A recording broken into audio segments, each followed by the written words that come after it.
ಸತ್ ಎಲ್ಲರಿಗೆ ನಮಸ್ಕಾರ. ಭಾರತೀಯ ಸಂಸ್ಕೃತಿಯ ಮೂಲ ತತ್ವಗಳು ಅನ್ನುವ ಈ ಭಾಷಣ ಸರಣಿಯ ಮೊದಲನೇ ಕಂತಿನ 4ನೇ ದಿವಸಕ್ಕೆ ಬಂದಿದ್ದೀವಿ. ಸಂಸ್ಕೃತಿ ನಾಗರಿಕತೆಗಳ ವ್ಯತ್ಯಾಸ ವಿಶೇಷಗಳನ್ನು, ಭಾರತೀಯ ಸಂಸ್ಕೃತಿಯ ಅನನ್ಯತ್ವವನ್ನು ನೋಡಿಕೊಂಡು ಆ ಬಳಿಕ ಭಾರತೀಯ ಸಂಸ್ಕೃತಿಗೆ ಸವಾಲಾಗಬಲ್ಲಂಥ ಮತ್ತು ಈ ಕಾಲಕ್ಕೆ ತುಂಬ ಉಲ್ಬಣವಾದ ಸಮಸ್ಯೆಗಳು ಅಂತ ಅನಿಸಿರುವ ಕೆಲವೊಂದು ಯಾವುದಿವೆ ಅವುಗಳ ಮೂಲ ಎಲ್ಲಿದೆ ಅಂತ ಅನ್ನೋದನ್ನು ನೋಡೋದಕ್ಕೆ ಹೋಗ್ತಾ ಆರ್ಯರ ಆಗಮನ ಮತ್ತು ಆರ್ಯರ ಆಕ್ರಮಣ ಎರಡೂ ರೂಪದಲ್ಲಿ ಇದು ಬರ್ತಾ ಇದೆ. ಅದು ಹೇಗೆ ಅಂದರೆ ಒಂದೇ ರೋಗ ಎರಡು ಹೆಸರಿಂದ ಪ್ರಸಿದ್ಧವಾಗುವಂತೆ ಆ ರೀತಿ ಆರ್ಯರ ಆಗಮನ, AMT ಆರ್ಯನ್ ಮೈಗ್ರೇಷನ್ ಥಿಯರಿ ಅಂತ, AIT ಆರ್ಯನ್ ಇನ್ವೇಷನ್ ಥಿಯರಿ ಅಂತ, ಹೀಗೆ ಎರಡೂ ರೂಪದಲ್ಲಿ ಹಲವು ದಶಕಗಳಿಂದ ಹತ್ತಿರ 2 ಶತಮಾನಗಳಿಂದ ನಮ್ಮನ್ನು ಕಾಡ್ತಾ ಇದೆ. ಅದರ ಹಿಂದಿರುವ ರಾಜಕೀಯ ಏನು ಮತ್ತು ಅದರಿಂದ ಆಗಿರುವಂಥ ದುಷ್ಪರಿಣಾಮ ಏನು ಅನ್ನುವುದನ್ನು ಗಮನಿಸ್ತಾ ಇದ್ವಿ. ಈಗ ಅವುಗಳ ವಿವರವನ್ನು ಮತ್ತಷ್ಟು ನೋಡೋಣ. ಭಾರತೀಯ ಸಂಸ್ಕೃತಿಯ ಅಧ್ಯಯನ ಭಾರತೀಯ ಇತಿಹಾಸದ ಅಧ್ಯಯನವೂ ಹೌದು ಮತ್ತು ಇದು ಅತ್ಯಂತ ಮೂಲಭೂತವಾದ ಸಂಗತಿ ಅಂತ ಅನಿಸುತ್ತೆ. ಅದಕ್ಕೆ ಮುನ್ನ ನಿನ್ನೆ ನಾನು ಭಾರತೀಯ ಭೌಗೋಳಿಕ ವಿವರಗಳನ್ನು ಹೇಳ್ತಾ ಎಲ್ಲ ಅಂಶಗಳನ್ನು ಹೇಳಿಯೂ ಒಂದು ಅಂಶ ಬಿಟ್ಟುಬಿಟ್ಟೆ. ಅದು ಮರೆಯಬಾರದಂಥ ಅಂಶ, ಸೂರ್ಯನ ಅನುಗ್ರಹ ನಮಗಿರುವಂಥದ್ದು. ನಮ್ಮ ದೇಶದ ಮೇಲೆ ಸೂರ್ಯನ ಕೃಪೆ ಆಗುವಷ್ಟು ಇನ್ನು ಎಷ್ಟೋ ದೇಶಗಳಲ್ಲಿ ಆಗೋಲ್ಲ. ಸುಮ್ಮನೆ ನೀವು ಭೂಗೋಳ ಗ್ಲೋಬ್ನ ನೋಡಿ, ಹೆಚ್ಚಿನ ದೇಶಗಳು ಖಂಡಗಳು ಎಲ್ಲ ಸಮಭಾಜಕ ರೇಖೆಯಿಂದ ಆಚೆಗೆ ಇವೆ. ಅಂದರೆ ಈಕ್ವೆಟಾರ್ನಿಂದ ಮೇಲೆ ಇರತಕ್ಕಂಥ ದೇಶಗಳು ಖಂಡಗಳೇ ಹೆಚ್ಚು, ಈಕ್ವೆಟಾರ್ನಿಂದ ಕೆಳಕ್ಕಿರುವಂಥವು ತುಂಬ ಕಡಿಮೆ. ಅಲ್ಲಿ 2 ಖಂಡಗಳು ಮಾತ್ರ ಈಕ್ವೆಟರ್ನ ದಾಟಿಕೊಂಡು ಹೋಗುತ್ತವೆ ಪ್ರಧಾನವಾಗಿ, ಅಂದರೆ ಸೌತ್ ಅಮೇರಿಕಾ ಮತ್ತು ಆಫ್ರಿಕಾ. ಇನ್ನು ಒಂದು ಆಸ್ಟ್ರೇಲಿಯಾ ಅಂತೂ ಅದರ ಕೆಳಗೆ ಇದೆ, ಅಂಟಾರ್ಟಿಕಾ ಪೂರ್ಣವಾಗಿದೆ. ಆದರೆ ಅಂಟಾರ್ಟಿಕಾ ಮತ್ತು ಆಸ್ಟ್ರೇಲಿಯಾ ಅಂಥ ಏನು ವಿಶೇಷವಲ್ಲ. ಕಾರಣ ಅಲ್ಲಿ ಈಚೆಗೆ ಆಸ್ಟ್ರೇಲಿಯಾದಲ್ಲಿ ಜನವಸತಿ ಆದದ್ದು ಮತ್ತು ಅದೊಂದು ಸಂಸ್ಕೃತಿ ಸಂಪನ್ನವಾದ ದೇಶ ಅಂತ ನಾನಂತೂ ಅಂದುಕೊಂಡಿಲ್ಲ. ಅದು ನಾಗರಿಕವಾದ ದೇಶ ಅಂತ ಅನ್ಬೋದು. ಆಸ್ಟ್ರೇಲಿಯಾದಿಂದ ಯಾವೊಬ್ಬ ಮಹಾಕವಿ ಬಂದಿದ್ದಾನೆ, ಮಹಾ ಸಂಗೀತಗಾರ ಬಂದಿದ್ದಾನೆ, ಮಹಾಶಿಲ್ಪ ಆಗಿದೆ, ಮಹಾಕಲೆ ಬಂದಿದೆ, ಬೇಕಾದಂತೆ ರಿಸೋರ್ಸಸ್ ಇದೆ, ಯಾರ್ದೋ ದುಡ್ಡು ಎಲ್ಲಮ್ಮನ ಜಾತ್ರೆ ಅಂತ ಮಾಡಿಕೊಂಡಿದ್ದಾರೆ. ದಿ ಕಂಡೆಮ್ಡ್ ಪೀಪಲ್ ಅಂತ ಯಾರನ್ನ ಕರೀತಾರೆ ಅವರಲ್ಲಿ ಹೋಗಿ ಸೆಟ್ಲಾಗಿದ್ದು ಪುಂಡ್ರು, ಕಳ್ಳರು, ಕಾಕರು, ತಂಟೆಕೋರರು ಇವರುಗಳ ಅದರ ಫೋರ್ ಫಾದರ್ಸು. ಅಲ್ಲಿದ್ದ ಆದಿವಾಸಿಗಳನ್ನು ಬರ್ಬರವಾಗಿ ದುಡಿದು ಬಡಿದು ಎಷ್ಟೆಲ್ಲ ಮಾಡಿದ್ರು, ಎಷ್ಟು ಯಾತನೆ ಕೊಟ್ಟರು ಅಂತಂದರೆ ಈ ಕ್ರಿಶ್ಚಿಯನ್ ಮಿಷನ್ರಿನವರು, ಈ ವಲಸೆ ಹೋದವರು ಅಷ್ಟಿಷ್ಟೆಲ್ಲ ಮಾಡಿದ್ದು. ಸಿಡುಬಿನಿಂದ ಒದ್ದಾಡ್ತಾ ಇರುವ ರೋಗಿಗಳ ಆ ಸಿಡುಬಿನ ಕೀವು ತುಂಬಿರುವಂಥ ಕಂಬಳಿಗಳನ್ನು ಆದಿವಾಸಿಗಳಿಗೆ ಬಲವಂತವಾಗಿ ಹೊದ್ದಿಕೊಳ್ಳೋದಕ್ಕೆ ಕೊಟ್ಟು ಚಾವಟಿಯಿಂದ ಹೊಡೆದು ಆ ರೋಗ ಅವರಿಗೆ ಅಂಟುವಂತೆ ಮಾಡಿ ಇವರು ನಾನಾ ವಿಧವಾದ ಭಯಂಕರವಾದ ಲೈಂಗಿಕ ರೋಗಗಳಿಂದ ಮೊದಲುಗೊಂಡು ಎಲ್ಲವನ್ನೂ ತೆಗೆದುಕೊಂಡು ಹೋಗಿದ್ದರು. ಆ ದೇಶದ ನಿವಾಸಿಗಳಿಗೆ ಈ ಥರದ ರೋಗಗಳ ಕಲ್ಪನೆಯೂ ಇರಲಿಲ್ಲ ಮತ್ತು ಅದಕ್ಕೆ ಇಮ್ಯುನಿಟಿನೂ ಅವರಿಗಿರಲಿಲ್ಲ, ವೈದ್ಯ ಚಿಕಿತ್ಸೆಯೂ ಇರಲಿಲ್ಲ. ಒಂದೊಂದು ದೇಶಕ್ಕೆ ಒಂದೊಂದು ರೀತಿಯಾಗಿರುತ್ತೆ. ಉದಾಹರಣೆಗೆ ನಮ್ಮ ಈಗಿನ ಸಂಶೋಧನೆಗಳು ಹೇಳುತ್ತವೆ, ಭಾರತೀಯರಿಗೆ ಡಯಾಬಿಟಿಸ್ ಜಾಸ್ತಿ, ಹಾರ್ಟ್ ಪ್ರಾಬ್ಲಮ್ ಜಾಸ್ತಿ, ಅದು ಜಾಸ್ತಿ ಇದು ಜಾಸ್ತಿ. ಏಷ್ಯನ್ರಿಗೆಲ್ಲ ಸಾಮಾನ್ಯವಾಗಿ ಮಿಲ್ಕ್ ಅಲರ್ಜಿ ಅಂತ ಉಂಟು, ಅಮೇರಿಕಾದವರಿಗೆ ಸ್ಕಿನ್ ಕ್ಯಾನ್ಸರ್ ಅಂತೆ, ಮತ್ತೊಂದಂತೆ ಆ ರೀತಿಯಾದದ್ದು ಹೆಚ್ಚು ಅಂತ ಒಂದೊಂದು ಪ್ರಾಂತದಲ್ಲಿ. ಆ ಇಮ್ಯುನಿಟಿಯೇ ಇಲ್ಲದೇ ಇದ್ದಂಥ ಜನರಿಗೆ ಲಕ್ಷಗಟ್ಟಲೆಯ ಸಾವನ್ನೆಲ್ಲ ತಂದುಕೊಟ್ಟು ಎಷ್ಟು ಹೀನವಾಗಿ ನಡೆಸ್ಕೊಂಡು ಬಿಟ್ರು ಅನ್ನೋದನ್ನು ನೋಡಿದರೆ ಇತಿಹಾಸದ ಪುಟಗಳಲ್ಲಿ ಇವರು ವೈಟ್ ಮ್ಯಾನ್ಸ್ ಬರ್ಡನ್ ಅಂತ ಲೋಕಕ್ಕೆ ಬರ್ಡನ್ ತಂದು ಕೊಟ್ಟಿದ್ದಾರೆ ಅಂತ ಗೊತ್ತಾಗುತ್ತದೆ. ಆ ಆಸ್ಟ್ರೇಲಿಯಾದ ಆ ಒಂದು ವರ್ಗ ನಮಗದು ಬಹಳ ದೊಡ್ಡದಲ್ಲ. ಇನ್ನು ಮಿಕ್ಕ ಪ್ರಾಚೀನ ನಾಗರಿಕತೆಗಳು, ಸಂಸ್ಕೃತಿಗಳು ಅಂತ ಇರುವುದೆಲ್ಲ ನೋಡಿದ್ರೂ ಕೂಡ ಏಷ್ಯಾ, ಯುರೋಪ್ ಮತ್ತು ಸ್ವಲ್ಪ ಭಾಗದ ಆಫ್ರಿಕಾ ಇವೆಲ್ಲ ಮೇಲೆ ಇರತಕ್ಕಂಥದ್ದು. ಉತ್ತರ ಅಮೇರಿಕಾ ಎಲ್ಲ ಉತ್ತರ ಧ್ರುವಕ್ಕೆ ನಿಕಟವಾಗಿರುವಂಥದ್ದು. ಹೀಗಾಗಿ ಇಲ್ಲಿ ಬಿಸಿಲಿನ ಪ್ರಭಾವ ಕಡಿಮೆ. ಚೈನಾಗೆ ನೋಡಿ, ಒಳ್ಳೆ ಬಿಸಿಲು ಎಲ್ಲಿ ಸಿಗುತ್ತೆ? ಇಡೀ ಯುರೋಪಿಗೆ ನೋಡಿ, ಬಿಸಿಲು ಬೇಕು ಅಂದರೂ ಕಷ್ಟ. ಉತ್ತರ ಅಮೇರಿಕಕ್ಕೆ ನೋಡಿ, ಬಿಸಿಲು ಬೇಕು ಅಂದರೂ ಕಷ್ಟ. ಈ 3 ದೊಡ್ಡ ಪ್ರಭಾವಕಾರಿಯಾದಂಥ ದೇಶಗಳು, ಪ್ರಾಂತಗಳು ಅಂತ ಹೇಳ್ಬೋದು. ರಷ್ಯಾ ಮೊದಲಿದ್ದದ್ದು. ಈ ಇಡಿಯಾಗಿ ಅನಾಮತ್ತಾಗಿ ಯಾವುದಕ್ಕೂ ಅಂಥ ಪ್ರಭಾವ ಇಲ್ಲ. ಇನ್ನು ಆಫ್ರಿಕಾದಕ್ಕೆ ಒಂದಷ್ಟು ಇದೆಯಾದರೂ ಅವರಲ್ಲಿ ನಮ್ಮಲ್ಲಿರುವಂತಹ ಸಂಸ್ಕೃತಿ ಆಗಲಿ, ಟೆಕ್ನಾಲಜಿ ಆಗಲಿ, ಮತ್ತೊಂದಾಗಲಿ, ಈ ಮಟ್ಟದ ಜನಸಂಖ್ಯೆಯ ಅಭಿವೃದ್ಧವಾದಂಥ ಜ್ಞಾನವಾಗಲಿ ಸಿಗಲಿಲ್ಲ. ಹಾಗೆ ಕಂಡಾಗ ಪ್ರತಿಷ್ಠಿತವಾಗಿ ನಮಗೆ ಕಾಣುವುದು ಭಾರತ ದೇಶವೇ ಸೂರ್ಯನ ಬೆಳಕನ್ನು ಸಮಗ್ರವಾಗಿ ಗಳಿಸುವುದು. ನಾನು ಮಾತ್ರ ಅಲ್ಲ ಈ ಮಾತನ್ನು ಹೇಳೋದು, ಅಂಥ ಪಾಪಿ ಮ್ಯಾಕ್ಸ್ ಮುಲ್ಲರೇ ಹೇಳ್ತಾನೆ. India what can it teachers ಅಂತ ಒಂದು ಭಾಷಣ ಸರಣಿಯನ್ನು ಮಾಡಿದ. ICS ಆಫೀಸರ್ಗಳಿಗೆ ತರಬೇತಿ ಕೊಡೋದಕ್ಕೆ ಅಂತ ಒಂದಷ್ಟು ಭಾಷಣಗಳನ್ನು ಮಾಡಿಸ್ದ. ಭಾರತ ದೇಶಕ್ಕೆ ಬರುವ ICS ಆಫೀಸರ್ಗಳಿಗೆ ಭಾರತ ಅಂದರೆ ಏನು ಅಂತ ತಿಳಿದಿರಬೇಕು ಅಂತ. ಆಗ ಸರ್ವೋಪಾಯ ಪರಿಭ್ರಷ್ಟ ವೃದ್ಧಾನಾರಿ ಪತಿವ್ರತ ಅನ್ನುವಂತೆ ಅವನು ದೊಡ್ಡ ಮಾತುಗಳನ್ನು ಆಡಿದ್ದಾನೆ. ಆ ಒಂದು ದೊಡ್ಡ ಮಾತಿನಲ್ಲಿ ಸೂರ್ಯ ಚೆನ್ನಾಗಿ ಬೆಳಕು ಬೀರುವ ಜ್ಞಾನದ ದೇಶವೇ ಆಗಿರುವಂಥದ್ದು ಭಾರತ. ನೀವು ಯಾವುದೇ ಒಂದು ಶಾಸ್ತ್ರದ ಕಲೆಯ ಮೂಲತತ್ವವನ್ನು ಅರಸಬೇಕು ಅಂದರೆ ಮತ್ತೆ have to go to India alone ಅಂತನೋ ಮಾತನ್ನೆಲ್ಲ ಹೇಳಿದ್ದಾನೆ. ಸರಿ, ಮಾಡುವುದೆಲ್ಲ ಅನಾಚಾರ ಮಾಡಿಬಿಟ್ಟು ಮನೆ ಮುಂದೆ ಬೃಂದಾವನ ಕಟ್ಟಿಕೊಂಡಂತೆ ಆಯಿತು ಅವನ ಕಥೆ. ಅದಕ್ಕೆ ಬರ್ತೀನಿ ನಾನು ಇವತ್ತು. ಪೂರ್ತಿ ಅವನಿಗೆ ಹೆಣ ಹಾಕೋದೇ ಇದೆ, ಮಾಡೋಣ. ಆದರೆ ಅಂಥವನ ಬಾಯಿಂದಲೂ ಈ ಮಾತು ಬಂತು ಅನ್ನೋದನ್ನು ನಾವು ನೋಡಬೇಕು. ಜೊತೆಗೆ ಸೂರ್ಯನ ಒಂದು ವಿಶಿಷ್ಟವಾದ ಬೆಳಕಿನಿಂದ ನಮ್ಮ ದೇಶ ಏನೆಲ್ಲ ಮಾಡಿಕೊಳ್ಳಬಹುದು, ಏನನ್ನೂ ಅಷ್ಟಾಗಿ ಸಾಧಿಸ್ತಾ ಇಲ್ವಲ್ಲ ಇನ್ನೂ ಅಂತನ್ನುವ ಬೇಸರ ನಮಗಾಗುತ್ತೆ. ಧಾನ್ಯಗಳನ್ನು ಸೂರ್ಯನ ಬಿಸಿಲಿನಲ್ಲಿ ಒಣಗಿಸಿದರೆ ಡಿಸ್ಇನ್ಫೆಕ್ಟೆಂಟ್ಗಳಿಲ್ಲದೆ, ಕ್ರಿಮಿನಾಶಕಗಳಿಲ್ಲದೆ ಅವು ಉಳಿಯದೇ ಬಾಳುತ್ತವೆ, ಹುಳ ಹಿಡಿಯದೆ ಉಳಿಯುತ್ತವೆ ಅನ್ನೋದು ನಮಗೆ ಗೊತ್ತಿರುವಂಥದ್ದು. ಬೇರೆ ದೇಶಗಳಲ್ಲಿ ಇದಕ್ಕೆ ಎಷ್ಟು ಖರ್ಚು ಮಾಡಬೇಕು, ಅದೆಲ್ಲ ಇಲ್ಲದೆ ಆಗುತ್ತದೆ ಅನ್ನೋದರಿಂದ ಮೊದಲುಗೊಂಡು ಬೇಕಾದಷ್ಟು ಉಂಟು. ಹೀಗೆ ಪ್ರಾಕೃತಿಕ ಸಂಪತ್ತಿ ಎನ್ನುವಾಗ ಚೆನ್ನಾಗಿ ವರ್ಷ ಇಡೀ ಬರತಕ್ಕಂಥ ಸೂರ್ಯನ ಬೆಳಕು ತುಂಬ ದೊಡ್ಡ ಪ್ರಾಕೃತಿಕ ಸಂಪತ್ತು. ಅದನ್ನು ನಾವು ಮರೆಯುವಂತೆ ಇಲ್ಲ. ಅದನ್ನೇ ನಾನು ವಿಸ್ಮರಿಸಿಬಿಟ್ನಲ್ಲ ಅಂತ ಬೇಸರವಾಯಿತು. ಇನ್ನು ನೆನ್ನೆಯ ವಿಷಯಕ್ಕೆ ನಾವು ಬರೋಣ. ನಿನ್ನೆ ನಾನು ಹೇಳ್ತಿದ್ದೆ, ಭಾರತೀಯರ ಒಂದು ಮೂಲ ಯುರೋಪ್ನಲ್ಲಿ, ಮಧ್ಯ ಏಷ್ಯಾದಲ್ಲಿ ಇದೆ ಅಂತ ಮಾಡಿದ್ದಕ್ಕೆ ಕಾರಣ ಮೆಸೊಪೊಟಾಮಿಯಾ ಸಂಸ್ಕೃತಿಗೆ ಹತ್ತಿರ ಇದೆ, ಅದು ಬೈಬಲ್ನ ಮೂಲ ಕೇಂದ್ರ ಅನ್ನುವ ಒಂದು ಭ್ರಮೆ ಅವರಿಗೆ ಆವರಿಸಿಕೊಂಡಿತ್ತು. ಆ ಕಾರಣ ಬೈಬಲ್ನ ಕೇಂದ್ರದಿಂದಲೇ ಜಗತ್ತನ್ನೆಲ್ಲ ನೋಡಬೇಕು ಅಂತ ಮಾಡಿಕೊಂಡು ಅಲ್ಲಿಂದ ಬಂದರು. ಮತ್ತು ನಮಗೆಲ್ಲರಿಗೂ ಬುದ್ಧಿ ಹೇಳುವಂಥವರು, ತಿಳುವಳಿಕೆ ಕೊಡುವಂಥವರು ಅಂದರೆ ಅವರೇ ಆಗಿರಬೇಕು. ಹಾಗಾಗಿ ಅವರ ಒಂದು ಮೂಲ ನಮ್ಮ ಮೂಲಕ್ಕೆ ಬರುವಂಥದ್ದು. ಮತ್ತು ಇವರು ಹೇಗೆ 16-17ನೇ ಶತಮಾನದಲ್ಲಿ ತಕ್ಕಡಿ ಹಿಡ್ಕೊಂಡು ವಾಣಿಜ್ಯ ಮಾಡಿಕೊಂಡು ಬಂದು ನಮ್ಮನ್ನು ಏನು ಮಾಡಿದ್ರೂ ಅದು ನಮ್ಮ ಸದ್ಗತಿಗೆ ಅಂತ ನಾವು ಭಾವಿಸ್ಕೊಳ್ಬೇಕು. ಅದಕ್ಕೆ ಪ್ರಾಚೀನವಾದ ಒಂದು ಮಾದರಿಯೇ ಇದೆ. ಆರ್ಯರು ಅಂತ ಬಂದರು, ಅವರು ಬಂದು ನಿಮ್ಮನ್ನೆಲ್ಲ ಉದ್ಧಾರ ಮಾಡಿದ್ರು, ನಿಮ್ಮ ವೇದ ಮೊದಲುಗೊಂಡು ಎಲ್ಲ ನಾವೇ ಮಾಡಿಕೊಟ್ಟದ್ದು ಅಂತನ್ನುವುದು ಒಂದು ದೃಷ್ಟಿ. ಹೀಗೆ ತಮ್ಮ ಹುಳುಕುಗಳನ್ನು, ಕೆಟ್ಟತನವನ್ನು ಮುಚ್ಚಿಕೊಳ್ಳಬೇಕು ಅಂತ, ತಮ್ಮ ಆಧಿಕ್ಯವನ್ನು, ಪ್ರತಿಷ್ಠೆಯನ್ನು ಮೆರೆಸಬೇಕು ಅಂತ, ಭಾರತಕ್ಕೆ ಬುಡ ಏನೂ ಇಲ್ಲ ಅನ್ನೋದನ್ನು ತೋರಿಸಬೇಕು ಅನ್ನುವಂಥದ್ದನ್ನು ಮಾಡುವುದಕ್ಕೆ ಅವರು ಈ ಒಂದು ಏಲಿಯನ್ ರೂಟ್ಸ್ ಅನ್ನುವಂಥದ್ದನ್ನು ತೆಗೆದುಕೊಂಡು ಬಂದರು. ಆ ದೃಷ್ಟಿಯಿಂದ ನೋಡಿ, ಇದರ ಸಿದ್ಧಾಂತದ ಪ್ರತಿಪಾದಕರಲ್ಲಿ ಮೊದಲನೇವನಲ್ಲದೇ ಇದ್ದರೂ ಅಗ್ರಮಾನ್ಯ Max Muller, Friedrich Max Muller ಜರ್ಮನಿಯ ಮೂಲದವನು. ಅವನು ತರುಣನಾಗಿದ್ದಾಗ ಮೆಕಾಲೆ ಕಣ್ಣಿಗೆ ಬಿದ್ದ. ಆ ಕಥೆಯನ್ನು ನಾನು ಮುಂದೆ ಹೇಳ್ತೀನಿ. ಇವನನ್ನು ಹಿಡ್ಕೊಂಡ ತನ್ನ ಸಾಧನೆಗೆ. ಜರ್ಮನ್ ವಿದ್ವಾಂಸರು ಬಹಳ ಗಟ್ಟಿಗರು, ಬುಲ್ ವರ್ಕರ್ಸ್, ಕಷ್ಟಪಟ್ಟು ದುಡಿತಾರೆ. ಡಾಂಕೀಸ್ ಲೇಬರ್ ಅಂತಂದರೆ ಇತ್ತ ಕಡೆ ಚೀನಾದವರು, ಇತ್ತ ಕಡೆ ಜರ್ಮನ್ರು, ಇಬ್ಬರೇ ಇನ್ಯಾರಿಗೂ ಮಾಡೋಕ್ಕಾಗೋಲ್ಲ, ಅಷ್ಟು ದುಡಿಯಬಲ್ಲರು. ಅದು ಭಾಷಾ, ವ್ಯಾಕರಣ, ಕೋಶ ಇತ್ಯಾದಿಗಳಲ್ಲಂತೂ ತುಂಬ ತುಂಬ ಅದ್ಭುತವಾದ ದುಡಿಮೆ ಅವರದು. ಅಂತರ್ದರ್ಶನ ಕಡಿಮೆ, ಆದರೆ ದುಡಿಮೆ ಮಾತ್ರ ಅಪಾರವಾದದ್ದು. ಅವನು 1866ರಲ್ಲಿ ತನ್ನ ಹೆಂಡತಿಗೆ ಪತ್ರ ಬರೆದ.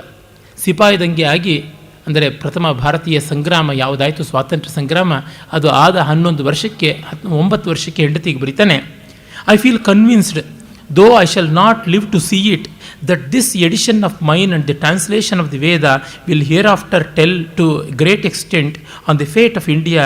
It is the root of their religion, and to show them what their root is, I feel sure is that the only way of uprooting all that has sprung up from it during the last 3000 years ಅಂತ. ಈ ವೇದಾನುವಾದ ಮಾಡಿ ನಾನು ಏನು ಸಾಬೀತು ಮಾಡೋಕ್ಕೆ ಹೊರಟಿದ್ದೀನಿ ಅಂದರೆ, ನಿಮ್ಮ ಬುಡ ಏನು ಅಂತ ತೋರಿಸ್ತೀನಿ, ಆ ಬುಡ ಏನೂ ಇಲ್ಲ ಅಂತ. Uprooting all that has sprung from it. Veda ಮೂಲವಾಗಿ ಬಂದದ್ದನ್ನೆಲ್ಲ ಕಿತ್ತಾಕೋದಿಕ್ಕೆ ಅನುವಾದ. ಅವನು ಆ ಪೂರ್ತಿ ಅನುವಾದವನ್ನೇನು ಮಾಡಿಲ್ಲ. ಗ್ರಿಫಿತ್ ಮಾಡಿರುವುದು ಸಮಗ್ರವಾದ ಋಗ್ವೇದದ ಅನುವಾದ, ಇವನು ಏನೂ ಸರಿಯಾಗಿ ಮಾಡಿಲ್ಲ. ಈಚಿನ ವಿದ್ವಾಂಸರುಗಳ ಸಂಶೋಧನೆ ಮಾಡಿ ಹೇಳ್ತಾರೆ, ಮ್ಯಾಕ್ಸ್ ಮುಲ್ಲರ್ಗೆ ಸರಿಯಾಗಿ ಸಂಸ್ಕೃತದ ಪದೋಚ್ಚಾರವೂ ಬರ್ತಾ ಇರಲಿಲ್ಲ. ಆ ಅಳುಕಿನ ಹೀನಾಯ ಭಾವನೆಯಿಂದ ಎಂದೂ ಭಾರತ ದೇಶಕ್ಕೆ ಕಾಲಿಡಲಿಲ್ಲ ಅಂತ ಹೇಳಿಕೊಂಡಿದ್ದೆ, ಭಾರತ ಅಂತ. ಒಮ್ಮೆ ಕೂಡ ಇಲ್ಲಿಗೆ ಕಾಲಿಡಲಿಲ್ಲ. ನೇಕರ ತೀರದಲ್ಲಿದ್ದಂಥವನು, ಶರ್ಮಣ್ಯ ದೇಶ ವಾಸೇನ ಮೋಕ್ಷಮೂಲರ ಭಟ್ಟೇನ ಅಂತೆಲ್ಲ ಒಂದು ಶ್ಲೋಕ ಬರ್ಕೊಂಡಿದ್ದಾನೆ ಅಂತ ನಮ್ಮವರು ಕೊಂಡಾಡಿಕೊಂಡಿದ್ದು. ಆದರೆ ಅವರು ಮಾಡಿದ ಭಟ್ಟತನ ಎಂಥದ್ದು ಅನ್ನೋದು ನಮಗೆ ಗೊತ್ತಾಗುತ್ತೆ. ಮತ್ತು ಇನ್ನೊಂದು ಕಡೆ ಅವನು ಮತ್ತೊಂದು ಪತ್ರ ಬರೀತಾನೆ. ಇವೆಲ್ಲ 2 ಸಂಪುಟಗಳಲ್ಲಿ ಅವನ ಪತ್ರಗಳು ಪ್ರಕಟವಾಗಿರುವಂಥದ್ದೇ. ಕಾರ್ಲ್ ಜೋಸಿಯಾಸ್ ವಾನ್ ಬುನ್ಸನ್ಗೆ ಒಂದು ಪತ್ರ ಬರೀತಾನೆ. India is much ripe for Christianity than Rome or Greece at the time of Saint Pal.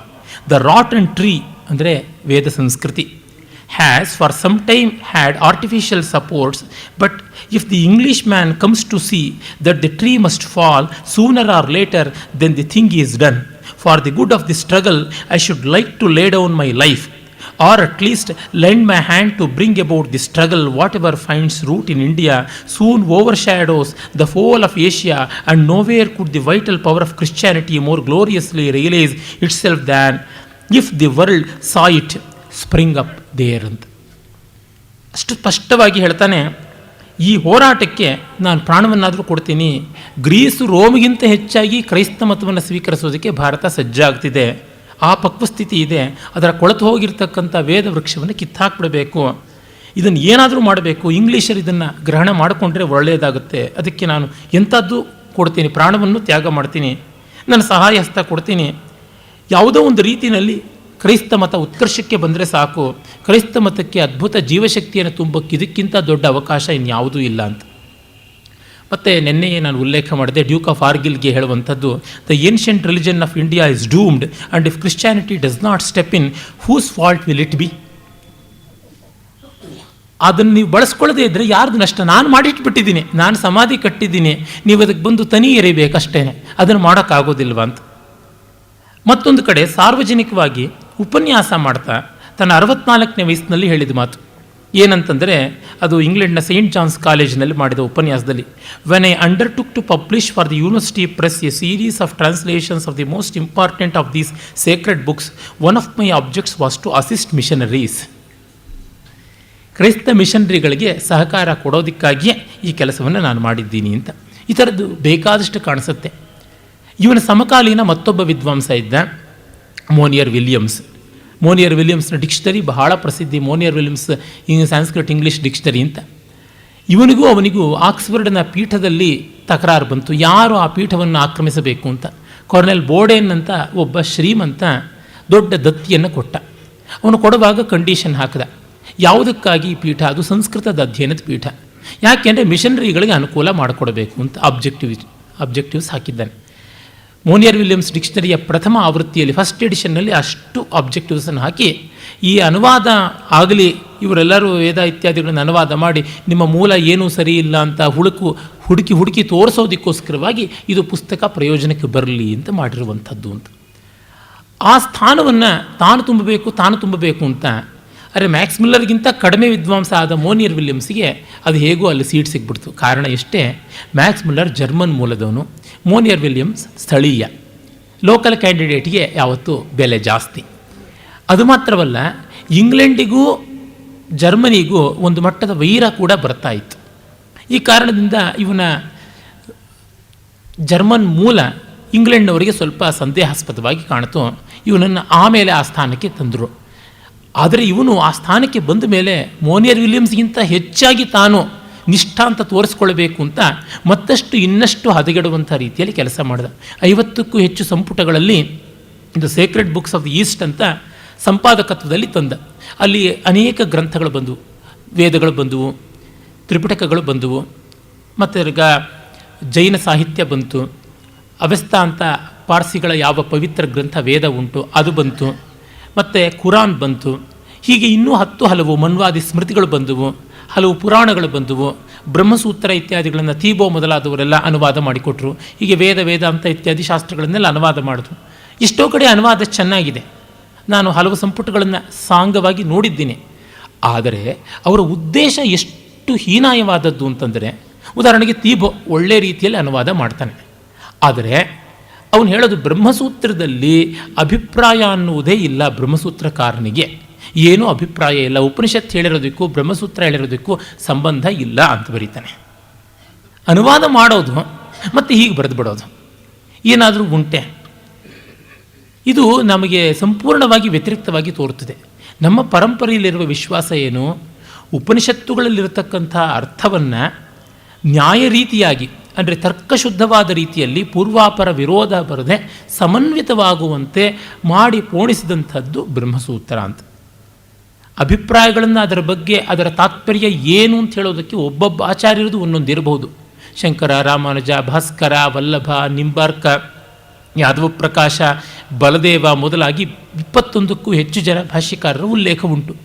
ಅವರೊಬ್ಬೊಬ್ಬರು ಏನು ಹೇಳಿದ್ರು ಅಷ್ಟೂ ಜನರು ಕೂಡ ಒಪ್ಪಿಕೊಳ್ತಾರೆ ಇದು ಉಪನಿಷತ್ತುಗಳ ವೇದಾರ್ಥದ ನಿರ್ಣಯಕ್ಕಾಗಿ ಹೊರಟ ಗ್ರಂಥ ಅಂತ.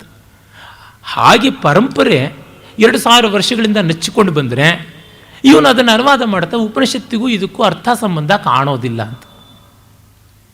ಏನಂತ ಅನ್ನಬೇಕು ಈ ರೀತಿಯಾದ ಅನುವಾದಗಳನ್ನು? ಮ್ಯಾಕ್ಸ್ ಮಿಲ್ಲರ್ ಎಂಥ ಅಡಾಷಿಯಸ್ ಆದ ಸ್ಟೇಟ್ಮೆಂಟ್ ಮಾಡ್ತಾನೆ ಅಂದರೆ, there is nothing like the concept of beauty in the whole range of Sanskrit literature and Indian culture ಅಂತ ಬರೀತಾನೆ. ಈ ಮಹಾನುಭಾವನ ಕಣ್ಣಲ್ಲಿ ಯಾವ ಮಣ್ಣು ತುಂಬಿತ್ತು ಅಂತ ಗೊತ್ತಾಗೋದಿಲ್ಲ. ಇಲ್ಲಿರೋದು ಸೌಂದರ್ಯ ಅಲ್ಲ ಅಂದರೆ ಇನ್ಯಾವುದನ್ನು ಸೌಂದರ್ಯ ಅಂತ ಕರೀಬೇಕು? ಮತ್ತು ಅವನಿಗೆ ಈ ಕಲ್ಪನೆ ಇಲ್ಲದೆ ಇದ್ದವನು ಏನು ಆಸ್ವಾದ ಮಾಡಿರಬಲ್ಲ, ಎಂಥದ್ದು ಮಾಡಿರಬಲ್ಲ? ಹೀಗೆ ಈ ರೀತಿಯಾಗಿ ವಿದ್ವಾಂಸರು ಅಂತ ಅನ್ನಿಸ್ಕೊಳ್ಳೋವರಿಗೆ ಆ ಒಂದು ಬಯಾಸಗಳನ್ನು ಕಾಣಿಸ್ತಕ್ಕಂಥದ್ದು ಈಗಲೂ ಇದೆ. ಈಗಲೂ ಅದೇ ರೀತಿಯಾಗಿದೆ, ನಮಗೆ ಗೊತ್ತಾಗುತ್ತದೆ. ಉದಾಹರಣೆಗೆ ನೋಡಿ, ನಮ್ಮಲ್ಲಿ ಈಗ ಕನ್ನಡದ ಬೆಂಬಲಿಗರು ಅಂತಂದರೆ ಸಂಸ್ಕೃತ ದ್ವೇಷಿಗಳು, ಕನ್ನಡ ಬರಬೇಕು ಅಂತಲೂ ಇಲ್ಲ. ಭಾರತೀಯ ಪರಂಪರೆಯ ದ್ವೇಷ ಮಾಡಿದರೆ ಸಾಕು ಕನ್ನಡದ ಭಕ್ತರು ಅಂತ ಆಗಿಬಿಡ್ತಾರೆ. ವಚನಗಳಲ್ಲಿ ವೇದಗಳ ನಿಂದನೆ ಇದೆ, ವೇದಗಳ ತಿರಸ್ಕಾರ ಇದೆ. ಭಗವಾನಿಂದ ಮೊದಲುಗೊಂಡು ಕಂಬಾರರವರೆಗೆ, ಕಲಬುರಗಿಯಿಂದ ಮೊದಲುಗೊಂಡು ಚಂಪಾವರೆಗೆ ಎಲ್ಲರೂ ಹೇಳಿದ್ದಾರೆ. ವೇದವನ್ನೂ ಸರಿಯಾಗಿ ಓದಿಲ್ಲ, ವಚನಗಳನ್ನೂ ಸರಿಯಾಗಿ ಓದಿಕೊಂಡಿದ್ದಾರೋ ಇಲ್ವೋ ಕಾಣೆ. ಯಾಕೆಂದರೆ ಭಗವದ್ಗೀತೆಯಲ್ಲಿ ವೇದ ನಿಂದನೆ ಬೇಕಾದಷ್ಟಿದೆ. ಯಾಮಿಮಾಂ ಪುಷ್ಪಿತಾಂ ವಾಚಂ ಪ್ರವದಂತ್ಯಮಶಿ ಅಮನೀಷಿಣಃ ವೇದವಾದ ರಥಃ ಪಾರ್ಥ ನಾಣ್ಯದಸ್ತೀತಿ ವಾದಿನಃ ತ್ರೈಗುಣ್ಯ ವಿಷಯೋ ವೇದ ನಿಸ್ತ್ರೈಗುಣ್ಯೋ ಭವಾರ್ಜುನ. ಈ ರೀತಿಯಾದ ಶ್ಲೋಕಗಳು ಭಗವದ್ಗೀತೆಯಲ್ಲಿ ಕಂಡು ಬಂದಾಗ ನಮಗೆ ಸ್ಪಷ್ಟವಾಗಿ ಗೊತ್ತಾಗುತ್ತೆ, ವೇದಗಳಿಗಿಂತ ಮೀರಿದ್ದನ್ನು ಏನೋ ಹೇಳ್ತಿದ್ದಾನೆ, ವೇದಗಳು ಇಲ್ಲಿ ಉಪದಿಷ್ಟವಾದದ್ದು ಅಲ್ಲ ಅನ್ನುವಂಥದ್ದು. ಭಗವದ್ಗೀತೆಯಲ್ಲಿ ಕೃಷ್ಣನೇ ಹೇಳಿದ್ದಾನೆ, ಇದು ವಚನಕಾರರಿಗಿಂತ ಮುಂಚೆ ಹೇಳಿರೋದಲ್ವಾ? ಅರೆ, ನಮ್ಮ ಆಚಾರ್ಯರುಗಳೆಲ್ಲ ಜ್ಞಾನಹೀನರ, ನಮ್ಮ ಇಡೀ ಪರಂಪರೆ ಅವಿವೇಕೀಯ, ವೇದಗಳ ನಿಂದನೆ ಇರುವಂಥ ಭಗವದ್ಗೀತೆಯನ್ನು ಪ್ರಸ್ಥಾನತ್ರಯ ಅಂತ ಸೇರಿಸ್ಕೊಂಡು ಬಿಟ್ಟಿರೋದು. ಯಾಕೆ ಉಪನಿಷತ್ತುಗಳಲ್ಲಿಯೇ ಬರುತ್ತಲ್ಲ, ಅವಿದ್ಯಾಯ ಅಂತರೇ ವರ್ತಮಾನಾಹ ಪ್ರಾಜ್ಞಂ ಮನ್ಯಮಾನಾಹ ಧೀರಂ ಮಾನ್ಯಮಾನಾಹ ದಂಧ್ರಮ್ಯಮಾನಾಹ ಅಂತೆಲ್ಲ ಹೇಳ್ಬಿಟ್ಟು ಅವಿದ್ಯೆಯ ಕೂಪದಲ್ಲಿ ಇರ್ತಕ್ಕಂಥವ್ರು, ತಾವೇ ದೊಡ್ಡವರು ಅಂತ ಅಂದುಕೊಂಡಿರ್ತಕ್ಕಂಥವ್ರು ಅಸ್ಥಿರವಾದ ನೌಕೆಗಳಂತಿರುವ ವೇದಗಳನ್ನು ಅವಲಂಬಿಸ್ತಾರೆ ಅಂತಿದೆ. ಬುದ್ಧ ಏನು ಹೊಸದಾಗಿ ವೇದವನ್ನು ಬೈಬೇಕಾಗಿಲ್ಲ. ವೇದದ ಶಿರಸ್ಸು, ವೇದದ ಹೃದಯ ಅಂತ ಹೇಳುವ ವೇದಾಂತದಲ್ಲಿಯೇ ವೇದದ ಬೈಗಳಿವೆ. ಏನಿದರ ಅರ್ಥ? ಯಾರು ಅದರ ಅರ್ಥವನ್ನು ತಿಳಿಯದೆ ಬೈತಾರೋ, ಯಾರು ವೇದದ ಹೃದಯ ತಿಳಿಯದೆ ಬೈತಾರೋ ಅವರಿಗೆ ವೇದ ಪ್ರಯೋಜನವಲ್ಲ ಅನ್ನುವುದೇ ಅಷ್ಟೇ ತಾತ್ಪರ್ಯ. ಬಸವಣ್ಣನವರು ಅದೇ ಹೇಳಿದ್ದು, ಅಲ್ಲಮ್ಮ ಪ್ರಭುಗಳು ಅದೇ ಹೇಳಿದ್ದು, ಚನ್ನಬಸವಣ್ಣನೂ ಅದೇ ಹೇಳಿದ್ದು, ಉರ್ಲಿಂಗ ಪೆದ್ದಿನೂ ಅದೇ ಹೇಳಿದ್ದು, ಯಾವ ವಚನಕಾರನ ತೆಗೆದುಕೊಂಡ್ರೂ ಅದೇನೆ, ಬುದ್ಧನಾದರೂ ಅದೇ ಹೇಳಿದ್ದು, ಮಹಾವೀರ ಅದೇ ಹೇಳಿದ್ದು, ಶಂಕರಾದಿಗಳು ಎಲ್ಲರೂ ಅದನ್ನೇ ಹೇಳಿದ್ದು. ಸ್ವಯಂ ಋಗ್ವೇದದಲ್ಲಿಯೇ ನಮಗೆ ಮೊದಲನೇ ಮಂಡಲದಲ್ಲಿಯೇ ಕಾಣಿಸಿಕೊಳ್ತಕ್ಕಂಥ ಬಹಳ ದೊಡ್ಡ ಸೂಕ್ತ ಅಸ್ಯವಾಮೀಯದಲ್ಲಿ ರುಚೋ ಅಕ್ಷರೇ ಪರಮೇ ವ್ಯೋಮನ್ಯಸ್ಮಿನ್ ದೇವಾದಿ ವಿಶ್ವೇ ನಿಷೇಧು ಯಸ್ತನ್ನ ವೇದ ಕಿಮೃಚಾ ಕರಿಷ್ಯತಿ ಯಯಿತ್ತದ್ವಿದುಸ್ತೈ ಮೇ ಸಮಾಸತೆ. ನಿಜವಾದ ವೇದ ಹೃದಯದಲ್ಲಿದೆ. ಯಾರಿಗೆ ಅದು ಗೊತ್ತಿಲ್ವೋ ಈ ಹೊರಗಡೆ ವೇದ ಇಟ್ಕೊಂಡು ಅವನು ಏನು ಮಾಡ್ತಾನೆ, ನಿಷ್ಪ್ರಯೋಜಕವಾದದ್ದು ಆ ಹೊರಗಿನ ವೇದ ಅನ್ನುವಂಥ ಮಾತು ಬರುತ್ತೆ.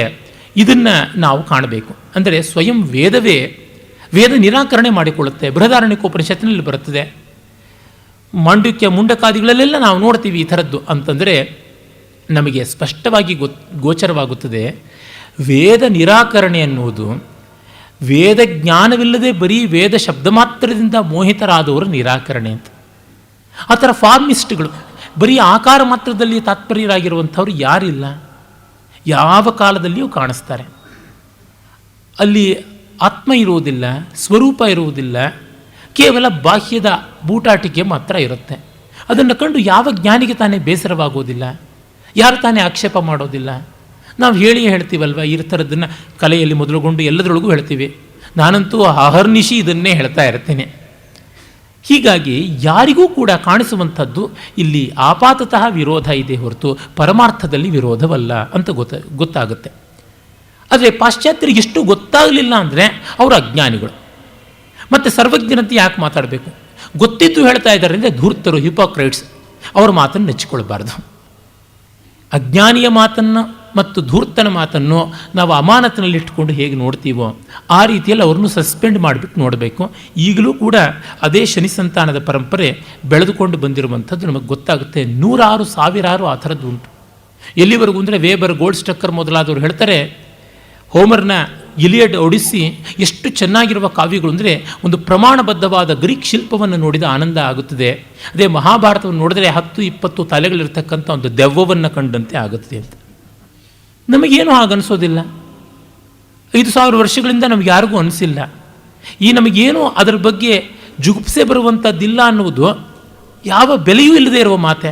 ನಿಮ್ಮನ್ನು ಯಾರ ಕರೆದು ಮಂತ್ರಾಕ್ಷತೆ ಕೊಟ್ಟು ಕೂಡಿಸಿದ್ರು, ಓದಿ ಮಹಾಭಾರತವನ್ನು ನಮ್ಗೆ ಅರ್ಥ ಹೇಳಿ ಅಂತ ಯಾರು ಗೋಳಾಡ್ತಾ ಇದ್ರು, ಯಾತಕ್ಕೆ ಬಂದು ಓದ್ತಿದ್ದೀರಾ ಅಲ್ಲಿ ಗೊತ್ತಾಗುತ್ತೆ. ಮತ್ತು ಈ Max Muller, Monier Williams, Goldstucker, Reuben ಮೊದಲಾದವರು ಹಾಕಿದಂಥ ಪದ್ಧತಿ ಯಾವುದಿದೆ, ಆ ಹಿರಿಯಕ್ಕನ ಚಾಳಿ ಇಂದೂ ಕೂಡ ಕ್ರಿಶ್ಚಿಯನ್ ಮಿಷನರಿಗಳು ಅದನ್ನು ಅನುಸರಿಸ್ತಾ ಇದ್ದಾರೆ ಅನ್ನೋದಕ್ಕೆ ಮೊನ್ನೆಯೇ ಆ ಪರವಸ್ತು ಸೂರ್ಯನಾರಾಯಣ ಮಾಡಿರ್ತಕ್ಕಂಥ ಸತ್ಯದರ್ಶಿನಿ ಎನ್ನುವ ಒಂದು ಕುತ್ಸಿತವಾದ ಪುಸ್ತಕ, ಗ್ರಂಥಾಭಾಸ ಅದೇ ಸಾಕ್ಷಿ. ಚತ್ವಾರಿ ಶೃಂಗಾಸ್ತ್ರಯೋಸ್ಯ ಪಾದ ದ್ವೇಷೀರ್ಷೆ ಸಪ್ತಹಸ್ತ ಅಂತ ಯಾವ ಅಗ್ನಿ ಸಂಬಂಧಿಯಾದಂಥ ಋಗ್ವೇದದ ಮಂತ್ರ ಬರುತ್ತೆ, ತ್ರಿದಾ ಬದ್ಧೋ ಮಹಾದೇವೋ ಮರ್ತ್ಯಾಗಂ ಅವಿವೇಶ ಅಂತ ಬರುತ್ತಲ್ಲ, ತ್ರಿದಾ ಬದ್ಧೋ ವೃಷಭೋರೋರವೀತಿ ಅಂತ, ಮಹಾದೇವೋ ಮರ್ತ್ಯಾಗಂ ಅವಿವೇಶ ಅಂತ, ತ್ರಿದಾಬದ್ಧ ವೃಷಭೋರೋರವೀತಿ ಅಂದರೆ 3 ರೀತಿಯಾಗಿ ಕಟ್ಟಲ್ಪಟ್ಟಂಥ ಆ ಮಹಾವೃಷಭ ಅಬ್ಬರಿಸಿಕೊಂಡು ಬರುತ್ತಿದೆ. ಅಂದರೆ 3 ಮೊಳೆ ಹೊಡೆಯಲ್ಪಟ್ಟಂಥ, ಶಿಲುಬೆಗೆ ಸಿಲುಕಿಸಲ್ಪಟ್ಟಂಥ ಕ್ರಿಸ್ತ ಬಾಯ್ಬಡ್ಕೋತಾ ಇದ್ದಾನೆ ಅಂತ ಅರ್ಥ ಅಂತ. ಅದು ವೃಷಭ ಅನ್ನೋದಕ್ಕೆ ಅರ್ಥ ಕುರಿಮರಿಯಂತೆ. ಯಾಕೆಂದರೆ ಯೇಸು ಕ್ರಿಸ್ತ ಲ್ಯಾಂಬ್, ಸಾಧುವಾದಂಥ ಕುರಿಮರಿಯ ಸಂಕೇತ ಅಂತ. ಯಾವ ಶಬ್ದಕ್ಕೆ ಯಾವುದೂ ಅರ್ಥ ಮಾಡ್ಬೋದು ಅಂದರೆ ಇದಕ್ಕೆ ಅದು ಅರ್ಥ ಮಾಡ್ಬೋದು ಅಷ್ಟೇ. ಅಲ್ಲಿರುವಂಥದ್ದು ಅಗ್ನಿ, ತ್ರಿದಾಬದ್ಧನಾಗಿರ್ತಕ್ಕಂಥವನು. ಚತ್ವಾರಿ ಶೃಂಗಾಹ, 4 ಕೊಂಬುಗಳಿಂದ ಕೂಡಿರುವಂಥವನು, 4 ವೇದಗಳಿಂದ ಕೂಡಿರತಕ್ಕಂಥದ್ದು. ತ್ರಯೋಸ್ಯ ಪಾದಾಹ, 3 ಪಾದಗಳಿಂದ ಕೂಡಿರ್ತಕ್ಕಂಥವನು. ಆಹವನೀಯ, ಗಾರ್ಹಪತ್ಯ ಮತ್ತು ದಕ್ಷಿಣ ಅಂತ 3 ಅಗ್ನಿಗಳಿಂದ ಕೂಡಿರತಕ್ಕಂಥದ್ದು. ದ್ವೇಷೀರ್ಷೆ ಅಂತಂದಾಗ ನಮಗೆ ಸ್ಪಷ್ಟವಾಗಿ ಗೊತ್ತಾಗುತ್ತದೆ, ಸ್ವಾಹ ಸ್ವಧ ಅನ್ನುವ 2 ಬಗೆಯ ವಷಟ್ಕಾರಗಳಿಂದ ಕೂಡಿರುವಂಥವನು ಅಂತ. ಸಪ್ತಹಸ್ತಾಹ, 7 ಬಗೆಯ ಛಂದಸ್ಸುಗಳಿಂದ ಸಂಕೀರ್ತಿತನಾದಂಥವನು, ಸಪ್ತ ಜ್ವಾಲಾತ್ಮಕನಾದವನು, ಸಪ್ತ ಸಮಿತಿಗಳು, ಸಪ್ತ ಪರಿಧಿಗಳು ಇರುವಂಥದ್ದು ಅಂತ ಹೇಳ್ಬಿಟ್ಟಿದ್ನು. ತ್ರಿಧಾಬದ್ಧ ಅಂತಂದರೆ ಪ್ರಾತಃಸವನ, ಸಾಯಂ ಸವನ, ಮಾಧ್ಯಂದಿನ ಸವನ ಅಂತ 3 ಕಾಲದಲ್ಲಿ ಮಾಡತಕ್ಕಂಥ ಸೋಮಗಳಿಂದ ಅವನು ನಮಗೆ ಆತ್ಮೀಯನಾಗಿ, ಬದ್ಧನಾಗಿ, ಅನುಬದ್ಧನಾಗಿ, you will become so intimate, you will not run away from us. ಆ ರೀತಿ ಇರ್ತಕ್ಕಂಥ ಮಹಾವೃಷಭ, ವೃಷೋ ಹಿ ಭಗವಾನ್ ಧರ್ಮ, ಧರ್ಮಸ್ವರೂಪಿಯಾದವನು, ಜ್ವಾಲಾಮಾಲ, ಮನೋಹರ, ಕಾಂತಿ, ವರ್ಚಸ್ಸು ಕೊಡ್ತಕ್ಕಂಥ ವೃಷಧಾತುವಿನಿಂದ ಬಂದದ್ದು ತೇಜಸ್ಸು, ಊರ್ಜಸ್ಸು, ಸ್ಫೂರ್ತಿ ಎನ್ನುವ ಅರ್ಥ. ಅಂಥ ವೃಷಭ ರೋರವೀತಿ, ಅಗ್ನಿ ದಗದ್ದಗಾಯಮಾನವಾಗಿ ಯಜ್ಞಗಳಲ್ಲಿ ವಿಶೇಷವಾಗಿ ಪ್ರವರ್ಗ್ಯ ಅಂತ ಮಾಡ್ತೀವಿ. ಆಡಿನ ಹಾಲನ್ನು ತುಪ್ಪದ ಜೊತೆಗೆ ಕಾಯಿಸಿ ಅಗ್ನಿಗೆ ಆಹುತಿ ಕೊಟ್ಟಾಗ ಅದು ಆಕಾಶದ ಕೇಳುವಂತೆ ಜ್ವಾಲೆ ದಗೀಲ್ಲಂತೆ ಶಬ್ದ ಮಾಡಿಕೊಂಡು ಉರಿಯುತ್ತೆ. ಅದಕ್ಕೆ ಮಹಾವೃಷಭ ರೋರವೀತಿ ಅಂತಿರುವುದು ಯಜ್ಞೀಯವಾದ ಅರ್ಥ ಸ್ಪಷ್ಟವಾಗಿ ಗೊತ್ತಾಗುತ್ತದೆ. ಅಂದರೆ ಇದನ್ನು ಆ ಮಟ್ಟಕ್ಕೆ ತಿರುಚುವಂಥದ್ದು ಈ ಪರಮಾಚಾರ್ಯನಿಂದ ಬಂದಂಥ ಕೊಡುಗೆ, ಮ್ಯಾಕ್ಸ್ ಮಿಲ್ಲರ್ನಿಂದ. ಹೀಗೆ ಹೆಜ್ಜೆ ಹೆಜ್ಜೆಗೆ ನೋಡಿದ್ರೂ ಗೊತ್ತಾಗುತ್ತೆ ಅವರು ಮಾಡಿರುವ ಅನರ್ಥ ಯಾವ ತರಹ ಅಂತ. ಕೇಳಿದರೆ ಇಲ್ಲ, ವೇದಗಳ ನಿಜವಾದ ಅರ್ಥವನ್ನು ಕಂಡುಹಿಡಿಯೋಕೆ ಹೊರಟಿದ್ದು ಅಂತ. ನಾವು ಯಾರಾದರೂ ಬೈಬಲ್ಗೆ ನಿಜವಾದ ಅರ್ಥ ಭಾಷ್ಯ ಬರೆಯೋಕ್ಕೆ ಹೋದ್ವಾ? ಸತ್ಯವೇದ ಅಂತೆ ಅದು, ಸುಳ್ಳು ವೇದ ಅಂತಂದರೆ ನಮ್ಮದು ಅಂತ ತಾನೇ ಅರ್ಥ. ನಿಮಗೆ ವೇದವೇ ಮೈಲಿಗೆ ಆದ ಮೇಲೆ ಯಾತಕ್ಕೆ ಸತ್ಯವೇದ ಯಾತಕ್ಕೆ ಬೇಕು? ಬೈಬಲ್ ಅಂತ ಇಟ್ಕೊಂಡ್ರೆ ಏನು ತೊಂದರೆನಾ? ರೈಲನ್ನು ನಿಂತಾರೆ, ಬಸ್ಸನ್ನು ನಿಂತಾರೆ, ಆಸ್ಪತ್ರೆ ಅಂತ ನಿಂತಾರೆ, ಸಲ್ಫ್ಯೂರಿಕ್ ಆ್ಯಸಿಡ್ ಅನ್ನು ನಿಂತಾರೆ. ಬೈಬಲ್ಗೆ ಮಾತ್ರ ಸಂಸ್ಕೃತದ ಹೆಸರು ಯಾತಕ್ಕೆ ಬೇಕು? ಮುಸಲ್ಮಾನರು ಏನಾದ್ರು ಖುರಾನಿಗೆ ಬೇರೊಂದು ಹೆಸರು ಇಟ್ಕೊಂಡಿದ್ದಾರೆ ಪಾಪ, ಪರಮಸತ್ಯ ವೇದ ಅಂತಲೋ ಇನ್ಯಾವುದಾದ್ರು ಇಲ್ಲವಲ್ಲ, ಅವ್ರು ಮಾಡ್ಕೊಂಡಿಲ್ವಲ್ಲ, ಅವರಂತೆ ಯಾಕಿರಬಾರ್ದು ಇವರು? ನಾವು ಭಗವದ್ಗೀತೆಯನ್ನು ಇಂಗ್ಲೀಷ್ನಲ್ಲಿ ಟ್ರಾನ್ಸ್ಲೇಟ್ ಮಾಡಿದಾಗ ಟ್ರೂ ಬೈಬಲ್ ಅಂತ ಏನಾದ್ರು ಮಾಡ್ತೀವ ಅಥವಾ ಗ್ರೇಟರ್ ಬೈಬಲ್ ಅಂತೀವ? ಅಂದರೆ ಅಲ್ಲಿ ಕಾಣಿಸುವ ವಂಚನೆ ಯಾವುದು ಅಂತ ಗೊತ್ತಾಗುತ್ತದೆ. ಈ ರೀತಿಯಾದ ಆ ಮಿಷನರಿಗಳ ಚಟುವಟಿಕೆಗಳಿಗಾಗಿ ಇವರು ಮಾಡಿದ್ದು ಅಂತ. ಹಾಗಾಗಿಯೇ ಅವರ ಯಾವುದೇ ಕೆಲಸವನ್ನು ಕೂಡ ನಾವು take with A pinch off salt ಅಲ್ಲ, ಬೌಲ್ ಆಫ್ ಸಾಲ್ಟ್ ನೋಡಬೇಕಾಗುತ್ತೆ. ಅನಾಮತ್ತಾಗಿ ಸ್ವೀಕರಿಸೋಕ್ಕಾಗೋದೇ ಇಲ್ಲ. ಆ ಆಲಿ ಬಂಧುಗಳು ಒಮ್ಮೆ ಹೇಳಿದ್ದಂತೆ, ಮಹಾತ್ಮ ಗಾಂಧಿಗಿಂತ ನಾನೊಬ್ಬ ಕ್ರಿಮಿನಲ್ ಆದ ಮುಸ್ಲಿಮನ್ನು ಹೆಚ್ಚು ಗೌರವಿಸ್ತೀನಿ ಅಂತ. ಆ ಮಾತಿನ ಸಾರ್ಥಕ್ಯ ಹೇಗೆ ಇರಲಿ, ನಾನು ಹೇಳ್ತೀನಿ, ಪಾಶ್ಚಾತ್ಯ ವಿದ್ವನ್ಮಣಿಗಳಿಗಿಂತ, ಈ ಮಿಷನರಿ ಪ್ರವೃತ್ತಿಯಿಂದ ಪ್ರೇರಿತರಾದ ವಿದ್ವನ್ಮಣಿಗಳಿಗಿಂತ ಭಾರತ ದೇಶದಲ್ಲಿ ಒಬ್ಬ ಭಿಕ್ಷುಕ ನನಗೆ ಮೇಲೂ ಹೆಚ್ಚು ವೈದಿಕವಾದ ಪ್ರಾಮಾಣ್ಯ ಕೊಡುವಂಥ ಸಂವೇದನದಿಂದ ಮಾಡ್ತಾನೆ. ಏಕೆಂದರೆ ಇವರಿಗೆ ನೆಲದ ಸಂಸ್ಕೃತಿ ಗೊತ್ತಿದೆ. ಯಾರು ಯಾವ ಜಾತಿಯವರಿಗಾದರೂ ಸ್ಪಷ್ಟವಾಗಿ ಗೊತ್ತಾಗುತ್ತದೆ. ಅವರಿಗೆ ಯಾವ ಕನ್ಫ್ಯೂಷನ್ ಇಲ್ಲ. ನಮ್ಮ ಗ್ರಾಮೀಣರು, ಜಾನಪದರು ಅಂತ ಯಾರಿದ್ದಾರೆ ಅವರು ಬ್ರಾಹ್ಮಣನಿಂದ ಮೊದಲುಗೊಂಡು ದಲಿತರವರೆಗೂ ಅಂತ ಯಾರು ಬೇಕಾದ್ರೂ ತೆಗೆದುಕೊಳ್ಳಿ, ಪ್ರಾಮಾಣಿಕವಾಗಿ ಅವರಿಗೆ ಗೊತ್ತಾಗುತ್ತದೆ ಇದು ದೊಡ್ಡದು, ಇದು ಗೌರವನೀಯವಾದದ್ದು ಅಂತ. ನಮ್ಮಲ್ಲಿ ಒಬ್ಬ ಶ್ರೋತ್ರಿಯನಾಗಿರ್ತಕ್ಕಂಥ ಅಪ್ಪಟ ವೈದಿಕನಿಗೂ ದೇವರ ತೀರ್ಥ ಕೊಟ್ಟರೆ ಅದು ತೀರ್ಥ ಅಂತ ಗೊತ್ತಾಗುತ್ತದೆ. ನಿರಕ್ಷರ ಕುಕ್ಷಿಯಾದ ಹಳ್ಳಿಯ ಒಬ್ಬ ದಲಿತ ಮಹಿಳೆಗೆ ಅಂಗೈಗೆ ತೀರ್ಥ ಹಾಕಿದ್ರು ತೀರ್ಥ ಅಂದರೆ ಗೊತ್ತಾಗುತ್ತೆ, ಕಣ್ಣು ಗೊತ್ಕೊಂಡು ಕುಡಿತಾಳೆ. ಅದೇ ಭೈರಪ್ಪನವರು ತೋರಿಸ್ತಾರಲ್ಲ ಅವರ ತಬ್ಬಲಿ ನೀನಾದ ಮಗನೇನಲ್ಲಿ, the water used to wash the idol ಅಂತ, ಅದು ಆ ಕಲ್ಪನೆ ಅವರಿಗಿರುವಂಥದ್ದು. ಹಾಗಾಗಿ ಈ ಪರಂಪರೆ ಅರ್ಥ ಮಾಡಿಕೊಳ್ಳದೆ ಅವರು ಏನನ್ನು ಬರೆದರೂ ನಾವು ಪರೀಕ್ಷೆ ಮಾಡಿ ತಗೋಬೇಕು. ತಿರಸ್ಕರಿಸಿ ಅಂತ ನಾನು ಹೇಳ್ತಾ ಇಲ್ಲ, ಚೆನ್ನಾಗಿ ಪರೀಕ್ಷೆ ಮಾಡಿ ವಿಮರ್ಶೆಯದ ದಶೇಷೇಣ ಯಥೇಚ್ಛಾಮಿ ತಥಾ ಕರೋಮಿ ಅಂತ ನಾವು ಆ ರೀತಿಯಾಗಿ ಇಟ್ಕೊಳ್ಬೇಕು. ಇದು ಈ ಇತಿಹಾಸವನ್ನು ತಿರುಚತಕ್ಕಂಥ ಕೆಲಸದ ಮೊದಲ ಹೆಜ್ಜೆಗಳಾಗಿ ನಮಗೆ ಕಾಣಿಸುತ್ತೆ. ಮತ್ತು ಇನ್ನೂ ಒಂದು ವಿಶೇಷವಾಗಿ ಬಂದದ್ದು ಏನಂತಂದರೆ, ಆಗ ಮೊದಲು ವಲಸೆಗಾರರಾಗಿದ್ದವರು ಆಮೇಲೆ ಆಕ್ರಮಣಕಾರಿಗಳಾದರು ಅಂತ ನಾನು ಹೇಳಿದೆ. 1920-22 ಆಸುಪಾಸಿನಲ್ಲಿಯೇ ಯಾವ ಒಂದು ಮಾರ್ಷಲ್ ಮೊದಲಾದವರು ಸಿಂಧು ನದಿ ಸಂಸ್ಕೃತಿ, ಇಂಡಸ್ ವ್ಯಾಲಿ ಸಿವಿಲೈಸೇಷನ್ ಅಂತ ಏನಿದೆ ಅದನ್ನು ಹೊರಗೆ ತೆಗೆದರು ಅಂತ. ವಸ್ತುತಃ ಅಲ್ಲಿ ಮಾರ್ಷಲ್ ಮಾಡಿದ್ದೇನು ದೊಡ್ಡ ಘನಾಂಧಾರಿಯಾದಂಥ ಕೆಲಸ ಅಲ್ಲ. ಅವನು ಮುಖ್ಯಸ್ಥನಾಗಿದ್ದ ಅಷ್ಟೇ. ಅವನಿಗಿಂತ ಮಿಗಿಲಾಗಿ ಆ ಕೆಲಸವನ್ನೆಲ್ಲ ಮಾಡಿದವರು ಬೇರೆಯವರು, ವಿಶೇಷವಾಗಿ ಮುಖರ್ಜಿ ಅಂತ ಆತನ ಅಸಿಸ್ಟೆಂಟ್ ಇದ್ದರು. ಅವರು ಆ ಕೆಲಸವನ್ನು ಕೈಗೊಂಡಿದ್ದು. ಆದರೆ ಪಾಪ ಅವ್ರ ಮೇಲಕ್ಕೆ ಬರದಂತೆ ಆಗಿಬಿಡ್ತು. ಕಾರಣ ಆಫೀಸರ್ ಯಾವನು ಮೇಲಧಿಕಾರಿ ಇರ್ತಾನೆ ಅವನದೇ ಎಲ್ಲ ಹೆಸರಾಗ್ಬಿಡುತ್ತೆ, ಅವನದೇ ಎಲ್ಲ ಕೊಡುಗೆ ಅಂತ ಆಗಿಬಿಡುತ್ತೆ, ಮಿಕ್ಕವ್ರದ್ದು ಅಲ್ಲ. ಈ ಮುಖರ್ಜಿಯವರು ಹೇಳಿರ್ತಕ್ಕಂಥ ಎಷ್ಟೋ ವಿಷಯಗಳನ್ನು ಆತ ಅಲ್ಲಗೆಳೆದು ತಾನು ತನ್ನದೇ ಸ್ವಕಪೋಲ ಕಲ್ಪಿತವಾದ ಸಿದ್ಧಾಂತಗಳನ್ನು ಹಾಕಿದ ಅಂತಲೂ ಈಚೆಗೆ ನಮ್ಮ ಅಧ್ಯಯನಗಳಿಂದ ಗೋಚರವಾಗ್ತಾ ಇದೆ. ಇರಲಿ, ಒಟ್ಟಿನಲ್ಲಿ ನಮಗಂತೂ ಸ್ಪಷ್ಟವಾಗಿ ಗೊತ್ತಾಗುತ್ತೆ. 1800 ಕ್ರಿಸ್ತಪೂರ್ವದ ಹಾಗೆ ಆರ್ಯರು ಬಂದರು. 1500 ಅಂತ ಮ್ಯಾಕ್ಸ್ ಮಿಲ್ಲರ್ ಒಂದು ಕಡೆ ಬರೀತಾನೆ. ಮತ್ತು ಅವರು ಕ್ರಿಸ್ತಪೂರ್ವ 500ರ ಆಸುಪಾಸಿನವರೆಗೂ ವೇದಗಳನ್ನು ಬರೀತಾನೇ ಇದ್ದರು ಅಂತ. ಬುದ್ಧನ ಕಾಲಕ್ಕೆ ವೇದಗಳ ಅರ್ಥ ದುರವಗಾಹ್ಯವಾಗಿವೆ, ಕಷ್ಟವಾಗಿದೆ, ಗೊತ್ತಾಗ್ತಾ ಇಲ್ಲ ಅನ್ನುವಂಥ ಮಾತುಗಳು ಬಂದಾಗ ಬುದ್ಧ ಆದಮೇಲೂ ವೇದ ಬರೀತಾ ಇದ್ರು ಅಂತಂದರೆ ಏನಾದರೂ ಅರ್ಥ ಉಂಟ? ಲಲಿತ ವಿಸ್ತರದಲ್ಲಿ ಬುದ್ಧ ಏನೇನು ಕಲಿತ ಸಿದ್ಧಾರ್ಥನಾಗಿದ್ದ ಅಂತನ್ನುವಾಗ 86 ವಿದ್ಯೆಗಳ ಉಲ್ಲೇಖ ಬರುತ್ತೆ. ಅದರಲ್ಲಿ 2 ಕಡೆ ನಿಗಮ ಅಂತ, ವೇದ ಅಂತ ಮಾತುಗಳು ಬರ್ತವೆ. ಅವನ್ನೆಲ್ಲ ಚೆನ್ನಾಗಿ ಕಲಿತಿದ್ದ ಅಂತ. ಹಾಗವನು ಕಲಿತ ಮೇಲೆ ವೇದ ಇಲ್ಲದೆ ಇದ್ದರೆ ಹೇಗಾಗುತ್ತೆ? ಮತ್ತು ಇನ್ನೂ ಒಂದು ನಾವು ಗಮನಿಸಬೇಕಾದ್ದೇನೆಂದರೆ, ವೇದದ ಭಾಷೆಗೂ ಆಮೇಲಿನ ಸಂಸ್ಕೃತ ಭಾಷೆಗೂ ಇರುವಂಥ ಅಂತರವನ್ನು ಕಂಡುಕೊಂಡಾಗ ಎಷ್ಟು ಕಾಲದಿಂದ ಅದು ಬದಲಾಗಿರಬೇಕು. ಬುದ್ಧನಿಗಿಂತ ಹಿಂದಿನವನಾದಂಥ ಭಗವಾನ್ ಪಾಣಿನಿಯೇ ವೇದಾರ್ಥ ನಿರ್ಣಯ ಮಾಡೋದು ಕಷ್ಟವಾಗುತ್ತದೆ ಅಂತ ಹೇಳಿಬಿಟ್ಟಿದ್ನುವೆ ಎಷ್ಟೋ ಸೂತ್ರಗಳನ್ನು ರಚನೆ ಮಾಡಿದ್ದಾಯಿತು. ಪಾಣಿನಿಗಿಂತಲೂ ಹಿಂದೆನೇ ಇದ್ದವನು ಯಾಸ್ಕಾಚಾರ್ಯ. ಆ ಯಾಸ್ಕಾಚಾರ್ಯ ಈಗಲೇ ವೇದಾರ್ಥ ಅಸ್ಪಷ್ಟವಾಗ್ತಾ ಇದೆ, ಅದನ್ನು ಸ್ಪಷ್ಟ ಮಾಡೋದಕ್ಕೋಸ್ಕರ ಮಹಾ ಪ್ರಯತ್ನ ನಡೀಬೇಕು, ಇದು ಮೊದಲಿಂದ ನಡ್ಕೊಂಡು ಬಂದಿದೆ, ವ್ಯಾಸಾದಿಗಳೆಲ್ಲ ಈ ಕೆಲಸ ಮಾಡಿದ್ದಾರೆ, ನಾನೂ ಒಬ್ಬ ಮಾಡ್ತೀನಿ ಅಂತ ನಿರುಕ್ತಕಾರ ಅಂತಾನೆ. ಅಂದರೆ ಪಾಣಿನಿಗಿಂತ ಹಿಂದಿನ ಎಷ್ಟೋ ಜನ ವೈಯಾಕರಣರಿದ್ದರು ಅಂತ ಗೊತ್ತಾಗುತ್ತದೆ. ನಿರುಕ್ತಕಾರನಾದ ಯಾಸ್ಕನಿಗಿಂತ ಮೊದಲಿಗೆ ಎಷ್ಟೋ ನಿರುಕ್ತ ನಿಘಂಟುಗಳಿದ್ದವು ಅಂತ ಗೊತ್ತಾಗುತ್ತೆ. ಅಂದರೆ ಒಂದು ದೊಡ್ಡ ಪರಂಪರೆ ಬೆಳೆದು ಬಂದಿರಬೇಕು ಅಂತಂದರೆ ಅದೇನು 1-2 ವರ್ಷಗಳಲ್ಲಿ ಆಗುವಂಥದ್ದ.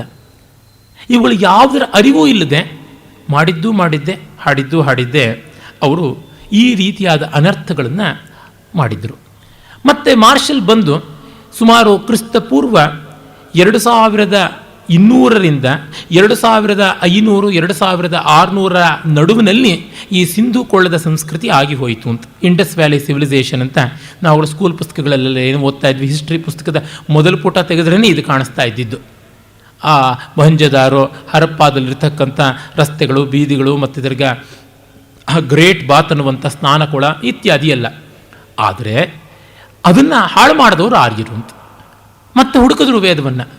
ಇಂದ್ರನಿಗೆ ಪುರಂದರ ಅಂತ ಹೆಸರಿದೆಯಲ್ಲ, ಅವನು ದಸ್ಯುಗಳ ಅಯಸೀಪುರ ಕಬ್ಬಿಣದ ಪುರಗಳನ್ನು, ಲೋಹದ ಪುರಗಳನ್ನು ಎಲ್ಲ ಧ್ವಂಸ ಮಾಡಿಬಿಟ್ಟ. 99 ಪುರಗಳನ್ನು ನಾಶ ಮಾಡಿಬಿಟ್ಟು ಶಂಬರನನ್ನು ನಿರ್ಮೂಲನೆ ಮಾಡಿಬಿಟ್ಟ.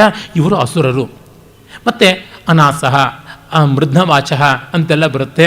ಇವರು ಮೊಂಡು ಮೂಗಿನವರು, ಮೂಗೇ ಇಲ್ಲದೆ ಇದ್ರು. ವಸ್ತು ಅನಾಸಹ ಅನ್ನೋದಕ್ಕೆ ಅನಸಹ ಅಂದರೆ ಮೊಂಡು ಮೂಗಿನವರು ಅಂತಲ್ಲ, ಮೂಗಿಲ್ಲದವರು ಅಂತ ಅರ್ಥ.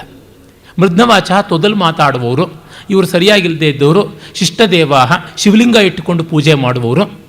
ಹೀಗಾಗಿ ಶಿವಲಿಂಗ ಇಟ್ಟುಕೊಂಡು ಪೂಜೆ ಮಾಡೋರು ದ್ರಾವಿಡರು, ಮೊಂಡು ಮೂಗಿನವರು. ಹಾಗಾಗಿ ಇವರು ನಿಗ್ರಾಯ್ಡ್ ರೇಸಿಗೆ ಸಂಬಂಧಪಟ್ಟಂಥವರು. ಮೃದ್ನವಾಚಃ, ಸಂಸ್ಕೃತ ಬರದೇ ಇದ್ದವರು, ಕಪ್ಪು ಬಣ್ಣದಲ್ಲಿದ್ದವರು. ಕಪ್ಪು ಬಣ್ಣದಲ್ಲಿದ್ದಾರೆ ಅಂತ ಎಲ್ಲಿಯೂ ಹೇಳಿಲ್ಲ, ಇವರು ಮಾತ್ರ ಕಪ್ಪು ಬಣ್ಣ ಅಂತ ಅದೊಂದು ಎಕ್ಸ್ಟ್ರಾ ಸೇರಿಸ್ಕೊಂಡ್ಬಿಟ್ರು. ಅಂಗಿರಸ ಮಹರ್ಷಿ, ಕಣ್ವ ಮಹರ್ಷಿ, ಮತ್ತು ಈಗ ಕೃಷ್ಣ ಅಂತಕ್ಕಂಥ ಒಬ್ಬ ಋಷಿ, ನಾರಾಯಣ ಅನ್ನೋ ಋಷಿ, ವ್ಯಾಸ, ಇವರೆಲ್ಲ ಕಪ್ಪಗಿದ್ರು ಅಂತ ಇನ್ನೊಂದು ರೀತಿಯಾಗಿ ವೇದದಲ್ಲಿಯೇ ಹೇಳಿದೆ. ಅದನ್ನು ಯಾತಕ್ಕೆ ಬಿಟ್ಟುಬಿಟ್ರು ಗೊತ್ತಾಗ್ತಾ ಇಲ್ಲ. ಇವರೆಲ್ಲ ಕನ್ವರ್ಟೆಡ್ ಅಂತ ಹೇಳೋಕ್ಕೂ ಆಗಲಿಲ್ವಾ? ಒಟ್ಟಿನಲ್ಲಿ ಇವರುಗಳೆಲ್ಲರೂ ಕೂಡ ಅನಾರ್ಯರು. ಅವರು ಚೆನ್ನಾಗಿ ಬೆಳವಣಿಗೆ ಹೊಂದಿದವರು ದ್ರಾವಿಡರು. ಆಗ ದ್ರಾವಿಡ ಥೀರಿನ ಹಾಕ್ಕೊಂಡ್ರು. ಅದನ್ನು ಮುಂದೆ ನಾನು ವಿವರಿಸ್ತೀನಿ.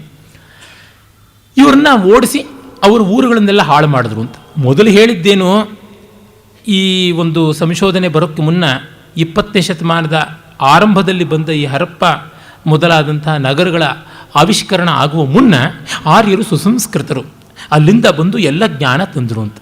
ಈಗ ಇಲ್ಲೇ ಇತ್ತು ಜ್ಞಾನ, ಅದನ್ನೆಲ್ಲ ಧ್ವಂಸ ಮಾಡಿಬಿಟ್ರು ಅಂತ. ಯಾಕೆಂದರೆ ಅಷ್ಟೊತ್ತಿಗೆ ಭಾರತದ ಸ್ವಾತಂತ್ರ್ಯ ಬರೋ ಸ್ಥಿತಿ ಇತ್ತು. ನಾವಿನ್ನು ಬೇಳೆ ಬೇಯಿಸ್ಕೊಳ್ಳೋಕ್ಕಾಗೋಲ್ಲ, ಉತ್ತರ ದಕ್ಷಿಣ ಅಂತ ಜಗಳ ಆಡ್ಕೊಂಡು ಸಾಯಲಿ ಅಂತ ಅನ್ನುವಂಥ ದೃಷ್ಟಿ. ಅದಕ್ಕೋಸ್ಕರವಾಗಿ ಈ ಹೊಸ ಸಿದ್ಧಾಂತವನ್ನು ಹಾಕಿದ್ರು. ಈ ಹೊಸ ಸಿದ್ಧಾಂತ ಬಹಳ ಹಿಂದೆಯೇ ದ್ರಾವಿಡರು ಅಂತ ಅನ್ನೋರೊಬ್ರು ಇದ್ದಾರೆ ಅಂತ ಕಾಲ್ಡ್ವೆಲ್ ಅಂತ ಒಬ್ಬ ವಿದ್ವಾಂಸ ಅಂತ ಹೇಳಬೇಕಾಗಿಲ್ಲ, ಬಿಷಪ್ ಕಾಲ್ಡ್ವೆಲ್ ಅಂತ ಕರೀಬೇಕು. ಅವನು ಕಾಲ್ಡ್ವೆಲ್, ರಾಬರ್ಟ್ ಕಾಲ್ಡ್ವೆಲ್ ಬಿಷಪ್ ತಿರ್ನಲ್ವೇಲಿಯಲ್ಲಿದ್ದ. ಅವನು 1856ರಲ್ಲಿ comparative grammar of Dravidian family of languages ಅಂತ ಹೇಳಿಬಿಟ್ಟು, ತಮಿಳನ್ನು ಬಿಟ್ಟು ಇನ್ಯಾವ ಭಾಷೆನೂ ಕಲಿಯದೆ comparative grammar of Dravidian family of languages ಅಂತ ಬರೆದ. ಇಂಥ ಪ್ರಾಮಾಣಿಕತೆ. ಕನ್ನಡ ಬರಲಿಲ್ಲ, ತೆಲುಗು ಬರಲಿಲ್ಲ, ಮಲಯಾಳಂ ಗೊತ್ತಾಗಲಿಲ್ಲ, ತುಳು ಮೊದಲೇ ಗೊತ್ತಿಲ್ಲ. ಆದರೆ ಇವೆಲ್ಲವನ್ನು ಸೇರಿಸಿ ವ್ಯಾಕರಣ ಬರೀತೀನಿ ಅಂತ ಹೊರಟ. ಸಂಸ್ಕೃತ ಅಸಲಿಗೆ ಬರ್ತಾ ಇರಲಿಲ್ಲ, ಬರೆಯೋಕ್ಕೆ ಹೊರಟ, ಬರೆದ, ಪಬ್ಲಿಷ್ ಮಾಡ್ದ. ಫಸ್ಟ್ ಎಡಿಷನ್ನಲ್ಲಿ ತನ್ನ ಇತಿಮಿತಿಗಳನ್ನು ಹೇಳಿಕೊಂಡ. ಆದರೆ ತಮಿಳುನಾಡಿನವರು ಇದರ ಲಾಭವನ್ನು ಕಂಡುಕೊಂಡು ಫಸ್ಟ್ ಎಡಿಷನ್ನೇ ಸಿಗದಂತೆ ಮಾಡಿಬಿಟ್ರು ಇಡೀ ಜಗತ್ತಿನಲ್ಲಿ. ಯಾವ ಪುಸ್ತಕದಲ್ಲಿಯೂ ಆ ಫಸ್ಟ್ ಎಡಿಷನ್ನಿನ ಪ್ರಿಫೇಸ್ನಲ್ಲಿ ಅವನು ಬರೀತಕ್ಕಂಥ ಮಾತುಗಳನ್ನು ಇಲ್ಲದಂತೆ ಮಾಡಿಬಿಟ್ರು. ಇದು ನಮ್ಮವರು ಮಾಡಿದ ಧೂರ್ತತೆ, ಅವರಿಂದ ಕಲಿತ ದುರ್ಬುದ್ಧಿ. BGL ಸ್ವಾಮಿಯವರು ಅದನ್ನು ಕಡೆಗೆ ತಮ್ಮ ವಾದಕ್ಕಾಗಿ ತೋರಿಸ್ಪಡಿಸೋದಕ್ಕೆ ಬ್ರಿಟಿಷ್ ಮ್ಯೂಸಿಯಮಿಗೆ ಬರೆದು ಅಲ್ಲಿಂದ ಫೋಟೋ ಕಾಪಿನ ತೆಗೆಸ್ಕೊಂಡು ಬಂದು ಇವ್ರಿಗೆ ತೋರಿಸ್ಬೇಕಾಯ್ತು. ಅವರು ಮಂಗಮಾಯ ಕಲೆ ಅಂತ ಒಂದು ಅಧ್ಯಾಯ ಬರೆದಿದ್ದಾರೆ ತಮ್ಮ ತಮಿಳು ತಲೆಗಳ ನಡುವೆ ಪುಸ್ತಕದಲ್ಲಿ, ಅಲ್ಲಿ ತೋರ್ಪಡಿಸ್ತಾರೆ ಇದನ್ನು. ಈ ರೀತಿಯಾಗಿ ಕಾಲ್ಡ್ವೆಲ್ ಮಾಡ್ದ. ಆ ಕಾಲ್ಡ್ವೆಲ್ ಮಾಡಿದ ಕೆಲಸವನ್ನು ಕೆಲವರು ಆಕ್ಷೇಪ ಮಾಡಿದ್ರು. ಗೋವರ್ ಅಂತ ಮತ್ತೊಬ್ಬ ವಿದ್ವಾಂಸ ಅನ್ನೋದೆಲ್ಲ ವಿತಿನ್ ದಿ ಕೋಟ್ಸ್, ಅವರೆಲ್ಲ ಬಿಬ್ಲಿಕಲ್ ಸ್ಕಾಲರ್ಸ್, ಬರೀ ಸ್ಕಾಲರ್ಸ್ ಅಲ್ಲ. ಅವನು ಇದರಲ್ಲಿ ಅದು ಇದೆ, ಇದಿದೆ, ತಪ್ಪಿದೆ, ಲೊಟ್ಟೆ ಲೊಸುಗು ಅಂತ ಎಲ್ಲ ಹೇಳಿ, for vast moral and political importance however it has to be accepted ಅಂತ. ನೋಡಿ, ಒಂದು ವ್ಯಾಕರಣ ಶಾಸ್ತ್ರಕ್ಕೆ ಸಂಬಂಧಪಟ್ಟಂತೆ ಹೇಳುವಾಗ ಮಾರಲ್ ಆ್ಯಂಡ್ ಪೊಲಿಟಿಕಲ್ ಇಂಪಾರ್ಟೆನ್ಸ್ ಅಂತೆ. ವ್ಯಾಕರಣದಲ್ಲಿ ಯಾವ ಮಾರಲ್ಲು? ಇಡೀ ಪಾಣಿನಿ ಸೂತ್ರಗಳು ಓದಿದ್ರೆ ಸತ್ಯಂವದ ಧರ್ಮಂಚರ ಸಿಗೋದಿಲ್ಲ. ಇಡೀ ಪಾತಂಜಲ ಮಹಾಭಾಷ್ಯವನ್ನು ಓದಿದ್ರೆ ಒಬ್ಬ ರಾಜ ಹೇಗೆ ಆಳಬೇಕು, ಎಂಥಾರ ಇರಬೇಕು ಅನ್ನೋದೇನು ಸಿಗೋದಿಲ್ಲ. ಇವತ್ತಾರು ನನ್ನ ಮಾರ್ಟಿನ್ ಗ್ರಾಮರಲ್ಲಿ ಏನಾದ್ರು ಸಿಗುತ್ತಾ? 10 ಕಮ್ಯಾಂಡ್ಮೆಂಟ್ಸು. ಇದು ಏನು ಮಾರಲ್ಲು ಪೊಲಿಟಿಕಲ್ ಅಂತಂದರೆ, ಮಾರಲ್ ಅಂದರೆ ಕ್ರಿಶ್ಚಿಯನ್ ಮಿಷನರಿ ಚಟುವಟಿಕೆಗಳಿಗೋಸ್ಕರ, ಪೊಲಿಟಿಕಲ್ ಅಂದರೆ ಬ್ರಿಟಿಷ್ ಸಾಮ್ರಾಜ್ಯ ಶಾಹಿಗೆ ಅಂತ. ಈ ಸೂತ್ರಕ್ಕೆ ಅಷ್ಟೇ ಭಾಷ್ಯ. ಇದಕ್ಕೆ ಯಾವ ಆಚಾರ್ಯರ ವಿರೋಧವೂ ಇರೋದಿಲ್ಲ, ಯಾಕೆಂದರೆ ನಿಸ್ಸಂದಿಗ್ಧವಾಗಿರುವಂಥ ಭಾಷ್ಯ. ಇದನ್ನು ನಾವು ಹೇಳಬೇಕಾಗಿದೆ. ಅಂದರೆ ಈ ತರಹ ಕಾಲ್ಡ್ವೆಲ್ ಒಂದು ಅಪಸಿದ್ಧಾಂತವನ್ನು ಹುಟ್ಟುಹಾಕಿದ. ಅದು ಹದವಾಗಿ ಬೆಳೆದುಕೊಂಡು ಬಂತು, ಆ ವಿಷಫಲವನ್ನು ಕೊಡ್ತು. ಅದನ್ನು ಸೇರಿಸಿ ಕಸಿ ಮಾಡಿಬಿಟ್ರು. ಆರ್ಯರು, ನಾಗರಿಕರು, ಸುಸಂಸ್ಕೃತರಾಗಿದ್ದವರು ಈಗ ಬರ್ಬರರು, ಬಾರ್ಬೇರಿಕ ಆಗಿಬಿಟ್ಟು ಆಕ್ರಮಣಕಾರಿಗಳಾಗಿ ಈ ಸ್ಥಳೀಯರನ್ನು ನಾಶನ ಮಾಡಿ ಮೂಲೆ ಗುಂಪು ಮಾಡಿ ಓಡಿಸ್ಬಿಟ್ರು. ಸರಿ, ಓಡಿಸ್ಬಿಟ್ರು. ಆದರೆ ಸತ್ಯ ಹಾಗಲ್ವಲ್ಲ. ಈ ಹರಪ್ಪ ಮೊಹೆಂಜೊದಾರೋ ಸಿವಿಲೈಸೇಷನ್ ಇದೆಲ್ಲ ನಾಶ ಆಗಿದ್ದು ಕನಿಷ್ಠ ಪಕ್ಷ ಕ್ರಿಸ್ತಪೂರ್ವ 2200 ಆಸುಪಾಸಿನಲ್ಲಿ, 2200 ಹೊತ್ತಿಗೆ ಇವು ನಾಶವಾಗಿತ್ತು ಅಂತಂದರೆ, ಇವರು 1800 ಅರ್ಲಿಯೆಸ್ಟ್ ಅಂದರೆ ಬಂದಿದ್ದು. ಮೊದಲು 300 ವರ್ಷದ ಕೆಳಗೆ ಬಂದು ದಬ ದಬ ದಬ ದಬ ಅಂತೆಲ್ಲ ಧ್ವಂಸ ಮಾಡಿ ಮತ್ತೆ ಸೆಂಟ್ರಲ್ ಏಷ್ಯಾಗೆ ವಾಪಸ್ ಹೋಗಿ ಆಮೇಲೆ 300 ವರ್ಷ ಆದಮೇಲೆ ವಾಪಸ್ ಬಂದರು ಅಂತ ಹೇಳಬೇಕೆ? ಎಷ್ಟು ಸರ್ತಿ ಈ ಥರ ಲಾಳಿ ಹೊಡೆದಿದ್ದವರು ಹಿಂದೆಯಿಂದ ಮುಂದಕ್ಕೆ, ಮುಂದೆಯಿಂದ ಹಿಂದಕ್ಕೆ? ಏನಾದ್ರು ಅರ್ಥ ಕಾಣಿಸುತ್ತಾ? ಇಲ್ಲ ಕ್ರಿಸ್ತಪೂರ್ವ 1500 ಅಂತ ಬೇರೆ ಇದೆಯಲ್ಲ, ಹಾಗೆ 800 ವರ್ಷಕ್ಕೆ ಮೊದಲೇ ಬಂದುಬಿಟ್ಟು 700 ವರ್ಷಕ್ಕೆ ಮುಂಚೆನೇ ಬಂದು ಧ್ವಂಸ ಮಾಡಿ ಮತ್ತೆ ತಿರ್ಗಾ ಬಂದರು ಅಂತ ಅನ್ಬೇಕೆ? ಸರಿ, ಈ ಧ್ವಂಸ ಮಾಡಿದ ಈ ನಾಗರಿಕತೆ ಧ್ವಂಸ ಆದಂಥ ಕುರುಹು ಏನಾದರೂ ಇದೆಯಾ? ಯಾವ ಕುರುಹು ಇಲ್ಲ, ಒಂದು ಯುದ್ಧ ಆದ ಕುರುಹು ಇಲ್ಲ. ಒಬ್ಬ ಬಾಣದಿಂದಲೋ ಬರ್ಜಿಯಿಂದಲೋ ಕೊಡಲಿಯಿಂದಲೋ ಕತ್ತರಿಸಲ್ಪಟ್ಟಂಥ ಅಸ್ಥಿಪಂಜರ ಸಿಕ್ಕಿಲ್ಲ ಅಂತ ಆರ್ಕಿಯಾಲಜಿ, ಪುರಾತತ್ವಶಾಸ್ತ್ರ ಹೇಳ್ತಾ ಇದೆ. ಏನು ಹಾಗಿದ್ರೆ ಬ್ಲಡ್ಲೆಸ್ ರೆವಲ್ಯೂಷನ್ ಮಾಡಿಬಿಟ್ರ, ಬಾಂಬ್ ಹಾಕಿಬಿಟ್ರ ಅವರು? ಬಾಂಬ್ ಹಾಕಿದ ಕುರುಹು ಇಲ್ಲ. ಯಾವುದೋ ಒಂದು ನದಿಯ ಪ್ರವಾಹದಿಂದ ಇದೆಲ್ಲ, ಅಥವಾ ಬರಗಾಲದಿಂದ ಇದೆಲ್ಲ ಪೂರ್ತಿ ಡೆಸರ್ಟೆಡ್ ಆಗಿ ಪರಿತ್ಯಕ್ತವಾದಂತೆ ತೋರುತ್ತದೆ ಅಂತ ಈಗ ನಮಗೆ ಗೊತ್ತಾಗ್ತಾ ಇದೆ. ಆ ವಿವರಗಳನ್ನು ಮುಂದೆ ನಾನು ಹೇಳ್ತೀನಿ. ಮತ್ತು ಅಲ್ಲಿ ಯಜ್ಞಕುಂಡಗಳು ಕಾಣಿಸ್ತಾ ಇವೆ, ಕುದುರೆ ಮೊದಲಾದಂಥ ಅವುಗಳ ಅಸ್ಥಿಪಂಜರಗಳ ಶೇಷಗಳು ಕಾಣಿಸ್ತಾ ಇವೆ, ಮತ್ತು ಅಲ್ಲಿ ಸ್ವಸ್ತಿಕ ಓಂಕಾರಾದಿಗಳು ಎಷ್ಟೆಷ್ಟೋ ಕಾಣಿಸ್ತಾ ಇವೆ. ಎಲ್ಲಕ್ಕಿಂತ ಮಿಗಿಲಾಗಿ ಅಲ್ಲಿ ಇಟ್ಟಿಗೆಯು ರಸ್ತೆಯು ಅಷ್ಟು ಕರಾರುವಾಕ್ಕಾಗಿದೆಯಲ್ಲ, ಅದಕ್ಕೆ ಬೇಕಾದ ಗಣಿತ ವೇದದ ಅಂಗ ಅಂತ ಒಂದಾದ ಕಲ್ಪಸೂತ್ರಗಳ ಒಂದು ಭಾಗವಾದ ಶುಲ್ಬಸೂತ್ರಗಳ ಗಣಿತದಲ್ಲಿದೆ. ಮ್ಯಾಕ್ಸ್ ಮಿಲ್ಲರ್ ಈ ಸೂತ್ರಗಳಿಗೆಲ್ಲ ಕೊಡ್ತಕ್ಕಂಥ ಕಾಲ ಕ್ರಿಸ್ತಪೂರ್ವ 700 ಅಥವಾ 800. ಈ ನಗರಗಳು, ಈ ಸಂಸ್ಕೃತಿ, ಸಿಂಧೂ ಸಂಸ್ಕೃತಿ ಅನ್ನೋದು ನಾಶ ಆಗೋದಕ್ಕಿಂತ ಎಷ್ಟೋ ವರ್ಷಗಳ ನಾಶ ಆದ ಎಷ್ಟೋ ಶತಮಾನಗಳಾದ ಮೇಲೆ, ಅಂದರೆ ಹತ್ತತ್ರ 1500 ವರ್ಷ ಆದಮೇಲೆ ಗಣಿತ ಗ್ರಂಥಗಳು ಬಂದಿವೆ. ಈ ಗಣಿತ ಗ್ರಂಥಗಳು ಬರೋಕ್ಕೆ ಮುಂಚೆನೇ ಇಲ್ಲಿರುವಂಥ ವಿಷಯಗಳು ಇವರು ಸಾಕ್ಷಾತ್ಕರಿಸ್ಕೊಂಡ್ಬಿಟ್ಟು ಸಿಂಧು ಸಂಸ್ಕೃತಿಯವರು ಕಟ್ಟಿಬಿಟ್ಟಿದ್ದಾರೆ ಎಲ್ಲವನ್ನು. ಇದಕ್ಕೇನಾದರೂ ಅರ್ಥ ಉಂಟಾ? ಸಿಂಧು ಸಂಸ್ಕೃತಿಯವರಿಗೆ ಆರ್ಕಿಯಾಲಜಿ ಇದೆ, ಆದರೆ ಗ್ರಂಥ ದಾಖಲೆ ಇಲ್ಲ. ಅಂದರೆ ದೇ ಹ್ಯಾವ್ ಆರ್ಕಿಯಾಲಜಿ, ಅವರಿಗೆ ಎಲ್ಲ ಅವಶೇಷಗಳೆಲ್ಲ ಇವೆ, ಆದರೆ ಅಲ್ಲಿ ಭಾಷೆ ಇಲ್ಲ. ಅಲ್ಲಿ ಬರಹ ಇದೆ, ಆದರೆ ಸಾಹಿತ್ಯ ಇಲ್ಲ. ವಿಡಂಬನೆ ಇದಕ್ಕಿಂತ ಏನುಂಟು? ವೇದದ ಆರ್ಯರಿಗೆ ಸಾಹಿತ್ಯ ಇದೆ, ಆದರೆ ಅವಶೇಷಗಳಿಲ್ಲ. ಅವರಲ್ಲಿ ಬೇಕಾದಷ್ಟು ವಾಂಗ್ಮಯ ಇದೆ, ಆದರೆ ಒಂದಕ್ಕೂ ಲಿಪಿ ಇಲ್ಲ. ಲಿಪಿ ಇಲ್ಲದೆ ಜ್ಞಾಪಕ ಇಟ್ಕೊಳ್ತಾ ಇದ್ವಿ, ಅದಕ್ಕೆ ನಾವು ಮೌಖಿಕವಾಗಿ ಎಲ್ಲ ಪಾಠ ಮಾಡ್ತಾಯಿದ್ರು ಅಂತ. ಒಬ್ಬರನ್ನ ವ್ಯಾಕರಣ ವಿದ್ವಾಂಸರನ್ನು ತೋರಿಸಿ, ಬೋರ್ಡ್ ಇಲ್ಲದೆ, ಬರವಣಿಗೆ ಇಲ್ಲದೆ ವ್ಯಾಕರಣ ಕಲಿಸೋಕೆ ಸಾಧ್ಯವ?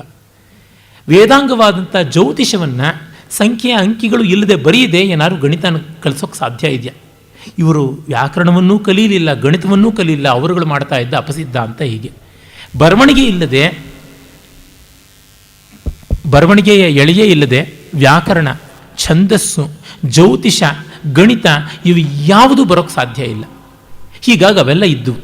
ಏನೆಂದರೆ ವೇದವನ್ನು ಸ್ವರಕ್ಕೆ ಸ್ವರ ತಪ್ಪದೆ ಅಸ್ಖಲಿತವಾಗಿ ಕಾಪಾಡಿಕೊಳ್ಳಬೇಕಾಗಿದ್ದರಿಂದ ಅದೆಲ್ಲವನ್ನೂ ಮೌಖಿಕವಾಗಿ ಮಾಡಿದರು. ಈಗ ಸಂಗೀತದಲ್ಲಿ ಲಿಪಿಯಿಂದ ಎಷ್ಟರ ಮಟ್ಟಿಗೆ ಸಾಧ್ಯತೆ, ಸಾಧುತ್ವ, ಸಹಾಯ ಉಂಟೋ ಅಷ್ಟೇ ಮಟ್ಟಿಗೆ ವೇದಕ್ಕೂ ಕೂಡ ಬರುತ್ತದೆ. ಅದು ಬಿಟ್ಟು ಇನ್ನು ಹೆಚ್ಚಿನದಿಲ್ಲ. ಬಾಯಿಂದ ಬಾಯಿಗೆ ಬರಬೇಕು, ಅದನ್ನು ಉಪಲಕ್ಷಣವಾಗಿ ಉಳಿಸಿಕೊಳ್ಳಬೇಕು, ಆ ಥರ ಅಂತ ಗೊತ್ತಾಗುತ್ತದೆ. ಇಷ್ಟನ್ನೆಲ್ಲವನ್ನೂ ಮರೆಸಿ ಅವರು ಆರ್ಯರು ಆಕ್ರಮಣ ಮಾಡಿದ್ರು ಅಂತಂದರು. ಸಿಂಧೂ ನದಿಯಲ್ಲಿ ಕಾಣಿಸ್ಕೊಳ್ಳುತ್ತದೆ ಇವೆಲ್ಲ ಅಂತ. ಸಿಂಧೂ ನದಿಯಲ್ಲಿ ಪ್ರವಾಹ ಬಂದು ಎಷ್ಟೆಷ್ಟೋ ಹೋಗಿದ್ದು ಗೊತ್ತಾಗ್ತಾ ಇದೆ ನಮಗೆ. ಆದರೆ ಸಿಂಧೂ ನದಿಗಿಂತ ಮಿಗಿಲಾಗಿ ಈಚೆಗೆ ನಮಗೆ ಗೊತ್ತಾಗಿದೆ, ಸಾವಿರಾರು ಆ ಪುರಾತತ್ವ ಕ್ಷೇತ್ರಗಳು ಕಾಣಿಸ್ತಕ್ಕಂಥದ್ದು, ಆರ್ಕಿಯಲಾಜಿಕಲ್ ಸೈಟ್ಸ್ ಕಾಣಿಸುವುದು ಸರಸ್ವತಿ ನದಿಯ ಪಾತಳಿಯಲ್ಲಿ ಅಂತ.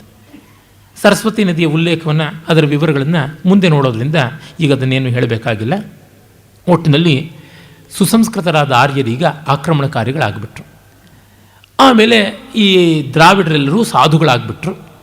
ಇಷ್ಟೆಲ್ಲ ದೊಡ್ಡ ಕೋಟೆ ಕಟ್ಟಿಕೊಂಡವರಿಗೆ ಯುದ್ಧತಂತ್ರ ಗೊತ್ತಿರಲಿಲ್ವ?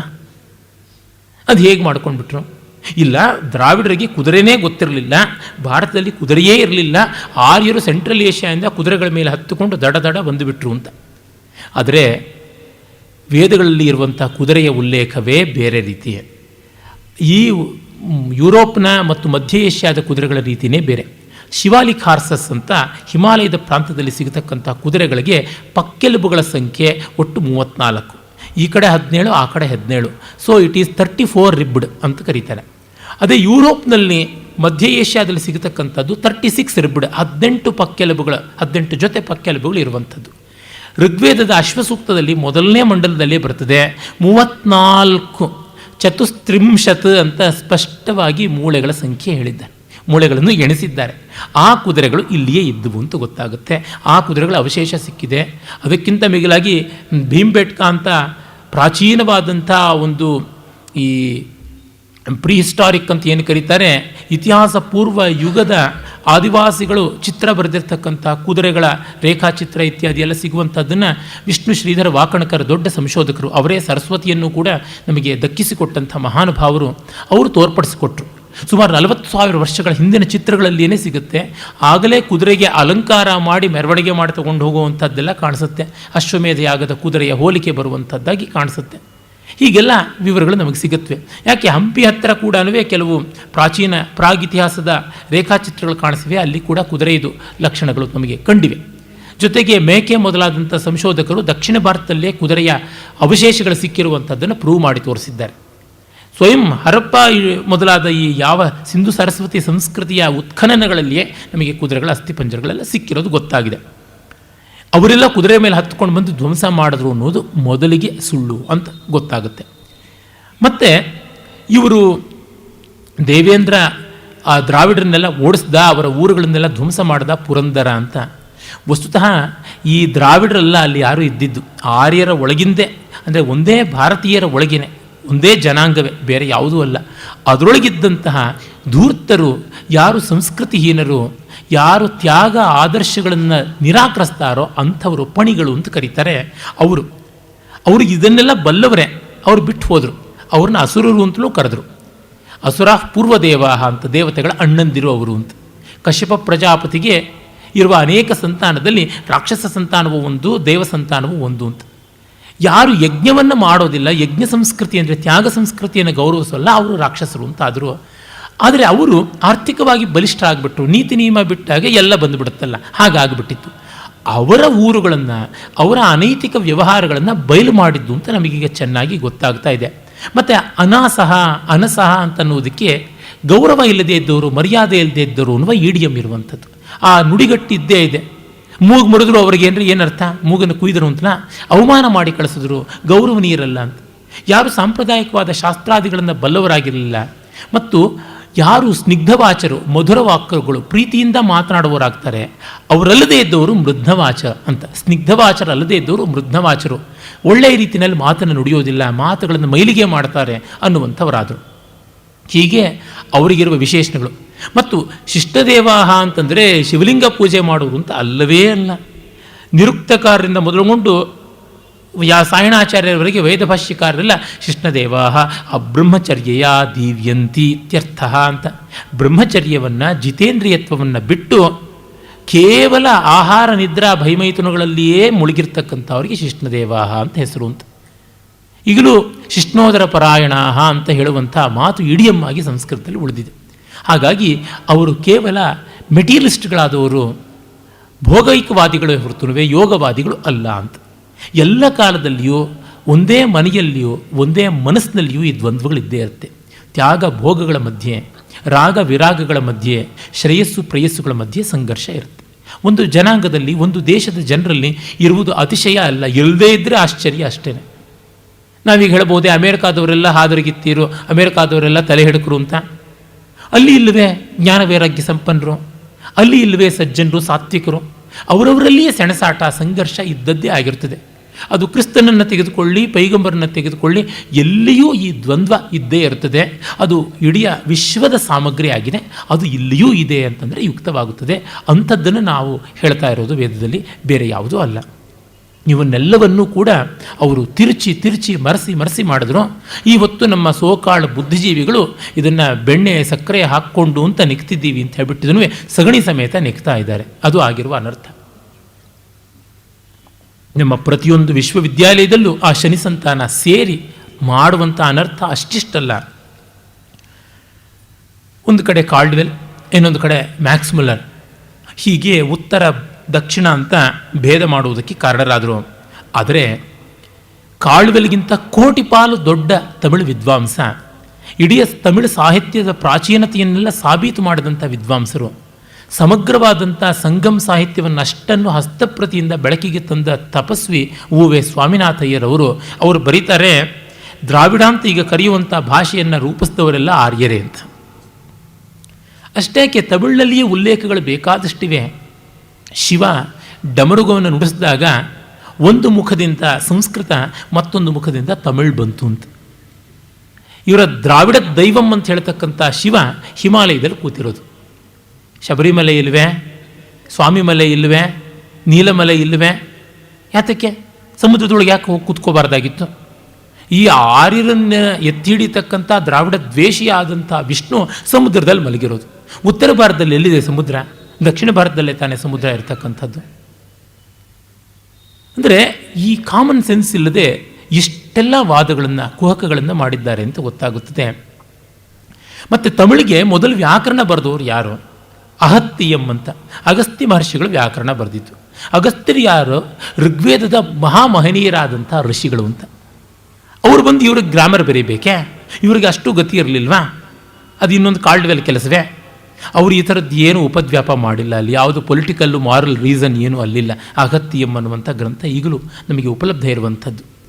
ಅಂದರೆ ಅಗಸ್ತ್ಯಾದಿಗಳು ಬರೆದಿದ್ದಾರೆ ಅನ್ನೋದ್ರಿಂದಲೇ ಗೊತ್ತಾಗುತ್ತದೆ ಎಲ್ಲವೂ ಭಾರತೀಯ ಭಾಷೆಯೇ, ಎಲ್ಲವೂ ಒಂದೇ ವೇದಮೂಲೀಯವಾದದ್ದು ಅಂತ ನಮಗೆ ಸ್ಪಷ್ಟವಾಗುತ್ತದೆ. ಆಮೇಲೆ ಇದರ ಜೊತೆಗೆ ಸೇರಿಕೊಂಡಂಥದ್ದು ಮತ್ತೂ ಒಂದು ದೊಡ್ಡ ಅನರ್ಥ ಏನೆಂದರೆ ಜರ್ಮನ್ ನ್ಯಾಷನಲಿಸಮ್ ಅನ್ನುವಂಥದ್ದು. ಜರ್ಮನ್ರ ಒಂದು ವಿಶೇಷವಾದ ರಾಷ್ಟ್ರ ಪ್ರಜ್ಞೆ ನಮ್ಮನ್ನು ದುರುಪಯೋಗ ಮಾಡಿಕೊಳ್ಳುವಂತೆ ಮಾಡಿತು.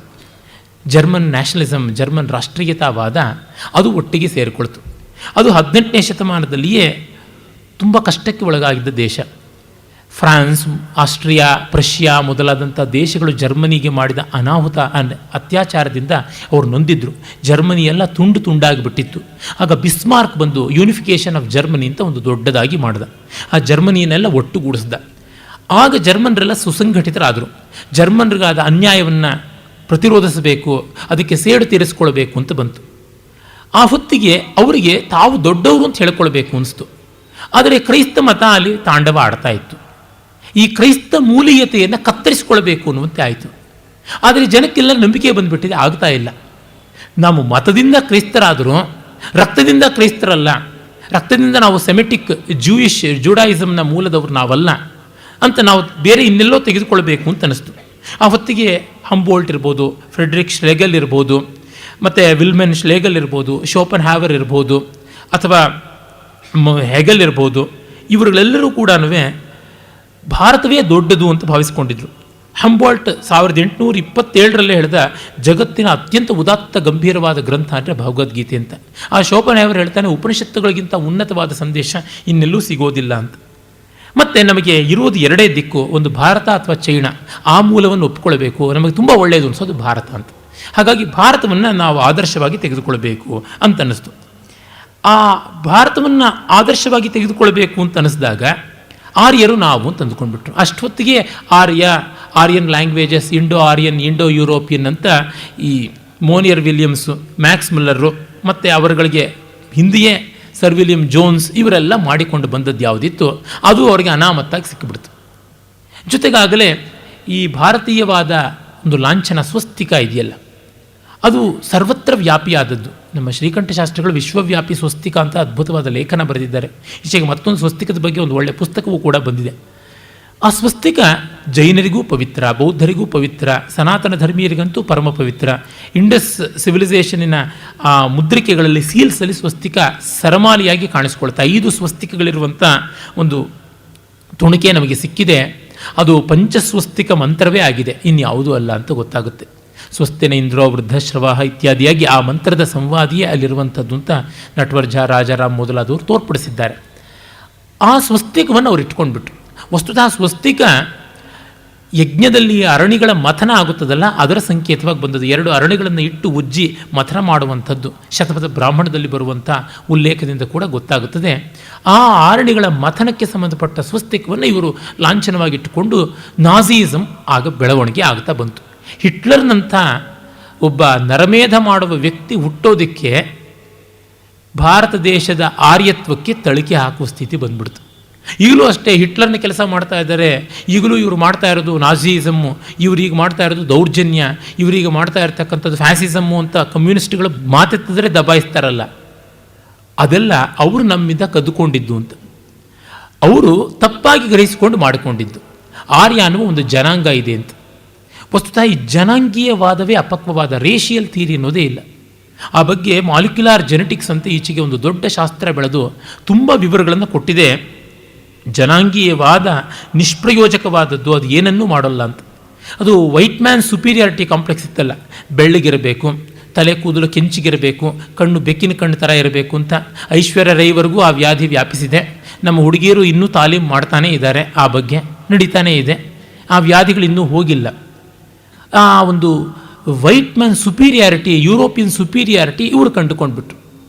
ಆದರೆ ಈಗ ಅಸ್ಕೋ ಪರ್ಪೋಲಾ ಅನ್ನುವಂಥ ಒಬ್ಬ ದೊಡ್ಡ ಜೆನೆಟಿಕ್ ವಿದ್ವಾಂಸ, ಅವನು DNA ಸ್ಯಾಂಪಲ್ಸನ್ನೆಲ್ಲ ಇಟ್ಟುಕೊಂಡು ಸ್ಟಡಿ ಮಾಡಿ ತೋರಿಸಿದ್ದಾನೆ. ಯುರೋಪಿನ ಎಲ್ಲ ಜನಾಂಗಗಳಿಗೂ ಮೂಲವಾದದ್ದು ದಕ್ಷಿಣ ಏಷ್ಯಾ ಅಂತ. ಇಲ್ಲಿಂದ ಹೋಗಿದೆ ಅವರ ತಳಿ, ಅಲ್ಲಿಂದ ಇಲ್ಲಿ ಬಂದಿರುವಂಥದ್ದಲ್ಲ. ಮತ್ತು ಒಂದು ಆಫ್ರಿಕಾದ ಕಪ್ಪು ಜನ ಬಿಟ್ಟರೆ ಇನ್ನು ಮಿಕ್ಕ ಎಲ್ಲ ಜಗತ್ತಿನ ಜನರು ದಕ್ಷಿಣ ಏಷ್ಯಾಯಿಂದಲೇ ಹೋಗಿರೋದು. ಅದು ಮಂಗೋಲಿಯಾಯ್ಡ್ ರೇಸ್ ಅಂತ ಕರೀರಿ, ಕೆಕೇಶನ್ ರೇಸ್ ಅಂತ ಕರೀರಿ, ಮೆಡಿಟರೇನಿಯನ್ ಅಂತ ಕರೀರಿ, ಅವೆಲ್ಲ ಕೂಡ ಇಲ್ಲಿ ಇದ್ದೇನೆ ಅಂತನ್ನುವುದನ್ನು ತೀರ್ಮಾನ ಮಾಡಿ ಹೇಳಿದ್ದಾರೆ. ಮತ್ತು ಈ ದೇಶದಲ್ಲಿ ಏನಿಲ್ಲ ಅಂದರೂ ಕನಿಷ್ಠ ಪಕ್ಷ 70,000 ವರ್ಷಗಳಿಂದ ಯಾವ ಹೊರಗಿನ ಜನಾಂಗವೂ ಬಂದಿಲ್ಲ ಅನ್ನುವುದನ್ನು ಸಾಬೀತು ಮಾಡಿದ್ದಾರೆ. ಯಾಕೆಂದರೆ ಈಗ ತಮಗೆಲ್ಲ ಜ್ಞಾಪಕ ಇರ್ಬೋದು, ಒಂದು 3-4 ವರ್ಷಗಳ ಕೆಳಗೆ ಮೈಸೂರಿನಿಂದ ಕೆಲವು ವಿಚಾರವಾದಿಗಳ ಹೆಸರಿನಲ್ಲಿ ಬ್ರಾಹ್ಮಣರೆಲ್ಲರೂ ಕೂಡ ಬೇರೆ ದೇಶಗಳಿಂದ ಬಂದವರು, ಇಲ್ಲಿ ದಲಿತರೇ ನಿಜವಾದವರು, ಶೂದ್ರರೇ ನಿಜವಾದಂಥ ಸ್ಥಳೀಯ ವಾಸಿಗಳು ಅಂತ. ಈಗ ಚಂಡಾಲ ಅಂತ ಆ ಮೂಲ ದಲಿತ ಹರಿಜನ, ಹಿಂದಿನ ಹರಿಜನ, ಆ ಹಿಂದಿನ ವಲಯ ಮಾದಿಗ ಅಂತಂದರೆ ಹೇಗೆ ಹುಟ್ಟಿದ್ದು? ಬ್ರಾಹ್ಮಣ ಸ್ತ್ರೀಯಲ್ಲಿ ಶೂದ್ರನಿಂದ ಆದಂಥ ಸಂತಾನವನ್ನು ಚಂಡಾಲ ಅಂತ ಕರೀತಾರೆ, ಪ್ರತಿಲೋಮ ಸಂತಾನ ಅಂತ. ಹಾಗಾಗಿ ಇಲ್ಲಿ SC STಗಳೆಲ್ಲರ ಅಮ್ಮಂದಿರು ಕೂಡ ಬ್ರಾಹ್ಮಣರೇ ಅಂತ ನಮ್ಮ ಶಾಸ್ತ್ರ ಹೇಳುತ್ತೆ. ಮನು ಮೊದಲಾದಂಥ ಸ್ಮೃತಿಕಾರರು ಹೇಳ್ತಾರೆ. ಒಪ್ಕೋತಾರ ಅವರು? ಅದಕ್ಕೆ ಎದ್ದು ಕಾಣುವಂಥ ದೃಷ್ಟಾಂತವಾಗಿ ಮಾರಮ್ಮನ ಕಥೆನಲ್ಲೇನೇ ಇದೆ. ಅದನ್ನು ಬೇಕಾದರೂ ನೋಡಿದ್ರೂ ಗೊತ್ತಾಗುತ್ತೆ. ವಸ್ತುಸ್ಥಿತಿಯಲ್ಲಿ ಯಾವ ಜಾತಿಯ ರಕ್ತವೂ ಬೇರೆ ಅಲ್ಲ, ಜನಾಂಗವೂ ಬೇರೆ ಅಲ್ಲ ಅನ್ನೋದನ್ನು ಈಗ ವಿಜ್ಞಾನ ತೋರಿಸ್ತಾ ಇದೆ. ಆದರೆ ಇವರಿಗೆ ವಿಜ್ಞಾನ ಬೇಡ. ವಿಜ್ಞಾನ ಬಂದುಬಿಟ್ರೆ ಇವ್ರನ್ನೆಲ್ಲ ಉಪ್ಪಾಗಿ ಉದುರಿಸ್ಬಿಡುತ್ತಲ್ವ. ಅದಕ್ಕೆ all this nonsensical people, irrational people ಅವರು ಸೇರಿಬಿಟ್ಟಿದ್ದು ಈ ಜನಾಂಗ ಇದೆಲ್ಲ ಹೊರಗಿಂದ ಬಂದದ್ದು ಅಂತ ಹೇಳಿ ಮಾಡಿ ಇವರೆಲ್ಲ ಓಡಿಸ್ಬೇಕು ದೇಶದಿಂದ ಅಂತ ಒಂದು ಸ್ಟೇಟ್ಮೆಂಟ್ ಕೊಟ್ಟಿದ್ರು. ಆಗ ನಾನು, ನಮ್ಮ ಪಾವಗಡ ಪ್ರಕಾಶ್ ರಾಯರು, ಇನ್ನೂ ಹಲವರೆಲ್ಲರೂ ಸೇರಿ ಒಂದು ಪ್ರೆಸ್ ಕಾನ್ಫರೆನ್ಸ್ ಮಾಡಿ ಇದಕ್ಕೆ ವೈಜ್ಞಾನಿಕವಾದ ಆಧಾರ ಇದೆ ಅಂತ ನವರತ್ನರಾಜಾರಾಮ್ ಅವರು ಬಂದಿದ್ದರು. ಎಲ್ಲ ಪಬ್ಲಿಷ್ಡ್ ಪೇಪರ್ಸನ್ನೆಲ್ಲ ಮುಂದೆ ಇಟ್ಟು ಅದು ಪ್ರತಿಭಟನೆ ಮಾಡಿದ್ದಾಯಿತು. ಯಾತಕ್ಕೆ ಆ ಮಾತು ಹೇಳ್ತಿದ್ದೀನಿ ಅಂದರೆ, 200 ವರ್ಷದ ಹಿಂದಿನ ಭೂತ ಮತ್ತೆ ಮತ್ತೆ ಬಂದು ಕಾಡ್ತಾ ಇದೆ ಅಂತ. ನಿನ್ನೆ ಹೇಳಿದನಲ್ಲ, ನಮ್ಮ ದೇಶದಲ್ಲಿ ಈ ಜಾತಿಯ ಭೂತ ಅನ್ನೋದು ಇಲ್ಲದೆ ಇದ್ದಿದ್ರೆ, ಈ ಮೇಲು ಕೀಳುಗಳ ಉತ್ತರ ದಕ್ಷಿಣದ ಸಂಘರ್ಷ ಇಲ್ಲದೆ ಇದ್ದಿದ್ರೆ ಇದು ಯಾವ ಉನ್ನತಿ ಪಡ್ಕೊಳ್ತಾ ಇತ್ತು ಅನ್ನೋದು ನಿಮಗೆ ಗೊತ್ತೇ ಇದೆ. ಈ ಹೊತ್ತಿನ ಮಹಾ ಅನರ್ಥಗಳಿಗೆ ಇದು ಕಾರಣ ಅಂತ ಹೆಜ್ಜೆಜ್ಜೆಗೂ ನಾವು ನೋಡ್ಬೋದಾಗಿದೆ. ಮತ್ತು 70,000 ವರ್ಷಗಳಿಂದ ಈ ಜನ ಎಲ್ಲಿಂದಲೂ ಹೊರಗೆ ಬಂದಿಲ್ಲ ಅನ್ನೋದು ಗೋಚರಿಸ್ತಾ ಇದೆ. ಇಲ್ಲಿಂದ ಹೋಗ್ತಾ ಇದ್ದಾರೆ ಹೊರತು ಇಲ್ಲಿ ಯಾರೂ ಹೊಸದಾಗಿ ಬಂದಿಲ್ಲ ಅನ್ನೋದು ತೀರ್ಮಾನವಾಗ್ತಾ ಇದೆ. ಮತ್ತು ಈ ಒಂದೇ ಜನಾಂಗದ ಒಳಗೆ ಇರುವ ವ್ಯತ್ಯಾಸಗಳು ಪರಸ್ಪರ 2 ವಿಭಿನ್ನ ಜನಾಂಗಗಳ ನಡುವೆ ಇರುವ ವ್ಯತ್ಯಾಸಕ್ಕಿಂತಲೂ ತುಂಬ ದೊಡ್ಡದು ಅಂತ ಅನ್ನೋದು ಕೂಡ ಸಂಶೋಧನೆ ಮಾಡಿ ತೋರ್ಪಡಿಸಿಕೊಟ್ಟಿದ್ದಾರೆ. ಕೇವಲ ಪ್ರಾಕೃತಿಕವಾದ ವ್ಯತ್ಯಾಸಗಳಿಂದ ಚರ್ಮದ ಬಣ್ಣ, ಕೂದಲಿನ ಬಣ್ಣ, ಕೂದಲಿನ ಆಕಾರ, ಕಣ್ಣಿನ ಬಣ್ಣ ವ್ಯತ್ಯಾಸವಾಗುತ್ತದೆ ಎನ್ನುವುದನ್ನು ತೋರ್ಪಡಿಸಿಕೊಟ್ಟಿದ್ದಾರೆ. ಹೀಗಾಗಿ ಜೆನೆಟಿಕ್ಸ್ದು ಯಾವ ರೀತಿಯಲ್ಲಿಯೂ ಕೂಡ ಇಲ್ಲಿ ಪ್ರಭಾವ ಇಲ್ಲ ಅಂತ ಅನ್ನೋದು ಗೊತ್ತಾಗಿದೆ. ಹಾಗಾಗಿ ದ್ರಾವಿಡರದು ಬೇರೆ ಜನಾಂಗ, ಆರ್ಯರದು ಬೇರೆ ಜನಾಂಗ, ಬ್ರಾಹ್ಮಣರು ಆರ್ಯರು ಅಂತಂದುಬಿಟ್ರೆ ಕಾಡಿಗೆಗಿಂತ ಕಪ್ಪಾಗಿರ್ತಕ್ಕಂಥ ಬ್ರಾಹ್ಮಣರ ಗತಿ ಏನಾಗಬೇಕು? ನಿರ್ಮಲವಾಗಿ ಧಗಾಯಮಾನವಾಗಿ ಬೆಳ್ಳಗಿರ್ತಕ್ಕಂಥ ಶೂದ್ರರ ಗತಿ ಏನಾಗಬೇಕು? ಮಲ್ನಾಡಿಗೆ ಹೋಗಿ ನೋಡಿ, ದೇವಂಗಿ ಗೌಡರು ಅಂತಿದ್ದಾರೆ. ಕುವೆಂಪು ಅವರು, ಹಾಮಾನಾಯಕರು ಸೇರಿದಂತೆ ಅನೇಕರು ದೇವಂಗಿ ಗೌಡರು. ಅದೇ ನೀವು ಹೋಗ್ಬಿಟ್ಟಿದ್ದು ಬ್ರಾಹ್ಮಣ ವರ್ಗದಲ್ಲಿ ಇಂಥ ಜಾಗ ಅಂಥ ಜಾಗ ಅಂತೆಲ್ಲ ಬೇಕಾದಷ್ಟು ಜಾಗ ಇದೆ. ಫಾರ್ ಎಕ್ಸಾಂಪಲ್ ತಮಿಳ್ನಾಡು ತಗೊಳ್ಳಿ. ನನ್ನ ಬಂಧುವರ್ಗದಲ್ಲಿಯೇ ಬೇಕಾದಷ್ಟು ಜನ ಕಾಗೆಗಿಂತ ಕಪ್ಪೆ ಮೂಗುಗೆ ಅಂಟಿಸ್ದಂಗೆ ಇದೆ. ಆ ರೀತಿಯಾದಂಥ ಮೊಂಡು ಮೂಗಿನವರು, ಗುಂಗುರು ಕೂದಲವ್ರು, ನಾನೇ ಗುಂಗುರು ಕೂದಲಿನವ್ರು ಇದ್ದೀನಿ. ಏನಂತ ಗತಿ ಮಾಡಿಕೊಳ್ಳಬೇಕು ನಮ್ಮನ್ನು? ಕುವೆಂಪು ಅವರು ಆರ್ಯರಾಗ್ತಾರೆ, ನಾವು ದ್ರಾವಿಡರಾಗ್ಬಿಡ್ತೀವಿ. ಕುವೆಂಪು ಶೂದ್ರಾತಿ ಶೂದ್ರರು ಅಂತ ತಾನೇ ಹೇಳ್ತಾ ಇದ್ದಿದ್ದು. ಅವರು ನನಗಿಂತ ಬೆಳಗಿದ್ದವರು, ನನಗಿಂತ ಮೂಗು ನೇರವಾಗಿದ್ದು. ಏನಂತ ಹೇಳಬೇಕು? ಈ ಜನಾಂಗೀಯ ಶಾಸ್ತ್ರವೇ ಅವಿವೇಕವಾದದ್ದು ಅನ್ನುವುದನ್ನು ಈಗ ಸಾಬೀತು ಮಾಡಿ ತೋರಿಸಿದ್ದಾರೆ.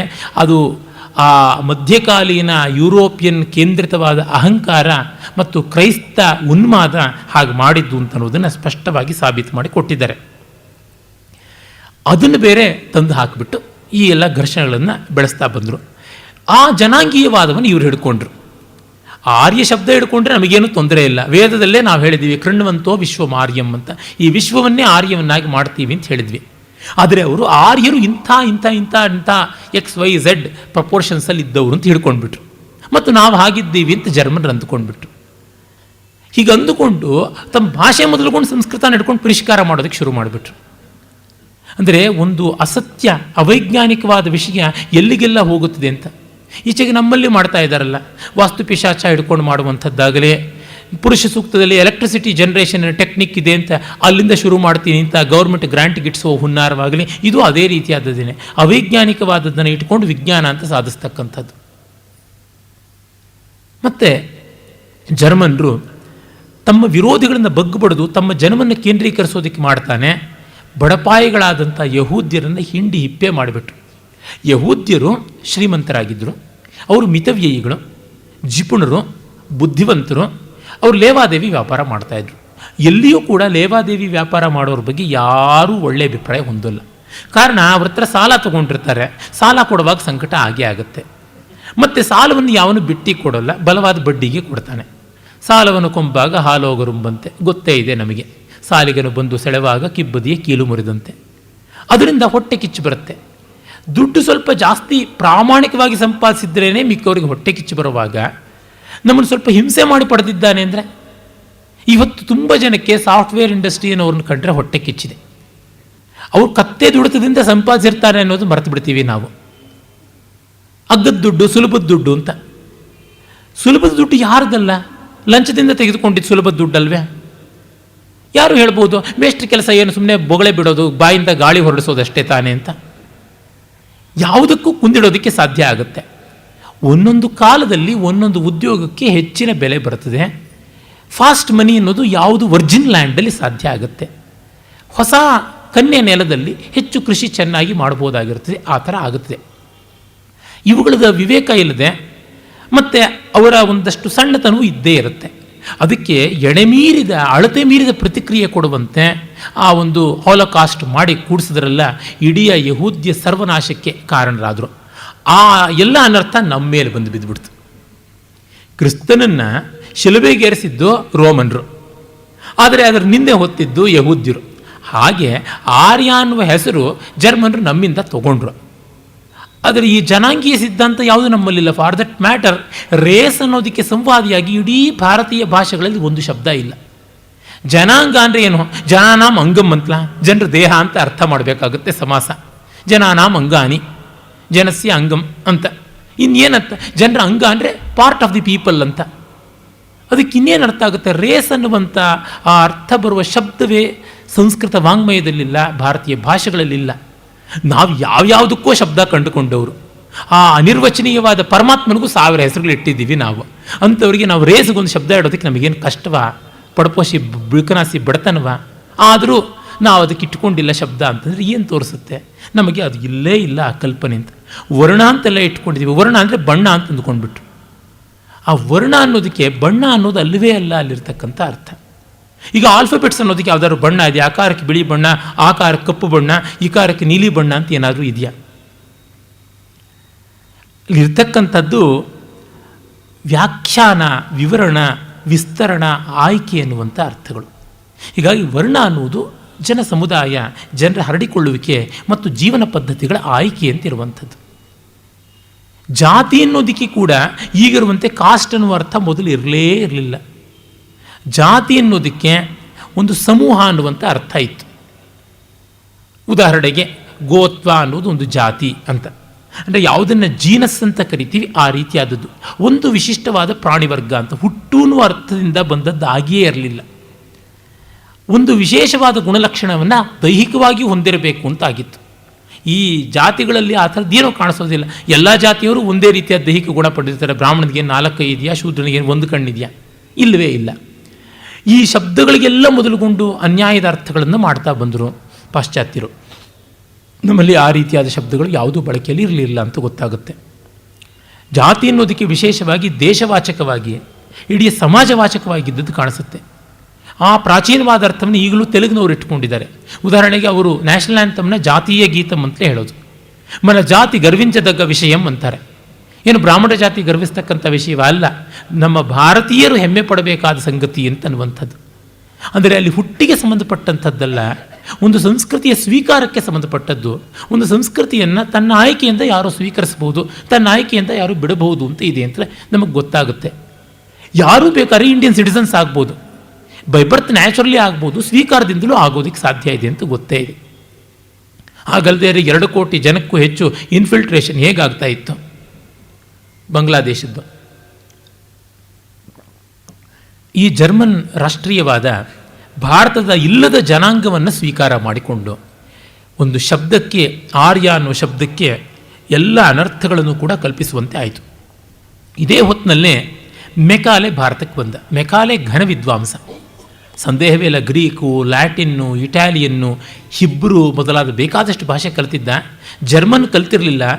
ಭಾರತದಿಂದ ಇಂಗ್ಲೆಂಡಿಗೆ ಹೋಗುವ ಅವಧಿಯಲ್ಲಿ ಹಡಗಿನಲ್ಲಿ ಜರ್ಮನ್ ಕಲಿತುಬಿಟ್ಟ. ಅಂಥ ಮೇಧಾವಿ ಅವನು. ಎಷ್ಟೆಷ್ಟು ಗ್ರಂಥಗಳನ್ನು ವಾಚೋ ವಿಧೇಯ ಮಾಡಿಕೊಂಡಿದ್ದಾನೆ. ಒಂದು ಕಡೆ ಹೇಳ್ತಾನೆ, ಜಗತ್ತಿನಲ್ಲಿರುವ ಮಿಲ್ಟನ್ನ ಕಾವ್ಯಗಳ ಎಲ್ಲ ಪ್ರತಿಗಳ ನಾಶ ಆದರೂ ನಾನು ಮತ್ತೆ ಅದನ್ನು ಜ್ಞಾಪಕದಿಂದ ಹೇಳಬಲ್ಲೆ ಅಂತ.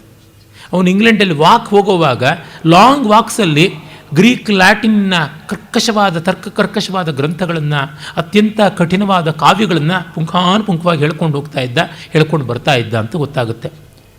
ಅವನು ಇಡೀ ಭಾರತದಲ್ಲಿ ಇದ್ದಂಥದ್ದು ಸುಮಾರು 8 ವರ್ಷಗಳ ಕಾಲ ಇದ್ದ.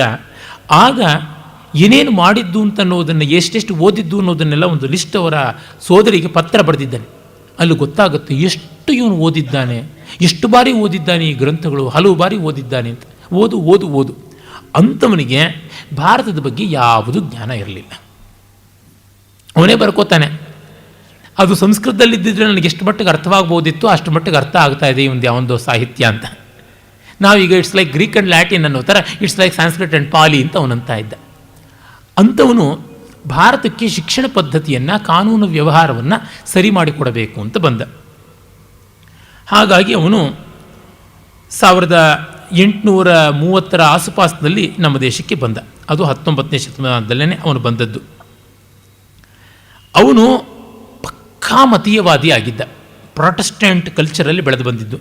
ಅವನ ತಂದೆ ಪ್ರೆಸ್ಟಿರಿಯನ್ ಅನ್ನುವ ಒಂದು ಗ್ರೂಪ್ನಲ್ಲಿ ಪಾದ್ರಿ ಆಗಿದ್ದ. ತಾಯಿ ಕ್ವೇಕರ್ ಅಂತಕ್ಕಂಥ ಬಹಳ ಕಠೋರವಾದ ಮೌನ ವ್ರತದ ಒಂದು ಧ್ಯಾನಶೀಲವಾದ ಕ್ರೈಸ್ತ ಪಂಗಡ, ಅದಕ್ಕೆ ಸೇರಿದ್ಲು. ಅವನು ಒಂದು ತೀರ್ಮಾನ ಮಾಡಿಕೊಂಡ, ಹಿಂದೂಗಳನ್ನು ಕ್ರಿಶ್ಚಿಯನ್ರಾಗಿ ಮಾಡಿಬಿಟ್ರೆ ಬ್ರಿಟಿಷರಿಗೆ ಈ ಸಾಮ್ರಾಜ್ಯ ಶಾಶ್ವತವಾಗಿ ದಕ್ಕಿಬಿಡುತ್ತೆ ಅಂತ. ಹಿಂದೂಗಳಾಗಿದ್ದರೆ ತಾನೇ ಇವ್ರ ಸ್ವಾತಂತ್ರ್ಯ ಮತ್ತೊಂದು ಅಂತ, ಬ್ರಿಟಿಷರಾಗಿಬಿಟ್ರೆ ಯೋಚನೆಯೇ ಮಾಡೋದಿಲ್ಲ ಅಂತ. ಹೀಗಾಗಿ ಅವನು ಏನು ಮಾಡಿಬಿಟ್ಟ, ತನ್ನ ತಂದೆಗೆ ಒಂದು ಪತ್ರ ಬರೆದ. ಆ ಪತ್ರದಲ್ಲಿ ಹೇಳ್ಕೊಳ್ತಾನೆ, ಈ ಇಂಗ್ಲೀಷ್ ಸ್ಟಡೀಸ್ ಎಲ್ಲ ಹೇಗಿದೆ ಅಂತ. ಮೆಕಾಲೆಸ್ ಮಿನಿಟ್ಸ್ ಅಂತ ತುಂಬ ವಿಖ್ಯಾತವಾಗಿದೆ, ನಾನು ಅದನ್ನು ವಿವರಿಸಲೇಬೇಕಾಗಿಲ್ಲ. ಬಣ್ಣ ಮತ್ತು ರಕ್ತ ಬಿಟ್ಟು ಇನ್ನು ಎಲ್ಲದರೊಳಗೂ ಯುರೋಪಿಯನ್ಸನ್ನು ಮಾಡಬೇಕು, ಇಂಗ್ಲೀಷರನ್ನಾಗಿ ಮಾಡಬೇಕು ಅಂತಲೇ ನನ್ನ ಉದ್ದೇಶ ಅಂತಂದ. ಜೊತೆಗೆ ಲಾರ್ಡ್ ವಿಲಿಯಂ ಬೆಂಟಿಂಗ್ ಮಹಾ ಸುಧಾರಣೆಗಳನ್ನು ಮಾಡಿದ್ದಾನೆ ಅಂತ ನಾವು ಕೊಂಡಾಡ್ತೀವಿ. ಅವನು ಭಾರತ ದೇಶದ ಎಲ್ಲ ಪಾಠಶಾಲೆಗಳನ್ನು ಮುಚ್ಚಿಸೋದಕ್ಕೆ ಶುರು ಮಾಡಿದ್ದ, ಸಂಸ್ಕೃತ ಪಾಠಶಾಲೆಗಳನ್ನು. ಅಲ್ಲಿ ನಮಗೆ ಗೊತ್ತಾಗುತ್ತೆ, ಕೋಲ್ ಬ್ರೂಕ್ಸ್ ಮೊದಲಾದ ಪ್ರವಾಸಕಾರರ ಗ್ರಂಥಗಳಿಂದ, ರಚನೆಗಳಿಂದ ಭಾರತ ದೇಶದಲ್ಲಿ ಪಾಠಶಾಲೆಗಳಲ್ಲಿ ಎಲ್ಲ ಜಾತಿಯವರು ಕಲಿತಾ ಇದ್ದರು. ಈ ಕೂಲಿ ಮಠ, ಕೂಲಿ ಐಗಳ ಮಠ ಈ ಥರದ್ದೆಲ್ಲ ಯಾವುದಿದ್ವು, ಅಲ್ಲಿ ಹೆಣ್ಣು ಮಕ್ಕಳು ಶಾಲೆಗೆ ಹೋಗ್ತಾ ಇದ್ರು ಅಂತ ಗೊತ್ತಾಗುತ್ತೆ. ಧರ್ಮಪಾಲ್ ಬ್ಯೂಟಿಫುಲ್ ಟ್ರೀ ಅಂತ ಒಂದು ಒಳ್ಳೆ ಪುಸ್ತಕ ಬರೆದಿದ್ದಾರೆ. ಅಲ್ಲಿ ಇವರುಗಳದೇ ಬರವಣಿಗೆಯನ್ನು ತೆಗೆದುಕೊಂಡು ಆಧಾರ ಇಡ್ತಾರೆ. ಸಾವಿರಾರು ಜನ ಹೆಣ್ಣು ಮಕ್ಕಳು, ಶೂದ್ರ ವರ್ಗದ ಹೆಣ್ಣು ಮಕ್ಕಳು ಕೂಡ ಓದು, ಬರಹ, ಗಣಿತ ಕಲಿತಾ ಇದ್ರು ಅಂತ. ಈ ಥರದ್ದಿತ್ತು. ಮತ್ತ್ಯಾಕೆ ಇವತ್ತು ಉತ್ತರ ಭಾರತದಲ್ಲಿ ಕಾಯಸ್ಥ ಅಂತ ಒಂದು ಕುಲ ಇದೆ. ಕಾಯಸ್ಥರು ಶೂದ್ರರು, ಜಾತ್ಯ ಶೂದ್ರರು ಅಂತ. ಸ್ವಾಮಿ ವಿವೇಕಾನಂದರು ಅಲ್ಲಿಂದಲೇ ಬಂದದ್ದು. ಕಾಯಸ್ಥರು ಎಷ್ಟು ಪ್ರಭಾವಶಾಲಿಗಳಾಗಿದ್ದರು, ಎಷ್ಟು ಓದಿದವರಾಗಿದ್ದರು ಅಂದರೆ ಅನೇಕ ನ್ಯಾಯ ವ್ಯಾಕರಣಾದಿ ವಿದ್ವಾಂಸರು ಆ ಪರಂಪರೆಯಿಂದ ಬಂದಿದ್ದರು. ಮತ್ತು ಇಡೀ ಅಡ್ಮಿನಿಸ್ಟ್ರೇಷನ್ ಅವ್ರ ಕೈಯಲ್ಲಿತ್ತು. ಕಾಯಸ್ಥರು ಮಾಡುವ ಅನ್ಯಾಯ ಎಂಥದ್ದು. ಬುದ್ಧಿವಂತರಾಗಿ ಓದು ಬರಹ ಇಲ್ಲದೆ ಇದ್ದರೆ ಅನ್ಯಾಯ ಮಾಡೋದಕ್ಕೆ ಹೇಗೆ ಸಾಧ್ಯ? ಬುದ್ಧಿವಂತನಲ್ಲದೇ ಇದ್ದವನು ಅನ್ಯಾಯ ಮಾಡೋಕ್ಕೆ ಆಗೋದಿಲ್ಲ, ಮಾಡಿದ್ರೂ ಅದನ್ನು ದಕ್ಕಿಸ್ಕೊಳ್ಳೋಕ್ಕಾಗೋಲ್ಲ. ಅವರು ಮಾಡ್ತಾ ಇದ್ದಿದ್ದು ಗೌರ್ಮೆಂಟ್ ಆಫೀಷಿಯಲ್ ಪೂರ್ತಿ ಅದೇ ಆಗಿತ್ತು, ಆಫೀಸು ಬ್ಯೂರಾಕ್ರಸಿ ಪೂರ್ತಿ ಅದೇ ಇತ್ತು ಅಂತ ಕ್ಷೇಮೇಂದ್ರ 10ನೇ ಶತಮಾನದ ಕಾಶ್ಮೀರದ ಬಗ್ಗೆ ಹೇಳ್ತಾ ಕಾಯಸ್ಥ ಚರಿತಾಮೃತಂ ಅಂತಲೇ ಅವನು ಬೈತಾನೆ. ನರ್ಮಮಾಲ ಅಂತಕ್ಕಂಥ ಒಂದು ಗ್ರಂಥ, ಅಲ್ಲಿ ಕಾಯಸ್ಥರು ಎಂಥ ದೌರ್ಜನ್ಯ ಮಾಡ್ತಾ ಇದ್ರು ಅಂತ ಹೇಳ್ತಾರೆ. ಕಾಗೆಯಿಂದ ಚಾಪಲ್ಯವನ್ನು, ಯಮನಿಂದ ಕ್ರೌರ್ಯವನ್ನು ಸೇರಿಸಿಕೊಂಡು ಕಾಯಸ್ಥನ ಹೆಸರನ್ನು ಮಾಡಿದ್ದು ಅಂತೆಲ್ಲ ಅವನ ಶ್ಲೋಕಗಳು ಬರೀತಾನೆ. ಕಾಯಸ್ಥ ತಾಯಿ ಹೊಟ್ಟೆಲಿದ್ದಾಗ ತಾಯಿ ಕರಳನ್ನು ತಿಂದೇ ಇದ್ದಿದ್ದಕ್ಕೆ ಕಾರಣ ತಾಯಿಯ ಮೇಲೆ ಪ್ರೀತಿ ಅಲ್ಲ, ಹಲ್ಲಿಲ್ಲದೆ ಇದ್ದಿದ್ದೇ ಕಾರಣ ಅಂತ ಬರೀತಾನೆ. ಕಾಯಸ್ಥೇನ ಓದರಸ್ಥೇನ ಮಾತುರ ಆಮಿಷ ಶಂಕೆಯ ಅಂತ್ರಾಣಿಯನ್ನ ಭುಕ್ತಾನಿ ತತ್ರ ಹೇತು ರದಂತತ ಅಂತ. ಇನ್ನು ಬೇಕಾದಷ್ಟು ಕಥೆಗಳನ್ನು ಹೇಳ್ತಾನೆ. ಕಲಾವಿಲಾಸದಲ್ಲಿ ಒಂದು ಕಡೆ ಹೇಳ್ತಾನೆ, ಬೇತಾಲೇಶ್ವರ ಸ್ವಾಮಿ ಉಜ್ಜಯಿನಿಯ ಹತ್ತಿರದ ಕ್ಷಿಪ್ರಾ ನದಿ ತೀರದಲ್ಲಿರುವವನು, ತಲೆಬುರುಡೆಗಳ ಮಾಲೆ ಅವನಿಗೆ. ಒಬ್ಬ ಭಕ್ತ ದಿವಸ ಹೋಗಿ ಬೇಡ್ಕೊಳ್ತಾ ಇದ್ದ, ಸ್ವಾಮಿ ಅನುಗ್ರಹ ಮಾಡು ಅಂತ. ಶಿವ ಸುಮ್ಮನೆ ಇರ್ತಿದ್ದ, ವಿಗ್ರಹ ತಾನೆ. ಆಮೇಲೆ ಇಷ್ಟು ದಿವಸ ಬೇಡ್ಕೊಳ್ತಾನಲ್ಲ ಅಂತ ಒಂದು ದಿವಸ ಅವನು ಧ್ಯಾನ ಮಾಡ್ತಾ ಇದ್ದರೆ ಭಕ್ತ ಶಿವ ಕಣ್ಣು ಬಿಟ್ಟನಂತೆ, ಅನುಗ್ರಹ ಮಾಡೋಣ ಅಂತ. ಆ ಕಣ್ಣಿನ ಕಾಂತಿ ಒಂದು ತಲೆಬುರುಡೆಗೆ ಬಿದ್ದು ಅದಕ್ಕೆ ಚೈತನ್ಯ ಬಂದು ಅದು ಅಂತಂತೆ. ಯಾಕೆ ಹೀಗಂತಿದ್ದಾನೆ ಅಂತ ಶಿವ ಸುಮ್ಮನೆ ಆದ. ಭಕ್ತ ಎದ್ದು ಹೋದ ಪಾಪ ಪೂಜೆ ಮುಗಿಸಿ. ಆಮೇಲೆ ತಲೆಬುರುಡೆಯಲ್ಲಿ ಕೇಳ್ದ, ಯಾಕೆ ನೀನು ನನ್ನನ್ನು ತಡೆದೆ ಅಂತ. ಅಲ್ಲ, ನೀನು ಎಂಥ ಬುದ್ಧಿಹೀನ ಬೋಳಾಶಂಕರ ಅಂತ ಇದಕ್ಕೆ ತಾನೇ ಕರೆಯೋದು. ನಿನ್ನ ಅವನಿಗೆ ವರ ಕೊಟ್ಟರೆ ಮತ್ತೆ ಬಂದು ನಿನ್ನ ತಲೆ ಮೇಲೆ ನೀರಾದರೂ ಹಾಕ್ತಾನ. ವರ ಕೊಡಬಾರ್ದು, ಪೂಜೆ ಮಾಡಿಸ್ಕೊಳ್ಬೇಕು, ಅದು ಜಾಣ್ಮೆ ಅಂತ. ಈ ಕೆಟ್ಟ ಬುದ್ಧಿ ಸತ್ತು ಸುಟ್ಟ ಮೇಲೂ ಇದೆ ಅಂದರೆ ನೀನು ಕಾಯಸ್ಥನೇ ಆಗಿರಬೇಕು ಅಂತ ಹೇಳ್ಬಿಟ್ಟು ಶಿವ ತೀರ್ಮಾನ ಮಾಡಿದನಂತೆ. ಈ ಮಟ್ಟಕ್ಕೆ 10ನೇ ಶತಮಾನದಲ್ಲಿ ಶೂದ್ರರು ಬೆಳೆದಿದ್ರು.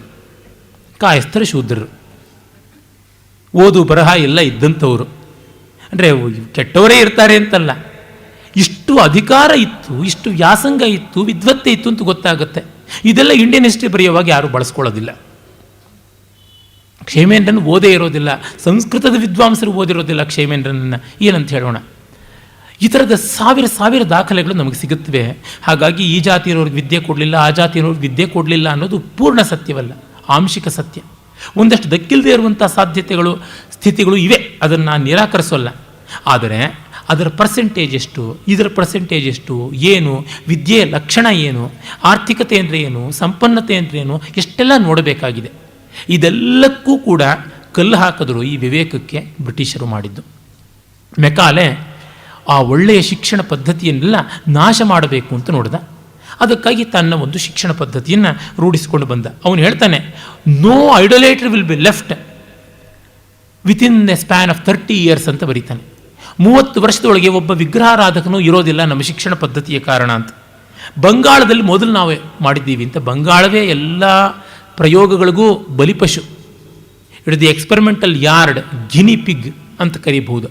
ಇವತ್ತಿಗೂ ನೋಡಿ ಕಮ್ಯುನಿಸಮ್ ತಾಂಡವ ಆಡ್ತಾ ಇರೋದು, ದಟ್ಟ ದಾರಿದ್ರ್ಯ ಇರತಕ್ಕಂಥದ್ದು, ದೇಶದ ಬಗ್ಗೆ ಅಭಿಮಾನ ಇಲ್ಲದೆ ಇರೋರು ಹೆಚ್ಚು ಜನ ಅಲ್ಲಿಯೇ ಇರೋದು.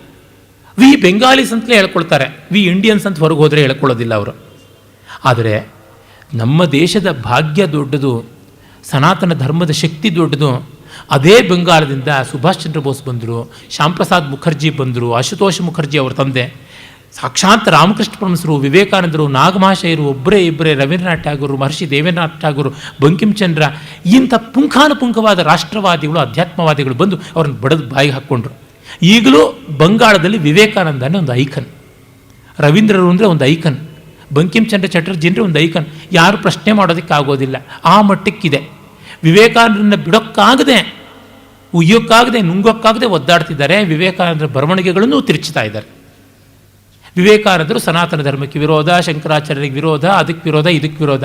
ಹಾಗಿದ್ದರೆ ಅವರು ಶಂಕರರ ಪರಂಪರೆಯಲ್ಲಿ ಪೂರಿ ಅಂತ ಸನ್ಯಾಸ ನಾಮಧೇಯ ತೊಗೊಂಡ್ರಲ್ಲ, ಪೂರಿ ಅಂತ, ವಿವೇಕಾನಂದ ಪುರಿ ಅಂತಲೇ ಇವತ್ತಿಗೂ ಇರೋದು. ಇಡೀ ರಾಮಕೃಷ್ಣ ಪರಂಪರೆಯಲ್ಲ, ತೋತಾಪುರಿ ಎನ್ನುವ ನಾಗ ಸನ್ಯಾಸಿಗಳ ಪರಂಪರೆಯಾಗಿ ಬಂದದ್ದು ದಶನಾಮಿ ಪದ್ಧತಿಯಲ್ಲಿ. ಅದನ್ನು ಯಾಕೆ ಬಿಡಲಿಲ್ಲ ಅವರು? ನಮ್ಮಮ್ಮನ ಕಂಡ್ರೆ ನನಗೆ ಎಷ್ಟೋ ವಿಷಯಗಳಲ್ಲಿ ಆಗೋಲ್ಲ, ನಮ್ಮಪ್ಪನ ಕಂಡ್ರೆ ಎಷ್ಟೋ ವಿಷಯದಲ್ಲಿ ಆಗೋಲ್ಲ, ಜಗಳ ಆಡ್ತೀನಿ. ಅರೆ ನಮ್ಮ ಅಪ್ಪ ಅಮ್ಮ ಅನ್ನೋದನ್ನು ಬಿಡ್ತೀನ? It's an internal conflict. ಅದು ಬಹಳ ಈಸಿ ಪರಿಹಾರ ಮಾಡಿಕೊಳ್ಳೋದು. ಅದು ಗೊತ್ತಿದ್ದು ಆ ಥರದ್ದು ತಿರುಚ್ತಾರೆ. ಹೆಜ್ಜೆಗೂ ಆ ಥರದ ಕೆಲಸವನ್ನು ಮಾಡಿದ್ದಾರೆ. ಅವರು ಇದ್ರ ಬಗ್ಗೆ ಬೈದಿದ್ದಾರೆ, ಇವರು ಅದರ ಬಗ್ಗೆ ಬೈದಿದ್ದಾರೆ.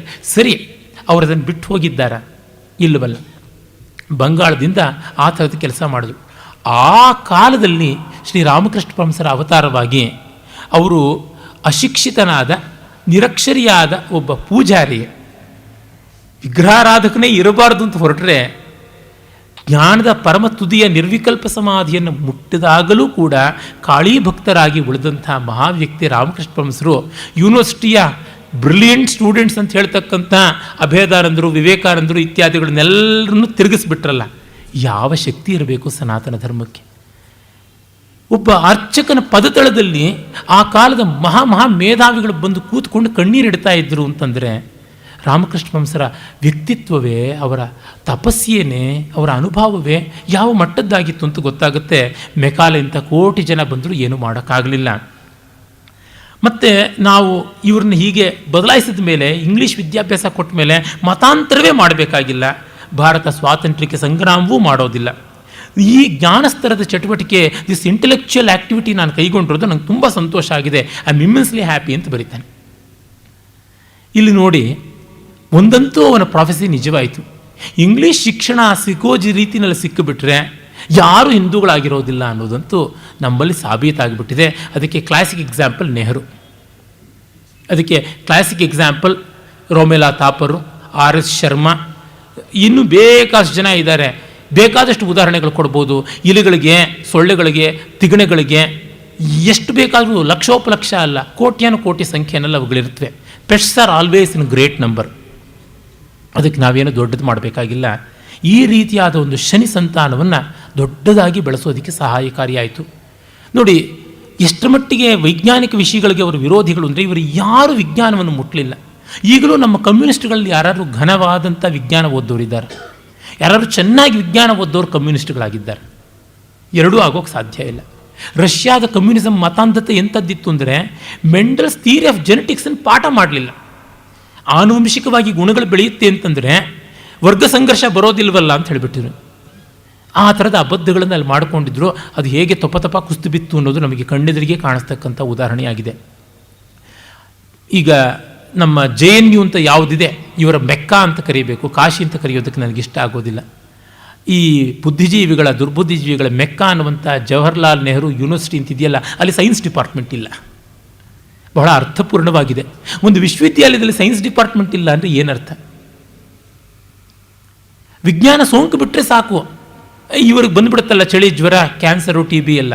ಆ ಕಾರಣದಿಂದ ವೈಜ್ಞಾನಿಕವಾದ ಸಂಶೋಧನೆಗಳಾಗಿ ಇವೆಲ್ಲ ಕೂಡ ತಪ್ಪು ತಪ್ಪು ತಪ್ಪು ತಪ್ಪು ಅಂತ ಗೊತ್ತಾಗ್ತಾ ಇದೆ. It's not just wrong, it's blunder ಅಂತ ಅನ್ನೋದು ಗೊತ್ತಾಗ್ತಾ ಇದೆ. ಇಟ್ಸ್ ಹಂಬಗ್, ಇಟ್ಸ್ ಹಾಕ್ಸ್ ಅಂತೆಲ್ಲ ಗೊತ್ತಾಗ್ತಾ ಇದೆ. ಹೀಗೆ ಮೆಕಾಲೆ ಬಂದು ತಾನು ಇಂಗ್ಲೀಷ್ ಸಾಮ್ರಾಜ್ಯಶಾಹಿಗೆ ಶಿಕ್ಷಣದ ಆಯಾಮವನ್ನು ತೆಗೆದುಕೊಂಡು ಮತಾಂತರಕ್ಕೆ ಶಿಕ್ಷಣದ ಆಯಾಮ ತೆಗೆದುಕೊಳ್ಬೇಕು ಅಂತ ಮಾಡ್ದ. ಮಾತಾಡ್ತಾರೆ ನಾವು ಹೇಳ್ತೀವಿ, ಕ್ರೈಸ್ತರು ಬರದೇ ಇದ್ದರೆ ನಮ್ಮ ದೇಶವಾಗ್ತಾ ಇರಲಿಲ್ಲ, ವಿದ್ಯಾಭ್ಯಾಸ ಬರ್ತಾ ಇರಲಿಲ್ಲ ಅಂತ ಕುವೆಂಪುವಿಂದ ಮೊದಲುಗೊಂಡು ಹೇಳಿದ್ದಾರೆ ಈ ಮಾತನ್ನು. ಅವರು ರಾಮಾಯಣ ದರ್ಶನ ಬರೆದಂಥ ದೊಡ್ಡ ಕವಿ. ಈ ಥರದ ವಿಷಯಗಳಲ್ಲಿ ಅವರ ಜ್ಞಾನಿನೇ, ಇನ್ನೇನೂ ಅಲ್ಲ. ಮತ್ತೆ ನೋಡಿ, ಮೆಕಾಲೆ ಒಂದು ಕಡೆ ಹೇಳಿದ್ದಾನೆ, ತುಂಬ ಪ್ರಸಿದ್ಧವಾದದ್ದು, ಇಡೀ ಪೌರಸ್ತ್ಯ ದೇಶಗಳ ಜ್ಞಾನವನ್ನೆಲ್ಲ ಒಂದು ಲೈಬ್ರರಿಯ ಕಬೋರ್ಡಲ್ಲಿ ಇಟ್ಬಿಡ್ಬೋದು, ಒಂದು ಶೆಲ್ಫಲ್ಲಿ ಇಟ್ಬಿಡ್ಬೋದು ಅಂತ. ಏನೂ ಓದಿಲ್ಲ, ಆದರೆ ಹೇಳ್ತಾ ಇದ್ದಾನೆ. ನಾವೆಂದಾದರೂ ಹೇಳ್ತೀವ ಬೈಬಲಲ್ಲಿ ಏನಿದೆ, ವೇದದಲ್ಲಿರೋದೆಲ್ಲ ಇದೆ ಅಂತ? ಓದೋಣ, ವೇದದಲ್ಲಿ ಇಲ್ಲದೇ ಇರೋದು ಇರಬಹುದಲ್ವ ಅನ್ನುವಂಥದ್ದು. ಅನಂತಾವೈ ವೇದಾಹ ಅಂತ ವೇದವೇ ಹೇಳಿದೆ, ಜ್ಞಾನ ಅನಂತವಾದದ್ದು ಅಂತ. ಬ್ರಹ್ಮದ ಸ್ವರೂಪ ಲಕ್ಷಣ ಹೇಳುವಾಗ ಸತ್ಯಂ ಜ್ಞಾನಂ ಅನಂತಂ ಬ್ರಹ್ಮ ಅಂತಲೇ ಹೇಳಿರುವಂಥದ್ದಾಗಿದೆ. ಅವನಿಗೆ ಸಂಸ್ಕೃತ ಬರ್ತಾ ಇರಲಿಲ್ವಲ್ಲ, ಆದರೆ ಒಂದು ಆಸೆ ಇತ್ತು, ಸಂಸ್ಕೃತ ಯಾರಾದರೂ ಕಲಿತವರಿಂದ ವೇದ ಎಲ್ಲ ಸುಳ್ಳು, ವೇದ ಎಲ್ಲ ಫ್ರಾಡು, ವೇದ ಎಲ್ಲ ಹೊರಗಿಂದ ಬಂದದ್ದು ಅಂತ ತೋರಿಸಬೇಕು ಅಂತ ಅದಕ್ಕೊಂದು ಆಯುಧ ಹುಡುಕ್ತಾ ಇದ್ದ. ಹಾಗೆ ಸಿಕ್ಕವನು ಈ ಜರ್ಮನ್ ಪಂಡಿತ ಮ್ಯಾಕ್ಸ್ ಮಿಲ್ಲರ್. ಆಗ ತರುಣ, ಸುಮಾರು ವೇದದ ಅನುವಾದ ಕೈ ಹಾಕಿದಾಗ ಅವನಿಗೆ 22-24 ವರ್ಷ ವಯಸ್ಸಷ್ಟೆ. ನಮ್ಮಲ್ಲಿ ವೇದಾಭ್ಯಾಸ ಮಾಡೋದಕ್ಕೆ ಅಷ್ಟು ವಯಸ್ಸು ಬೇಕಾಗುತ್ತೆ, ವೇದಾರ್ಥ ನಿರ್ಣಯ ಮಾಡೋದಕ್ಕೆ ಹೊರಟುಬಿಟ್ಟು. ಇವನಿಗೆ ಆನಂದ ಗಜಪತಿ ಅಂಥವರು, ವಿಜಯನಗರಂ ಸಂಸ್ಥಾನ, ಪೀಠಾಪುರಂ ಸಂಸ್ಥಾನದ ಮಹಾರಾಜರುಗಳು, ಜಮೀನ್ದಾರರುಗಳು ದುಡ್ಡು ಕೊಟ್ಟಿದ್ದು ಋಗ್ವೇದವನ್ನು ಪಬ್ಲಿಷ್ ಮಾಡು ಅಂತ. ಇವನು ಮೆಕಾಲೆ ಈ ದುಡ್ಡು ಸಾಲದು ಅಂತ ಈಸ್ಟ್ ಇಂಡಿಯಾ ಕಂಪನಿಯಿಂದ ರೆಕಮೆಂಡ್ ಮಾಡಿಸಿ ಅವನಿಗೆ ಕೆಲಸಕ್ಕೆ ಕೊಡಿಸ್ದ. ಆ ಕೆಲಸಕ್ಕೆ ಕೊಡಿಸಿ ಈಸ್ಟ್ ಇಂಡಿಯಾ ಕಂಪನಿಯವರು ದುಡ್ಡು ಕೊಟ್ಟರು. ಅವನ ಹೆಂಡತಿಗೆ ಒಂದು ಪತ್ರ ಬರ್ಕೊಂಡಿದ್ದಾನೆ. ಆ ದುಡ್ಡಿನ ಬಗ್ಗೆ ಅವನಿಗೆ ಅದೆಷ್ಟು ಆಸೆ ಇತ್ತು ಅಂತ ಅನ್ನೋದು ಗೊತ್ತಾಗುತ್ತೆ ಅಂತ ಅನ್ನೋದಕ್ಕೆ ನೋಡಿ, at last the long conflict is decided and have carried off, so to speak, the price.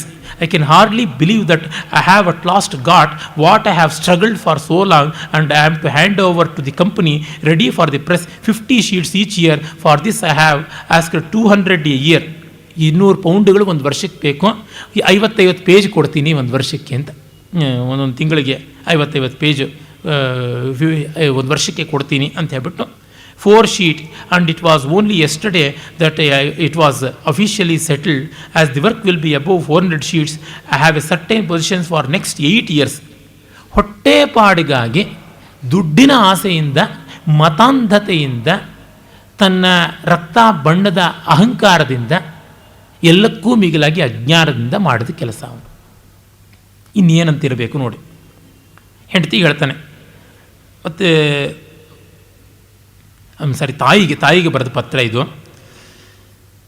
ಮತ್ತು ಅವನು ಹೇಳ್ತಾನೆ, and now what to do you say dearest mother, is it not more than I could have ever expected ಅಂತ.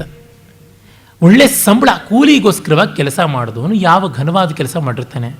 ಸಾಯಣರು, ವಿದ್ಯಾರಣ್ಯರು, ವೆಂಕಟ, ಮಾಧವ ಇವರುಗಳೆಲ್ಲರೂ ಕೂಡ ದುಡ್ನಾಸೆ ಪಟ್ಟ ಭಾಷ್ಯ ಬರೆದದ್ದು. ನಮ್ಮ ಆಚಾರ್ಯಗಳೆಲ್ಲ ದುಡ್ಡು ಕಾಸು ನೋಡಿಕೊಂಡ ಭಾಷ್ಯಾದಿಗಳನ್ನು ನಿರ್ಮಾಣ ಮಾಡಿದ್ದು. ಒಂದು ಸಮರ್ಪಿತವಾದ ದೃಷ್ಟಿಯಿಂದ ಮಾಡಿದ್ರು, ಅದೂ ಇಲ್ಲ. ಅಂದರೆ ಎವ್ರಿ ಮಿಷನ್ರಿ ಈಸ್ ನಾಟ್ ಎ ಮಿಷನ್ರಿ ಅಂತೂ ಅಲ್ಲವೇ ಅಲ್ಲ, is A man of money. ಅವ್ರ ಹಣಕಾಸುಗಳಿಗೆ ಹೋಗುವಂಥದ್ದು. ಈಗಲೂ ಅಷ್ಟೇ ಆ ಮಿಷನರಿ ಆ್ಯಕ್ಟಿವಿಟಿ ಕ್ರೈಸ್ತ ನಡೆಸೋರಿಗೆ ಮತಾಂಧತೆ ಇದೆ, ಭೋಗ ಪ್ರಜ್ಞೆ ಇದೆ, ಬಿಟ್ಟು ಇನ್ಯಾವುದಿದೆ. ದುಡ್ಡು ಕಾಸನ್ನು ಎಲ್ಲ ಕಡೆಯಿಂದಲೂ ಗ್ರ್ಯಾಂಟ್ಸ್ ತೊಗೊಂಡು ಜಲ್ಸಾ ಮಾಡ್ತಾ ಇರ್ತಾರೆ. ಅವರಿಗೆ ಆಧ್ಯಾತ್ಮಿಕವಾದ ಪ್ರಜ್ಞೆ ಇದ್ದರೆ ಮತ್ತೊಬ್ಬರ ಮತವನ್ನು ಕಡಿಮೆ ಅಂತ ಮಾಡೋದಕ್ಕೆ ಹೇಗಾಗುತ್ತೆ? ಜಗತ್ತೆಲ್ಲ ಪರಮಾತ್ಮನ ಸೃಷ್ಟಿಯಾದರೆ ಆ ಪರಮಾತ್ಮನ ಸೃಷ್ಟಿಯಲ್ಲಿ ಒಂದು ಕೀಳು ಒಂದು ಮೇಲು ಆಗೋದಕ್ಕೆ ಸಾಧ್ಯವೇ ಇಲ್ಲ ಅಂತ ಗೊತ್ತಾಗುತ್ತೆ. ಅಲ್ಲಿ ಸೆಲೆಕ್ಟಿವ್ ಆಗಿರ್ತಾನೆ ಪರಮಾತ್ಮ. ಮೊದಲಿಂದಲೂ ಜೂಡಾಯಿಸಮ್ ಹೇಳ್ಕೊಂಡು ವಿ ದಿ ಚೋಸನ್ ಸೀಡ್ಸ್ ಅಂತ, ಆಯ್ಕೆ ಮಾಡಿದ ಬೀಜಗಳಂತೆ ಎಲ್ಲ ಹುಳಿಕೆ. ಮತ್ತು ಅವನಿಗೆ ಮದುವೆ ಆಗಿರಲಿಲ್ಲ ಆಗ ಪತ್ರ ಬರೆಯುವಾಗ. ತಾಯಿಗೆ ಪತ್ರ ಬರೆದಿದ್ದಾನೆ, ಆಮೇಲೆ ಹೆಂಡತಿಯರು ಬರೆಯೋಕ್ಕೆ ಶುರು ಮಾಡ್ದ. ಅಂದರೆ ನೋಡಿ, ಇವನು ಎಳೆ ನಿಂಬೆಕಾಯಿ ಆಗಿದ್ದವನು, ವ್ಯಾಸಂಗ ಗಟ್ಟಿ ಇಲ್ಲದೆ ಇದ್ದವನು ಈ ಕೆಲಸ ತಗೊಂಡ. ಇವನನ್ನು ಸೆಲೆಕ್ಟ್ ಮಾಡಿದ ಮೆಕಾಲೆಗೆ ಸಂಸ್ಕೃತದ ಗಂಧ ಇಲ್ಲ. ಅಂದರೆ ಯಾವ ರೀತಿ ಸೆಲೆಕ್ಟ್ ಮಾಡಿರ್ಬೋದು ನೋಡ್ಕೊಳ್ಳಿ. ಯಾವ ಯಾರ್ಡ್ಸ್ಟಿಕ್ಸ್ ಮೇಲೆ ಸೆಲೆಕ್ಟ್ ಮಾಡಿರೋದು? ಮತಾಂಧತೆ ಒಂದೇ, ಇನ್ನೇನೂ ಅಲ್ಲ. ದುಡಿತೀನಿ, ಏನು ಬೇಕಾದ್ರೂ ಚಾಕರಿ ಮಾಡ್ತೀನಿ, ನನಗೆ ಬೇಕಾದಷ್ಟು ರಿಲಿಜಿಯಸ್ ಕಮಿಟ್ಮೆಂಟ್ ಇದೆ, ಅಷ್ಟೇ ಸಾಕು, ಇನ್ನೇನೂ ಅಲ್ಲ ಅಂತ ಗೊತ್ತಾಗುತ್ತದೆ. ಹೀಗೆ ಈ ಎಲ್ಲ ದೃಷ್ಟಿಗಳಿಂದ ಇವರು ಆರಂಭ ಮಾಡಿಕೊಂಡ್ರು. ಈ ಹಲವು ಅಂಶಗಳಿಂದ ಆರ್ಯರ ಆಕ್ರಮಣ ಅನ್ನೋದನ್ನು, ಮತ್ತು ಭಾಷಾಶಾಸ್ತ್ರ ಬೇರೆ ಇವರಿಗೆ ಅನುಕೂಲವಾಗಿ ಬಂದದ್ದು ಆಯಿತು ಅಂತ ನಾನು ನಿನ್ನೆ ಹೇಳಿದೆ. ಆ ಭಾಷಾಶಾಸ್ತ್ರ ಎಷ್ಟು ಬುಡವಿಲ್ಲದೆ ಇರತಕ್ಕಂಥ ವಿಶೇಷ ಆಗಿದೆ ಅಂತ ಅನ್ನೋದನ್ನು ನಾವು ನೋಡಿದ್ವಿ. ಭಾಷಾಶಾಸ್ತ್ರ ಎರಡಲ್ಲಿಗಿನ ಕತ್ತಿ, ಹಾಗೂ ವಾದಿಸ್ಬೋದು, ಹೀಗೂ ವಾದಿಸ್ಬೋದು. ಅದಕ್ಕಿದು ಮೂಲ ಅನ್ಬೋದು, ಇದಕ್ಕೆ ಅದು ಮೂಲ ಅನ್ಬೋದು. ಈಚೆಗೆ ಭಾಷಾಶಾಸ್ತ್ರಕ್ಕೆ ಬೇರೆ ಬೇರೆ ಶಾಸ್ತ್ರಗಳ ಆಯಾಮವನ್ನು ಇಟ್ಟುಕೊಂಡು ಸರಿಯಾಗಿ ಈ ಇತಿಹಾಸದ ಓರೆ ಕೋರೆಗಳನ್ನು, ತಂಟೆ ತಕರಾರುಗಳನ್ನೆಲ್ಲವನ್ನೂ ಕೂಡ ಪರಿಷ್ಕಾರ ಮಾಡ್ತಾ ಬಂದಿದ್ದಾರೆ. ಆದರೆ ನಮ್ಮ ಪರಂಪರೆಯಲ್ಲಿ ಇದನ್ನು ಒಪ್ಪಿರಲಿಲ್ಲ. ಇಡೀ ಭಾರತೀಯ ಪರಂಪರೆಯಲ್ಲಿ ಆರ್ಯರ ಆಗಮನ ಅನ್ನೋದು ಇರಲಿಲ್ಲ ಅನ್ನೋದು ನಿನ್ನೆ ನಾನು ಹೇಳಿದ್ದೀನಿ. ಆರ್ಯ ಅನ್ನೋ ಶಬ್ದಕ್ಕೆ ಏನು ಅರ್ಥ ಆಗಿದ್ರೆ, ಆರ್ಯ ಅನ್ನೋದಕ್ಕೆ ಸ್ಪಷ್ಟವಾಗಿ ಗೊತ್ತಾಗತಕ್ಕಂಥದ್ದು ಗೌರವವಾಚಿಯಾದ ಶಬ್ದ ಅಂತ. ಆರ್ಯ ಶಬ್ದದ ಮೂಲ ಸಂಸ್ಕೃತದ್ದು. ವೇದದಲ್ಲಿ ತುಂಬ ಕಡಿಮೆ ಬಾರಿ ಬಂದಿರತಕ್ಕಂಥದ್ದು, ತುಂಬ ಕಡಿಮೆ ಬಾರಿ. 10,500ಕ್ಕೂ ಹೆಚ್ಚು ಋಕ್ಕುಗಳಿರ್ತಕ್ಕಂಥ ಋಗ್ವೇದದಲ್ಲಿ 49 ಬಾರಿ ಬಂದಿದೆ ಅಷ್ಟೇ ಆರ್ಯ ಶಬ್ದ. ನಮಗದೇ ಮುಖ್ಯ ಆಗಿದ್ದಿದ್ರೆ ಇಷ್ಟು 1000 ಬಾರಿ ಬಂದಿರಬೇಕಾಗಿತ್ತು ನೋಡಿ.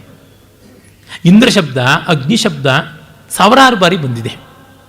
ಜಲ ಶಬ್ದ ಬೇಕಾದಷ್ಟು ಸತಿ ಬಂದಿದೆ. ವೃಕ್ಷ ಶಬ್ದ, ಸಮುದ್ರ ಶಬ್ದ ಈ ಥರದ್ದೆಲ್ಲ 100 ಬಾರಿ ಬಂದಿದೆ. ಇದು ಮಾತ್ರ ಅಷ್ಟು ಕಡಿಮೆ ಬಾರಿ ಬಂದಿದೆ. ಕಾಳಿದಾಸನಲ್ಲಿಯೇ ಇಡೀ ಶಾಕುಂತಲದಲ್ಲಿ 1-2 ಸರ್ತಿ ಬಂದಿದೆ. ಅನಾರ್ಯ ಅನ್ನುವಲ್ಲಿ ನಿಷೇಧಾತ್ಮಕವಾಗಿ ಒಂದು ಕಡೆ ಬಂದಿದೆ. ಯದಾರ್ಯಮಸ್ಯಾಂ ಅಭಿಲಾಷಿ ಮೇಮನ ಅಂತ ಒಂದು ಕಡೆ ಬಂದಿದೆ. ನಾವು ಅಬ್ಸೆಸ್ಡ್ ಆಗಿದ್ದರೆ ಎಷ್ಟು ಬಾರಿ ಬಳಸಬೇಕಾಗಿತ್ತು? ಈ ಥರದ್ದು ಯಾವುದೂ ಅಲ್ಲ ಅಂತ ಗೊತ್ತಾಗುತ್ತೆ. ಅಮರಕೋಶದಲ್ಲಿ ಬರುತ್ತೆ, ಮಹಾಕುಲ ಕುಲೀನಾರ್ಯ ಸಭ್ಯ ಸಜ್ಜನ ಸಾಧವ ಅಂತ. ಆರ್ಯ ಅಂತ ಅನ್ನೋದಕ್ಕೆ ಮಹಾಕುಲ. ಕುಲ ಅಂದರೆ ಜಾತಿ ಅಲ್ಲ, ಫ್ಯಾಮಿಲಿ, ದೊಡ್ಡ ಫ್ಯಾಮಿಲಿ. ಅವನು ಒಳ್ಳೆಯ ಕುಟುಂಬದಲ್ಲಿ ಹುಟ್ಟಿದವನು, ಸಭ್ಯನಾದವನು ಅಂದರೆ ಸಭೆಗೆ ಯೋಗ್ಯನಾದವನು, ಸಜ್ಜನನಾದವನು, ಸಾಧುವಾದವನು. ಸಾಧು ಅಂದರೆ ಗುಡ್, ಇದು ಮುಖ್ಯವಾದ ಅರ್ಥ. ಈ ಆರ್ಯ ಶಬ್ದದ ಮೂಲ ಅರ್ಯ ಶಬ್ದದಲ್ಲಿದೆ. ಅಮರಕೋಶದಲ್ಲೇ ಬರುತ್ತೆ ಅರ್ಯಸ್ವಾಮಿ ವೈಶ್ಯಯೋ. ವೈಶ್ಯರಿಗೆ ಅರ್ಯ ಅಂತ ಮತ್ತೊಂದು ಹೆಸರಿದೆ ಅಂತ. ಆರ್ಯ ಬ್ರಾಹ್ಮಣ ಅಲ್ಲ, ವೈಶ್ಯ. ಹಾಗಂತಂದರೆ ವೈಶ್ಯ ಅನ್ನುವ ಒಂದು ಜಾತಿ ಅಂತ ಇವತ್ತಿದೆಯಲ್ಲ, ಸೇಟ್ ಅಂತ ಶ್ರೇಷ್ಠಿ ಅಂತ ಹೇಳ್ತೀವಲ್ಲ, ಅದಲ್ಲ. ವಿಷಃ ಅಂತಂದರೆ ಸಾಮಾನ್ಯ ಜನ, ಕಾಮನ್ ಮ್ಯಾನ್ ಅಂತ. ಕಾಮನ್ ಮ್ಯಾನ್ಗೆ ಅರ್ಯ ಅಂತ ಕರೀತಾರೆ. ಅವನಿಗೆ ಸಂಬಂಧಪಟ್ಟಿದ್ದನೇ ಆರ್ಯ ಅಂತ. ಅರ್ಯಸ್ಯ ಇದಂ ಆರ್ಯಂ ಅಂತ ಅದು ವೃದ್ಧಿಯಾಗಿ ಬಂದಿರೋ ರೂಪ. ಈ ಅರ್ಯ ಶಬ್ದ ಬಂದದ್ದು ಋ ಅನ್ನುವ ಧಾತುವಿನಿಂದ. ಋಷಿ ಶಬ್ದ, ಋತು ಶಬ್ದ, ಋತಶಬ್ದಾದಿಗಳು ಎಲ್ಲ ಬಂದದ್ದು ಯಾವ ಧಾತುವಿನಿಂದಲೇ? ಆ ಧಾತುವಿನಿಂದಲೇ ಬಂದದ್ದು. ಋ ಕರ್ಷಣೆ ಅನ್ನುವಂಥದ್ದು ಧಾತು. ಉಳುಮೆ ಅಂತ ನಾನು ಆರಂಭದ ದಿವಸದಲ್ಲಿಯೇ ಹೇಳಿದ್ದೆ. ಅಗ್ರಿಕಲ್ಚರಿಂದಲೇ ಎಲ್ಲ ಕಲ್ಚರ್ ಶುರುವಾಯಿತು ಅಂತ. ಅಲೆಮಾರಿಯಾದಂಥ ಮಾನವ ಒಂದು ಕಡೆಗೆ ನೆಲೆ ನಿಂತು ಕೃಷಿ ಗೋರಕ್ಷಾದಿಗಳನ್ನು ಮಾಡೋದಕ್ಕೆ ಶುರು ಮಾಡಿದಾಗಲೇ ಕಲ್ಚರ್ ಆರಂಭವಾಗಿದ್ದು ಅಂತ. ಅಲ್ಲಿವರೆಗೂ ಮಣ್ಣನ್ನು ಅಗಿಬೇಕು, ಬೀಜವನ್ನು ಬಿತ್ತಬೇಕು ಅಂತಂದಾಗ ಒಂದು ಚಟುವಟಿಕೆ. ಹಾಗಿಲ್ಲದೆ ಕೈಗೆ ಸಿಕ್ಕಂಥ ಪ್ರಾಣಿಯನ್ನು ಕೊಂದು ತಿನ್ನೋದನ್ನೊಳಗೆ ಒಂದು ಪ್ರೋಸೆಸ್ ಇಲ್ಲ, ಒಂದು ನಿರ್ಮಾಣ ಇಲ್ಲ. ಹೀಗಾಗಿ ಒಂದು ನಿರ್ಮಾಣ ಆರಂಭವಾದಾಗಲೇ ಸಂಸ್ಕೃತಿಗೆ ಉಗಮ ಆಗುತ್ತದೆ ಅಂತ ನಮಗೆ ಗೊತ್ತಾಗುತ್ತದೆ. ಹಾಗಾಗಿ ಕೃಷಿ ಅನ್ನುವುದರಿಂದ ಶುರುವಾಗಿದ್ದು ಅರ್ಯ ಅಂತ. ಆ ಅರ್ಯನಿಗೆ ಸಂಬಂಧಪಟ್ಟಿದ್ದಲ್ಲ ಆರ್ಯ. ಈ ಬಗೆಗೆ ಮಹಾನುಭಾವರಾದ ಸೇಡಿಯಾಪು ಕೃಷ್ಣ ಭಟ್ರು ತಥ್ಯದರ್ಶನ ಅಂತ ಒಂದು ಪುಸ್ತಕ ಬರೆದಿದ್ದಾರೆ. ಈ ರೀತಿಯಾದ ಪುಸ್ತಕ ಭಾರತೀಯ ಭಾಷೆಗಳಲ್ಲಿ ಮಾತ್ರವಲ್ಲ, ವಿದೇಶ ಭಾಷೆಗಳಲ್ಲೂ ಇಲ್ಲ. ಆರ್ಯ ಅನ್ನುವ ಶಬ್ದದ ಮೇಲೆಯೇ ಅದ್ಭುತವಾದ ಸಂಶೋಧನೆ ಮಾಡಿದ್ದಾನೆ. ತುಂಬ ಒರಿಜಿನಲ್ ಆದಂಥ ಸಂಶೋಧನೆ. ಆ ರೀತಿಯಾದ ಸಂಶೋಧನೆ ಎಲ್ಲೂ ನಡೆದಿಲ್ಲ ಅಂತ ಅನ್ನಬೇಕು. ಅವರು ಬಹಳ ಚೆನ್ನಾಗಿ ಹೇಳ್ತಾರೆ. ಅರ್ಯ ಕೋಣ, ಅರ್ಯ ನೆಲ್ಲು ಅಂತೆಲ್ಲ ದಕ್ಷಿಣ ಕನ್ನಡದಲ್ಲಿದೆ. ಅರ್ಯ ಕೋಣ ಅಂದರೆ ಯಾವುದು? ಉಳುಮೆಗೆ ಅರ್ಹವಾಗಿ ಮಾಡಿದ ಕೋಣ. ಉಳುಮೆಗೆ ಅರ್ಹವಾಗಿ ಮಾಡೋದಂದರೆ ಮಾಮೂಲಿ ಕೋಣಗಳು ತೊಂಡು ತಿನ್ನುತ್ತವೆ. ಅವನ್ನ ಎತ್ತುಗಳಂತೆ ನಿರ್ವೀರ್ಯನ್ನಾಗಿ ಮಾಡಿ ಪಳಗಿಸಿದಾಗ ಆರ್ಯ ಕೋಣ ಅಂತ ಆಗುತ್ತೆ. ಕೇರಳದಲ್ಲಿ ಎಲ್ಲ ಆರ್ಯ ನೆಲ್ಲು ಅಂತ ಕರೀತಾರೆ. ಅಂದರೆ ಒಣಗಿಸಿ ಸಂಸ್ಕರಣ ಮಾಡಿದಂಥ ನೆಲ್ಲು, ಹದ ಮಾಡಿದಂಥದ್ದು ಅಂತ. ಸೀಸನ್ಡ್ ಅನ್ನುವಂಥ ಅರ್ಥ ಬರುತ್ತೆ ಆರ್ಯ ಅನ್ನೋದಕ್ಕೆ ಅಂತ ಗೊತ್ತಾಗುತ್ತೆ. ಮತ್ತು ಈ ಕಾಡಿನ ಅಲೆಮಾರಿಗಳಾದವರು ಊರಿಗೆ ಬಂದ ಮೇಲೆ ಅವರು ಸುಸಂಸ್ಕೃತರಾಗುವಂಥ, ಸಂಪನ್ನವಾಗುವಂಥ ರೀತಿಯಿಂದ ಅವ್ರಿಗೊಂದಿಷ್ಟು ಮೃದುತ್ವವೂ ಬಂದುಬಿಡುತ್ತೆ. ನೋಡಿ, ನಮಗೆ ಈಗ ವಾಸನೆಯ ಗ್ರಹಣ ಶಕ್ತಿಯಾಗಲಿ, ಕಣ್ಣಿನ ಶಕ್ತಿಯಾಗಲಿ, ಓಟ, ನೆಗತ, ತುಡಿತ ಇವೆಲ್ಲ ಕಾಡಿನಲ್ಲಿದ್ದವರಿಗಿರುವಷ್ಟಿಲ್ಲ. ಅವರಿಗಿರುವ ಪಟುತ್ವ, ದೇಹ ಪಟುತ್ವ ಇರೋಲ್ಲ. ಬೇಟೆ ಆಡುವಾಗ ಅವ್ರಿಗಿರುತ್ತೆ. ಮತ್ತು ಅವ್ರು ಭಾಳ ಸುಲಭವಾಗಿ ಬೇಕಾದ್ರೆ ಹೊಡೆದು ಬಿಡ್ತಾರೆ, ಬಡಿದು ಬಿಡ್ತಾರೆ, ಮಾಡಿಬಿಡ್ತಾರೆ. ನಮಗಾಗೋದಿಲ್ಲ. ಯಾಕೆ? ಒಂದು ವಿಧವಾದ ಭಾಷೆಯನ್ನು ಬಳಸೋಕೆ ಶುರು ಮಾಡಿದ ಮೇಲೆ ಒಬ್ಬರನ್ನ ಬೈಯೋದು ಬಹಳ ಕಷ್ಟವಾಗುತ್ತೆ. ಅಪ್ಪ ಸ್ವಾಮಿ ಮಾಡಿ ಅಂತೀವಿ, ಇಲ್ಲ ಕೋಪ ಬರುತ್ತೆ ನನಗೆ ಅಂತ ಈಗ ಅನ್ನಬೇಕು. ನನ್ನ ಗೆಳೆಯನಾದಂಥ ಶಂಕರ್ನಿಗೆ ಒಮ್ಮೆ ಹೇಳಿದೆ, ನಿನ್ನ ಕೋಪ ಬಂದರೆ ಏನು ಮಾಡ್ತೀನಿ ಅಂದರೆ ಹತ್ತು ಬಿಡ್ತೀನಿ ಅಂತಂದ. ಅಂದರೆ ನಾಗರಿಕತೆ ಮನುಷ್ಯನನ್ನು ಒಂದು ಮಟ್ಟಿಗೆ ನಿರ್ವೀರ್ಯನನ್ನೂ ಆಗ ಮಾಡುತ್ತೆ, ದೈಹಿಕವಾಗಿ ದುರ್ಬಲನನ್ನಾಗಿಯೂ ಮಾಡುತ್ತದೆ ಅಂತ ಅನ್ನೋದು ಗೊತ್ತಿದೆ. ಹೀಗಾಗಿ ಸಾಧು ಅನ್ನುವಂಥದ್ದು ಅದೇನೆ. ಈಗಲೂ ನೋಡಿ, ವೈಶ್ಯಕುಲ ಕ್ಷತ್ರಿಯರಷ್ಟು ದಕ್ಷತೆಯಿಂದ, ರೂಕ್ಷತೆಯಿಂದ ಆಕ್ರಮಣಕಾರಿಯಾಗಿರೋಕ್ಕಾಗೋಲ್ಲ. ಕಾಮನ್ ಮ್ಯಾನ್ಗೂ ಮಿಲಿಟರಿನವ್ರಿಗೂ ಅದೇ ವ್ಯತ್ಯಾಸ. ಸಿವಿಲಿಯನ್ ಆ್ಯಂಡ್ ಡಿಫೆನ್ಸ್ ಪರ್ಸನ್ಗೆ ಅದೇ ವ್ಯತ್ಯಾಸ. ಕಾಮನ್ ಮ್ಯಾನ್ ಅಂದರೆ ಆರ್ಯ, ಸಾಧುವಾದವನು ಅಂತ. ಕೈಲಾಗದವನು ಅನ್ನೋ ಸ್ಥಿತಿ ಕಡೆಗೆ ಬಂದುಬಿಡುತ್ತೆ. ಸಾಧು ಅನ್ನೋದಕ್ಕೆ ಅದೇ ತಾನೆ. ಉದಾಹರಣೆಗೆ ತಪಸ್ವಿ ಅಂತ ಅನ್ನೋದಕ್ಕೆ ಸಂಸ್ಕೃತದಲ್ಲಿ ಮೂಲ ಅರ್ಥ ಇರೋದು ಕನಿಕರಕ್ಕೆ ಅರ್ಹನಾದ ಪ್ರಾಣಿ ಅಂತ. ತಪಸ್ವಿನೀಯಂ ಶಕುಂತಲ ಅಂದರೆ ಏನು? ಶಕುಂತಲ ಯಾವ ತಪಸ್ ಮಾಡಿದ್ಲು? ಅಯ್ಯೋ ಬಡಪ ಎನ್ನುವ ಅರ್ಥದಲ್ಲಿ ಶಾಕುಂತಲದಲ್ಲಿ ಬರುತ್ತೆ. ಹೀಗೆ ಆರ್ಯ ಅನ್ನುವುದು ಸಾಧು ಅನ್ನುವ ಅರ್ಥದಲ್ಲಿ ಬಂದದ್ದು. ಸಾಧು, ಸಜ್ಜನ, ಮೃದುಭಾಷಿ ಅಂತ ಹೇಳ್ಬಿಟ್ಟು ಆದದ್ದು. ಯಾವಾಗ ಅವನು ಕಾಡಿನ ಸಂಪರ್ಕ ಕಡಿಮೆ ಮಾಡಿಕೊಂಡು ಕೃಷಿಯ ಸಂಪರ್ಕ, ಅಲ್ಲಿಂದ ಊರಿನ ಸಂಪರ್ಕಕ್ಕೆ ಬರ್ತಾನೋ, ನ್ಯಾಚುರಲ್ ಟ್ರೈಟ್ಸ್ ಆಫ್ ಅನಿಮಲ್ ಎಲ್ಲ ಹೊರಟೋಗುತ್ತೆ. ಅಲ್ಲಿರುವ ಅಡ್ವಾಂಟೇಜಸ್ ಎಲ್ಲ ಹೊರಟೋಗುತ್ತೆ. ಬೇರೊಂದು ರೀತಿಯಾದಂಥ ಬೌದ್ಧಿಕವಾದ ಆಯಾಮಗಳೆಲ್ಲ ತೊಡಗಿಕೊಳ್ಳುತ್ತೆ ಅನ್ನುವಂಥದ್ದು ನಮಗೆ ಗೊತ್ತಾಗುತ್ತೆ. ಹೀಗೆ ಆರ್ಯ ಶಬ್ದ ಆ ಥರದ ರೂಢವಾದದ್ದು. ಮತ್ತು ಭಾರತೀಯರು ಎಲ್ಲಿಯೂ ಯಾವತ್ತೂ ಹೊರಗಿಂದ ಬಂದದರ ಉಲ್ಲೇಖ ಇಲ್ಲ ಅನ್ನೋದನ್ನು ಲೋಕಮಾನ್ಯ ಬಾಲಗಂಗಾಧರ ತಿಲಕರಂಥವರು ತಮ್ಮ ಸಂಶೋಧನೆಗಳಿಂದ ಹೇಳ್ತಾರೆ. ಬಂದಿದ್ದರೆ ಅವರು ಪೋಲಾರ್ ರೀಜನಿಂದ ಬಂದಿರಬೇಕು, ಯಾವುದೋ ಕಾಲದಲ್ಲಿ ಬಂದಿರಬೇಕು ಅಂತಂದರು ಅಂತ ಕೆಲವರು ಅಪವಾದವಾಗಿ ತಿಲಕರನ್ನು ತೋರಿಸ್ತಾರೆ. ಅರೆ, ತಿಲಕರ ಹಾಗೆ ಹೇಳೋದಕ್ಕೆ ಕಾರಣ ಇವರು ಎಲ್ಲೆಲ್ಲಿಂದಲೋ ಬಂದರು, ಕ್ರಿಸ್ತಪೂರ್ವ 1800 ಬಂದರು ಅನ್ನೋದು ಅಲ್ಲ. 6000 ಕ್ರಿಸ್ತಪೂರ್ವಕ್ಕೇ ಈ ವೇದಗಳ ರಚನೆ ಆಗಿತ್ತು ಅಂತ ತೋರ್ಪಡಿಸೋಕ್ಕೆ. ಮತ್ತು ಆಗ ಒಂದು ಸಿದ್ಧಾಂತ ಬಂದಿತ್ತು, ಧ್ರುವ ಪ್ರದೇಶದಲ್ಲಿ ಮಾನವರ ಹುಟ್ಟಾಗಿತ್ತು ಅಂತ. ತಿಲಕರು ಮಾನವರ ಹುಟ್ಟೇ ಭಾರತೀಯರ ಜೊತೆಗೆ ಸಂಬಂಧಪಟ್ಟಿದೆ ಅಂತ ಸಾಬೀತು ಮಾಡುವ ಉತ್ಸಾಹದಿಂದ ಹೋಗಿದ್ದು. ಆದರೆ ಮತ್ತೊಬ್ಬರು ತಿಲಕರಿಗಿಂತ ಹಿರಿಯರು, ಇನ್ನೂ ದೊಡ್ಡ ವೇದ ವಿದ್ವಾಂಸರು ಅವಿನಾಶ್ ಚಂದ್ರ ದಾಸ್ ಅಂತ 1902-3 ದ ಋಗ್ವೇದಿಕ್ ಇಂಡಿಯಾ ಅಂತ 2 ಮಹಾಸಂಪುಟಗಳು ಬರೆದರು. ಅಲ್ಲಿ ಅವರು ತುಂಬ ಚೆನ್ನಾಗಿ ತೋರ್ಪಡಿಸ್ತಾರೆ ಆ ಕಾಲದ ಭೌಗೋಳಿಕ ಸ್ಥಿತಿ ಹೇಗಿತ್ತು, ಆ ಕಾಲದ ಭಾರತದ ರಚನೆ ಹೇಗಿತ್ತು, ಮತ್ತು ಇಲ್ಲಿಯೇ ಎಲ್ಲವೂ ಇತ್ತು, ಚತುಸ್ಸಮುದ್ರ ಅನ್ನೋದು ಹೇಗಿತ್ತು ಅನ್ನೋದೆಲ್ಲ ವಿವರಗಳನ್ನು ಕೊಡ್ತಾರೆ. ಕಾಶ್ಮೀರದ ಬಹುಭಾಗ ಸಮುದ್ರವಾಗಿತ್ತು ಅಂತ ಗೊತ್ತಾಗುತ್ತೆ. ಯಾಕೆ ನೀಲಮತ ಪುರಾಣ ಅಂತ ಕಾಶ್ಮೀರದಲ್ಲಿ ಪ್ರಸಿದ್ಧವಾದ ಒಂದು ಸಂಸ್ಕೃತ ಗ್ರಂಥ ಇದೆ, ಅಲ್ಲಿ ಗೊತ್ತಾಗುತ್ತೆ. ಈ ದಾಲ್ ಲೇಕ್ ಅಂತೀವಲ್ಲ, ಅದು ದಲ ಅಂತ, ಅದನ್ನು ಉಚ್ಚಾರ ಮಾಡೋ ತಪ್ಪಾಗಿ ಇಂಗ್ಲೀಷಲ್ಲಿ DAL ಅಂತಿರೋದು, ಅದು ದಲ ಅನ್ನೋದನ್ನು ದಾಲ್ ಅಂತ ಮಾಡ್ಕೊಂಡಿದ್ದಾರೆ. ಆ ದಲ ಸರೋವರ ಕಶ್ಯಪರಿಂದ ನಿರ್ಮಾಣವಾದದ್ದು ಅಂತ. ಕಾಶ್ಮೀರ ಶಬ್ದ ಬಂದದ್ದೇ ಕಶ್ಯಪ ಮೀರ ಅನ್ನೋದರಿಂದ ತಾನೆ. ಕಶ್ಯಪ ಮಹರ್ಷಿಯ ಶಿಷ್ಯನಾದ ನೀಲನಿಂದ ಕಾಶ್ಮೀರದ ಬೆಳವಣಿಗೆ ಆದದ್ದು ಅಂತ ಗೊತ್ತಾಗುತ್ತೆ. ಅದು ಆ ಸರೋವರ ಇನ್ಲ್ಯಾಂಡ್ ಸಿ, ಒಳನಾಡಿನ ಸಮುದ್ರ ಅಂತ ಆಗಿತ್ತು ಅಂತ ಗೊತ್ತಾಗುತ್ತದೆ. ಅದನ್ನು ಶರ್ಯಣಾವತ್ ಅಂತ ವೇದದಲ್ಲಿ ಗುರುತಿಸುವುದಾಗಿದೆ. ಅಲ್ಲಿಗೆ ಹಲವು ನದಿಗಳೆಲ್ಲ ಹೋಗಿ ಸೇರ್ತಾ ಇದ್ವು ಅಂತಲೂ ಗೊತ್ತಾಗುತ್ತದೆ. ಏಕೆಂದರೆ ಐಸ್ ಏಜ್ ಆದ ತಕ್ಷಣ ನೀರು ಕರಗಿ ಎಲ್ಲ ಪ್ರಾಂತಗಳಲ್ಲಿಯೂ ನೀರು ಹರಿದಾಗ ಅಲ್ಲಿದ್ದ ತಗ್ಗಿನ ಭಾಗದಲ್ಲೆಲ್ಲ ಒಂದು ಸಮುದ್ರದಂಥ ವಿಸ್ತಾರವಾದ ಜಲಾಶಯ ನಿರ್ಮಾಣವಾಗಿತ್ತು ಅನ್ನೋದು ಈಚೆಗೆ ನಮಗೆ ಸಂಶೋಧನೆಯಿಂದ ತಿಳಿತಾ ಇದೆ. AC ದಾಸ್ ಅವರು ಹೇಳ್ತಾರೆ. ಹಾಗೆಯೇ ಬಹಳ ಚೆನ್ನಾಗಿ ಬುದ್ಧ ಪ್ರಕಾಶನವರು ಕೂಡ ಈ ಬಗ್ಗೆ ಸಂಶೋಧನೆ ಮಾಡಿದ್ದಾರೆ. ಆಮೇಲೆ ಎಲ್ಲಕ್ಕಿಂತ ಮಿಗಿಲಾಗಿ ನಮ್ಮ ಡಾಕ್ಟರ್ S ಶ್ರೀಕಂಠ ಶಾಸ್ತ್ರಿಗಳು ಖಗೋಳಶಾಸ್ತ್ರವನ್ನು, ಅಂದರೆ ಜ್ಯೋತಿಷ್ಶಾಸ್ತ್ರವನ್ನು ಇಟ್ಟುಕೊಂಡು, ಜನಾಂಗೀಯ ಶಾಸ್ತ್ರ ಇಟ್ಟುಕೊಂಡು, ಭಾಷಾಶಾಸ್ತ್ರ ಇಟ್ಟುಕೊಂಡು ಬಹುಮುಖವಾಗಿ ಆರ್ಯರು ಭಾರತೀಯರೇ ಎನ್ನುವುದನ್ನು ಸಾಬೀತು ಮಾಡಿದ್ರು. ಈ ಥರ ಒಬ್ಬರು ಇಬ್ಬರಲ್ಲ, ಅನೇಕ ಮಂದಿ ಆ ರೀತಿ ಮಾಡಿದ್ರು. ಉದಾಹರಣೆಗೆ ನೋಡಿ, BB ಲಾಲ್ ಅವರಿರ್ಬೋದು, ಭಗವಾನ್ ಸಿಂಗ್ ಇರ್ಬೋದು, ಕೈಲಾಶ್ ಚಂದ್ರ ವರ್ಮಾ ಇರ್ಬೋದು, ಸೂರಜ್ ಪ್ರಕಾಶ್ ಗುಪ್ತಾ ಇರ್ಬೋದು, ಉದಯವೀರ್ ಶಾಸ್ತ್ರಿ ಇರ್ಬೋದು, ಹೀಗೆ ಅನೇಕರು ಮಾಡಿದ್ರು. ಅಂದರೆ 1900ರಿಂದ 1980ನೇ ಇಸ್ವಿವರೆಗೆ 80 ವರ್ಷಗಳಲ್ಲಿ ಎಷ್ಟು ಜನ ವಿದ್ವಾಂಸರು ಮಾಡಿದ್ರು. ಆ ಜಾಡಿಗೆ ನಮ್ಮ ಸೇಡಿಯಾಪು ಕೃಷ್ಣ ಭಟ್ರು ಕೂಡ ಬರ್ತಾರೆ. ಆದರೆ ಇವರು ಯಾರು ವಿಶ್ವವಿದ್ಯಾಲಯದ ಪಂಡಿತರಲ್ಲ, ಮತ್ತು ಈ ನೆಹರು ಪ್ರೇರಿತವಾದಂಥ ಕೃಪಾಪೋಷಿತವಾದ ಸರ್ಕಾರಿ ನಾಟಕದ ವಲಯದ ಜಾಗದ ಜನರಲ್ಲ. ಮತ್ತು ಇವರು ಯಾರೂ ಕೂಡ ಮುಸ್ಲಿಮರಿಗೆ ಕ್ರೈಸ್ತರಿಗೆ ಸೊಪ್ಪು ಹಾಕುವಂಥವರಲ್ಲ. ಇವರೆಲ್ಲ ಪ್ರಖರವಾದ ರಾಷ್ಟ್ರವಾದಿಗಳು. ಅದಕ್ಕೋಸ್ಕರ ಇವರನ್ನೇ ಮೂಲೆ ಗುಂಪು ಮಾಡಿಬಿಟ್ರು. ಇವ್ರದ್ದು ಯಾವುದೂ ವಿಚಾರವೇ ಅಲ್ಲ ಅಂತ. ಎಲ್ಲಿವರೆಗೆ ಬಂತು ಅಂದರೆ, ಎಂತೆಂಥ ದೊಡ್ಡ ವಿದ್ವಾಂಸರು ಈ ಆರ್ಯ ಆಗಮನವಾದವನ್ನು, ಆರ್ಯ ದ್ರಾವಿಡವಾದವನ್ನು ಒಪ್ಪಿಬಿಟ್ರು. ಅದಕ್ಕೆ ಅಪವಾದಗಳೇ ಕಡಿಮೆ. ಉದಾಹರಣೆಗೆ ನೋಡಿ, ಮಹಾವಿದ್ವಾಂಸರಾದಂಥ ಗೋಪಿನಾಥ್ ಕವಿರಾಜರಿರ್ಬೋದು, ಅಥವಾ ಗಂಗಾನಾಥ್ ಝಾ ಇರ್ಬೋದು, ಕುಪ್ಪಸ್ವಾಮಿ ಶಾಸ್ತ್ರಿಗಳಿರ್ಬೋದು, ಹಿರಿಯಣ್ಣನವರು ಇರ್ಬೋದು, ಆನಂದ ಕುಮಾರಸ್ವಾಮಿ ಇರ್ಬೋದು, ಮಹಾಮಹೋಪಾಧ್ಯಾಯ PV ಕಾಣಿಯವರಿರ್ಬೋದು, RG ಭಂಡಾರ್ಕರ್ ಇರ್ಬೋದು, ಸುಶೀಲ್ ಕುಮಾರ್ ಡೇ ಇರ್ಬೋದು, you name a scholar you have it. ಅವರೆಲ್ಲರೂ ಹಿಟ್ ಲಿಸ್ಟಲ್ಲಿ ಸಿಕ್ಕಿಬಿಡ್ತಾರೆ. ಈ ಮಹಾನುಭಾವರ ಬಗ್ಗೆ ನಾನು ಆಕ್ಷೇಪ ಮಾಡಬೇಕು ಅಂತಲ್ಲ, ಈ ಬ್ರೈನ್ ವಾಶ್ ಯಾವ ಮಟ್ಟಕ್ಕೆ ಕೆಲಸ ಮಾಡಿದೆ ಅಂತ ಅನ್ನೋದಕ್ಕೆ 2-3 ತಲೆಮಾರುಗಳನ್ನು ಶಾಶ್ವತವಾಗಿ ತೊಳೆದಾಕ್ಬಿಡ್ತು. ಎಂಥ ಫಸ್ಟ್ ಕ್ಲಾಸ್ ಬ್ರೈನ್ಸ್. ಇವರೆಲ್ಲರೂ ಕೂಡ ವ್ಯಕ್ತಿಶಃ ದೊಡ್ಡವರು, ವಿದ್ಯೆಯಿಂದ ಉನ್ನತರು, ಶೀಲ ಸದಾಚಾರಗಳಲ್ಲಿ ಉನ್ನತೋನ್ನತರು. ಅವರೆಲ್ಲರೂ ಕೂಡ ಆ ಮಾರ್ಗಕ್ಕೆ ಬಂದು ಬಿದ್ದುಬಿಟ್ರು. ಅಲ್ಲಿ ಇಲ್ಲಿ ಒಬ್ಬರೋ ಇಬ್ಬರೋ AC ದಾಸ್ ಅಂಥವರು, ಶ್ರೀಕಂಠ ಶಾಸ್ತ್ರಿಗಳಂಥವರು ಅಪವಾದಗಳಾಗಿ ನಿಲ್ತಾರೆ ಅಂತಂದರೆ ಯಾವ ಮಟ್ಟದಲ್ಲಿ ಮೆಕಾಲೆ ಮಾಡಿದ್ದು ಪರಿಣಮಿಸ್ತು, ದುಷ್ಫಲವನ್ನು ಕೊಡ್ತು ಅಂತ ಗೊತ್ತಾಗುತ್ತದೆ. ಹೀಗಿದ್ದಾಗ ಒಂದು ಈಗ 25-30 ವರ್ಷಗಳ ಕೆಳಗಿಂದ ಶುರು ಮಾಡಿಕೊಂಡು ಸಂಶೋಧನೆಗಳು ನಡೀತಾ ಬಂದವು.